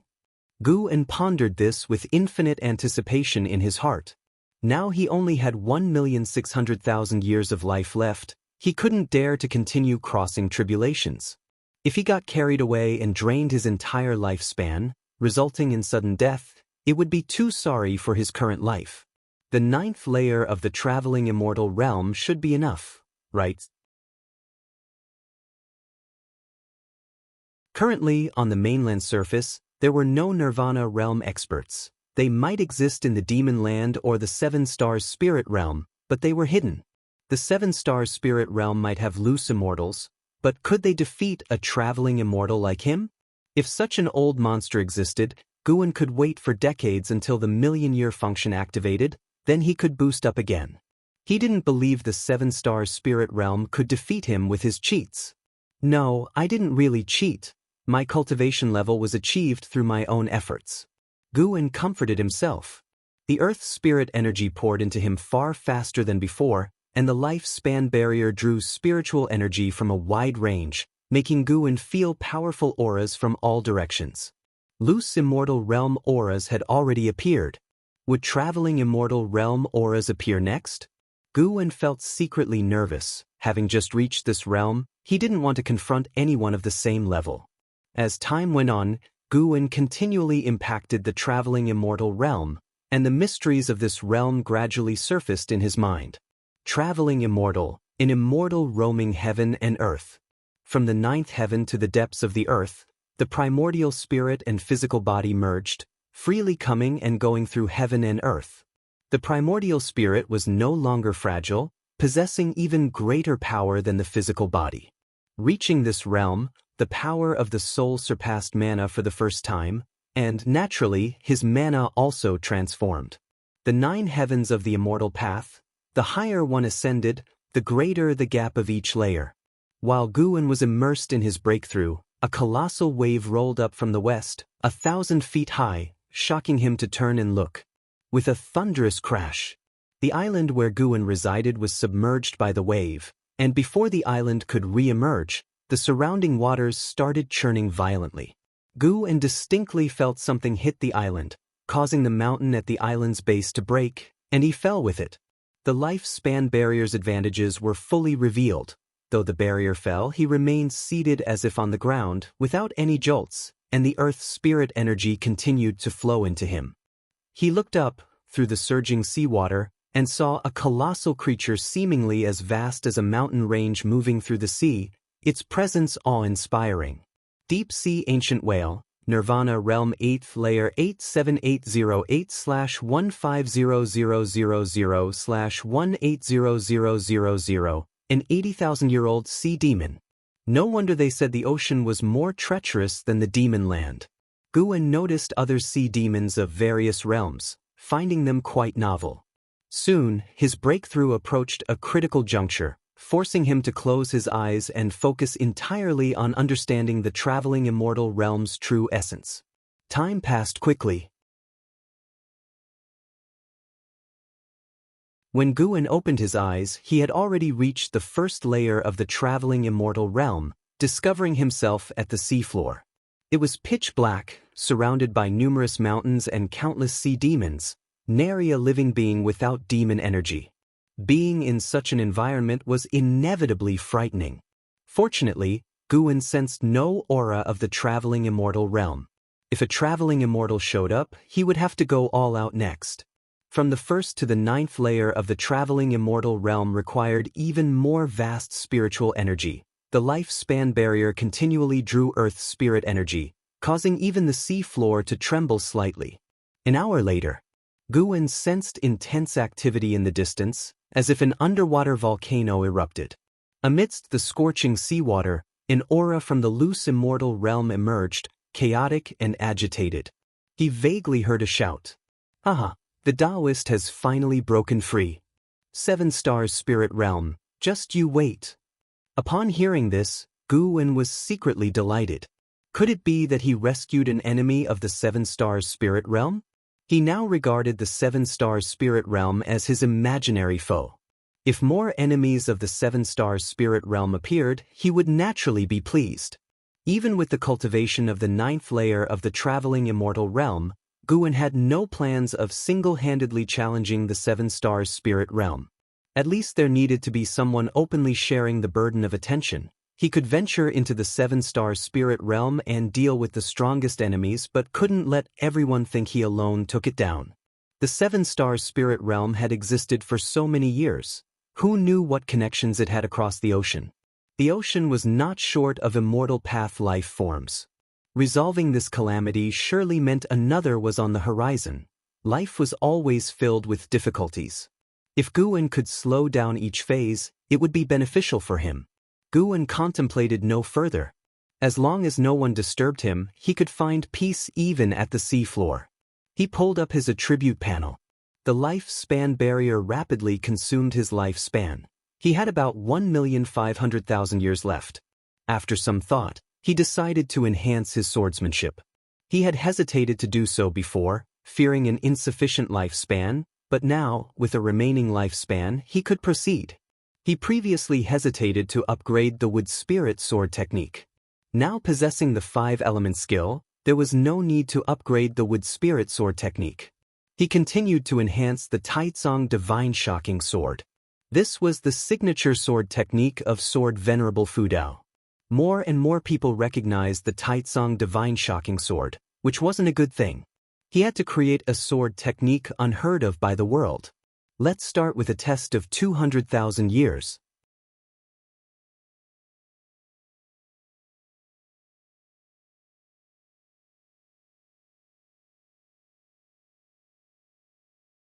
Chapter 171, named Holy Land, actually Demon Cave. The supreme sect under the night sky was serene and peaceful. Gu En's divine sense encompassed the entire supreme sect. He saw the hidden spaces seemingly exposed before his eyes, each cave residence laid bare. There were even small realms similar to the manifest Holy Cave, though those small realms were far less extensive than the Starmaster Cave. The supreme sect had 4 mystic heart realm cultivators: Ancestor Xian Quan, Lu Lingjun, and 2 supreme elders whom Guan had never seen before. One was a woman whose presence he had sensed in the inner sect's book collection hall. One had to admit, the foundation of the supreme sect was strong. Guan noticed LV Baidian practicing energy in his cave, seemingly still striving to break through to the mystic heart realm. LV Baidian treated Guan well.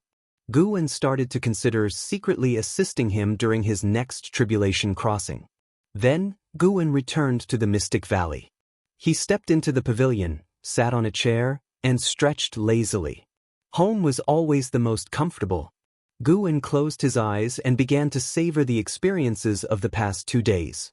The mysteries of the wandering immortal realm, the vastness of the heaven and earth primordial skill, and the wonders of the mystic holy body. Too many things were worthy of reflection and appreciation. Until morning came, Guan went downstairs to lead his disciples in exercises, then returned to his room. The disciples did not notice Guan's changes because the gap in cultivation levels was too vast. The disturbances in the ocean did not reach the continent, and over the next 3 days, Guan did not sense the divine senses of nirvana or loose immortals sweeping across the continent, which put him at ease. After 3 days, he continued harvesting medicinal herbs. His lifespan was just over 1.4 million years, with the lifespan barrier alone consuming hundreds of thousands of years. For the next lifespan function activation, he would need to accumulate 100 million years of lifespan. The mere thought made Guan's scalp tingle. 100 million years of lifespan was no easy task, certainly not the work of 2 or 3 decades. At his current rate of 200,000 years of lifespan income per year, it would take about 5 centuries. He had to strive harder to increase his annual lifespan income. In the morning, he went to the 3rd Medicine Valley. In the afternoon, he visited Tianya Valley. By evening, he headed to the Demon Land to meet Ji Xiaoyu. In the underground cave, the black-clad Ji Xiaoyu was still seated in meditation, cultivating energy. Her spiritual power had recovered by 30%, and she had consumed quite a number of spirit energy elixirs during this period. Guan appeared out of thin air 10 steps away. Ji Xiaoyu did not detect his presence. After watching quietly for a while, Guan finally spoke up. There is a powerful force within you. After depleting your spiritual power, this force has actually enhanced your cultivation level. Upon hearing this, Ji Xiaoyu quickly opened her eyes, then stood up and faced him with a clasped fist in courtesy. I have ties with the Ji family and wish to teach you a divine skill. Would you like to learn? Guan asked calmly. He intended to impart the Taoist Gang primal energy to Ji Xiaoyu. The Taoist Gang primal energy, transformed from Heaven and Earth Path Gang, was stolen from Ji Xiaoyu by Jianghu. By returning it to Ji Xiaoyu, Guan repaid the debt of her past rescue. Upon hearing this, Ji Xiaoyu asked, May I ask, Senior, what divine skill is it? The Taoist Gang primal energy. Have you heard of it? The Taoist Gang primal energy? Ji Xiaoyu was moved, her eyes showing a mix of surprise and doubt. Guan said softly, It seems you have heard of it. Through her mask, Ji Xiaoyu could not discern his true appearance. She suppressed her inner shock and asked with furrowed brows, May I ask, Senior, who exactly are you? The Taoist Gang primal energy is an ultimate skill of the Ji family that has been lost. There is no related transmission within the family, and to master the Taoist Gang primal energy, one must first cultivate the Heaven and Earth Dominator body. To achieve the Heaven and Earth Dominator body is enough to be included in the main family's lineage. Guan replied, There is no need for you to know my identity. You only need to answer whether you want to learn. Then please, Senior, teach me. Ji Xiaoyu replied without hesitation. Guan waved his sleeve, and a gust of wind blew towards Ji Xiaoyu. She had no time to dodge and was immobilized. In her pupils, a figure continuously changed stances. While Ji Xiaoyu was entranced, Guwen observed her, equally curious. Besides the primordial Taoist talisman, Guwen sensed she had other secrets. She possessed an indescribable composure. Even facing Guwen, she did not lose her poise. Guwen recalled the first time he saw Ji Xiaoyu in his youth. She was different from her peers even at a few years of age. At that time, he even guessed she might have been possessed by someone with an old soul inside her body. An hour later, Ji Xiaoyu's eyes became clear. She took a deep breath and turned to look at Guwen, who was standing not far away by the mountain wall. She said, "Thank you, Senior, for your guidance. How can I repay you?" She was sure the Taoist gang primal energy she just acquired was genuine. The Taoist gang primal energy shared many similarities with her Heaven and Earth Path gang. She could even see the signs of the Heaven and Earth Path gang evolving into Taoist gang primal energy. This person's Tao level surely exceeded her imagination. He might even be the strongest person she had ever encountered in her life. "I do not need your repayment. I am only considering your surname, Ji. Tell me, what are your impressions of the seven-star spirit realm?" Guwen replied casually. In fact, in his heart, Ji Xiaoyu was more important than the Ji family. Although the Ji family raised him years ago, they intended to cut off his hand. It was Ji Xiaoyu who spoke up to save him. His acceptance into the supreme sect was also Ji Xiaoyu's idea, unrelated to the Ji family. Over the years, the medicinal herbs Guwen had contributed were enough to repay the Ji family. This time, rescuing Ji Xiaoyu was also repaying her past kindness. At least in Guwen's mind, he and the Ji family, including Ji Xiaoyu, were even in grace. The Ji family was about to leave the supreme sect. To Guwen, it meant that the Ji family would have no relation to him in the future, becoming strangers. Ji Xiaoyu looked at Guwen and calmly said, "A place named Holy Land, but in reality, a demon cave." Guwen was surprised. He did not expect Ji Xiaoyu to recognize this. Ji Xiaoyu continued, "It seems Senior also has a different view of the Seven Stars spirit realm. Otherwise, you would not have asked me. Perhaps we can stand on the same side." "Oh, why should we stand on the same side?" Guwen's tone was intriguing. Ji Xiaoyu frankly said, "I want to overthrow the Seven Stars spirit realm. My power alone is too weak. I hope Senior can assist me." Guwen inquired, "Reason?" "It has nothing to do with the sake of the people. The Ji family wants to marry me off to a disciple of the Seven Stars spirit realm. For the sake of blood relations, I cannot oppose the Ji family, so I intend to eliminate the Seven Stars spirit realm." Ji Xiaoyu's expression remained calm. "Though I was born in the Ji family, I will not choose to sacrifice myself for the family. Between me and the family, I will always choose myself. If Senior harbors animosity towards the Seven Stars spirit realm, then we can join forces. I will gather as much information about the Seven Stars spirit realm as possible." Listening to her, Guwen could sense the coldness emanating from her bones, causing him to reassess her. In Guwen's impression, Ji Xiaoyu had been merely calm and composed. Only this time did he truly understand who Ji Xiaoyu was. Although her words seemed selfish, Guwen did not dislike her for it.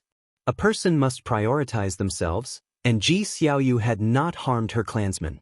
The Seven Stars spirit realm was indeed not a decent entity. Guwen said, "All right." Ji Xiaoyu immediately raised her hand in salute to Guwen. "Do you know that the root cause of the demon calamity comes from the Seven Stars spirit realm?" Guwen suddenly asked.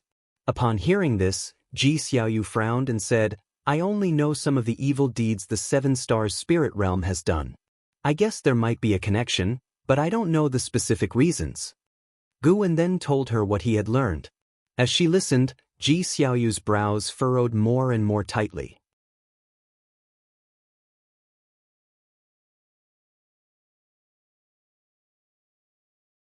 His name is Xian Tianyi. With a Mahayana cultivator like him, we'll have a better chance against the demon calamity. He said if he'd come back earlier, dealing with the six-headed sea dragon, another Mahayana cultivator, would have taken just a single move. Gu Yu said excitedly, his face full of admiration.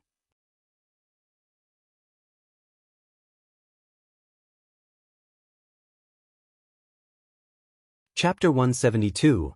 Regret having met too late. Journey to the west. Gu Ye's arrival interrupted the chess game between Gu Wen and Lu Lingjun. Lu Lingjun was also interested in Xian Tianyi, so she asked Gu Yu a few questions. After chatting for a while, Gu Yu finally left. Gu Wen noticed Lu Lingjun's drifting thoughts and knew she was thinking about Xian Tianyi. He stood up and turned to leave. Lu Lingjun suddenly said, "After the new year, you should go listen to the teachings too. It's a rare opportunity, as great cultivators are not often seen." Gu Wen turned back to look at her, seeing her face full of longing. He chuckled lightly without saying more. The influence of a Mahayana realm cultivator's teachings was immense. As winter approached, more and more disciples returned, and cultivators from other sects also came. Xian Tianyi's name spread throughout the immortal cultivation world, and his cultivation achievements were revealed and widely circulated. Supreme Sect's strongest genius since ancient times. Core formation at 20, nascent soul formation at 42, divinity transformation at 70, void crossing at 100, and unification at 200. Due to his extraordinary talent, Supreme Sect hid his true age before he reached the unification realm. When he attained the 9th layer of the unification realm, he went south to seek immortal fate directly. This made Supreme Sect even more cautious about mentioning his talent, fearing great calamity. He searched overseas for immortals for 300 years, and upon his return, he had already reached the Mahayana realm. With Supreme Sect's grand promotion of Xian Tianyi's legendary life, his name shook the world in a short time, overshadowing the 9 cultivators. The vast majority of cultivators found his achievements unbelievable, even thinking Supreme Sect was exaggerating. Gu Wen heard about Xian Tianyi's deeds in the Outer Gate City and also thought it exaggerated. But on second thought, it made sense. No wonder someone in the sect said as long as the true inheritor wanted the sect leader position, LV Baiyan would have to step down within a day. In the face of such talent, no matter how great LV Baiyan's contributions were, he had to concede. Although Xian Tianyi's growth trajectory defied the understanding of ordinary cultivators, his return indeed boosted Supreme Sect's morale. Even before the new year, the Outer Gate City already had a festive atmosphere. Amidst the vast winter snow, Gu Wen arrived at the 3rd Medicine Valley from Mystic Valley. As soon as he arrived, he sensed 2 auras, one of which was unmistakably at the Mahayana realm. Xian Tianyi was here. Gu Wen's expression remained calm as he walked towards his loft. Upon pushing open the door and entering the room, he saw 2 people inside, the vice sect leader Ji Han Tian and a man in green robes.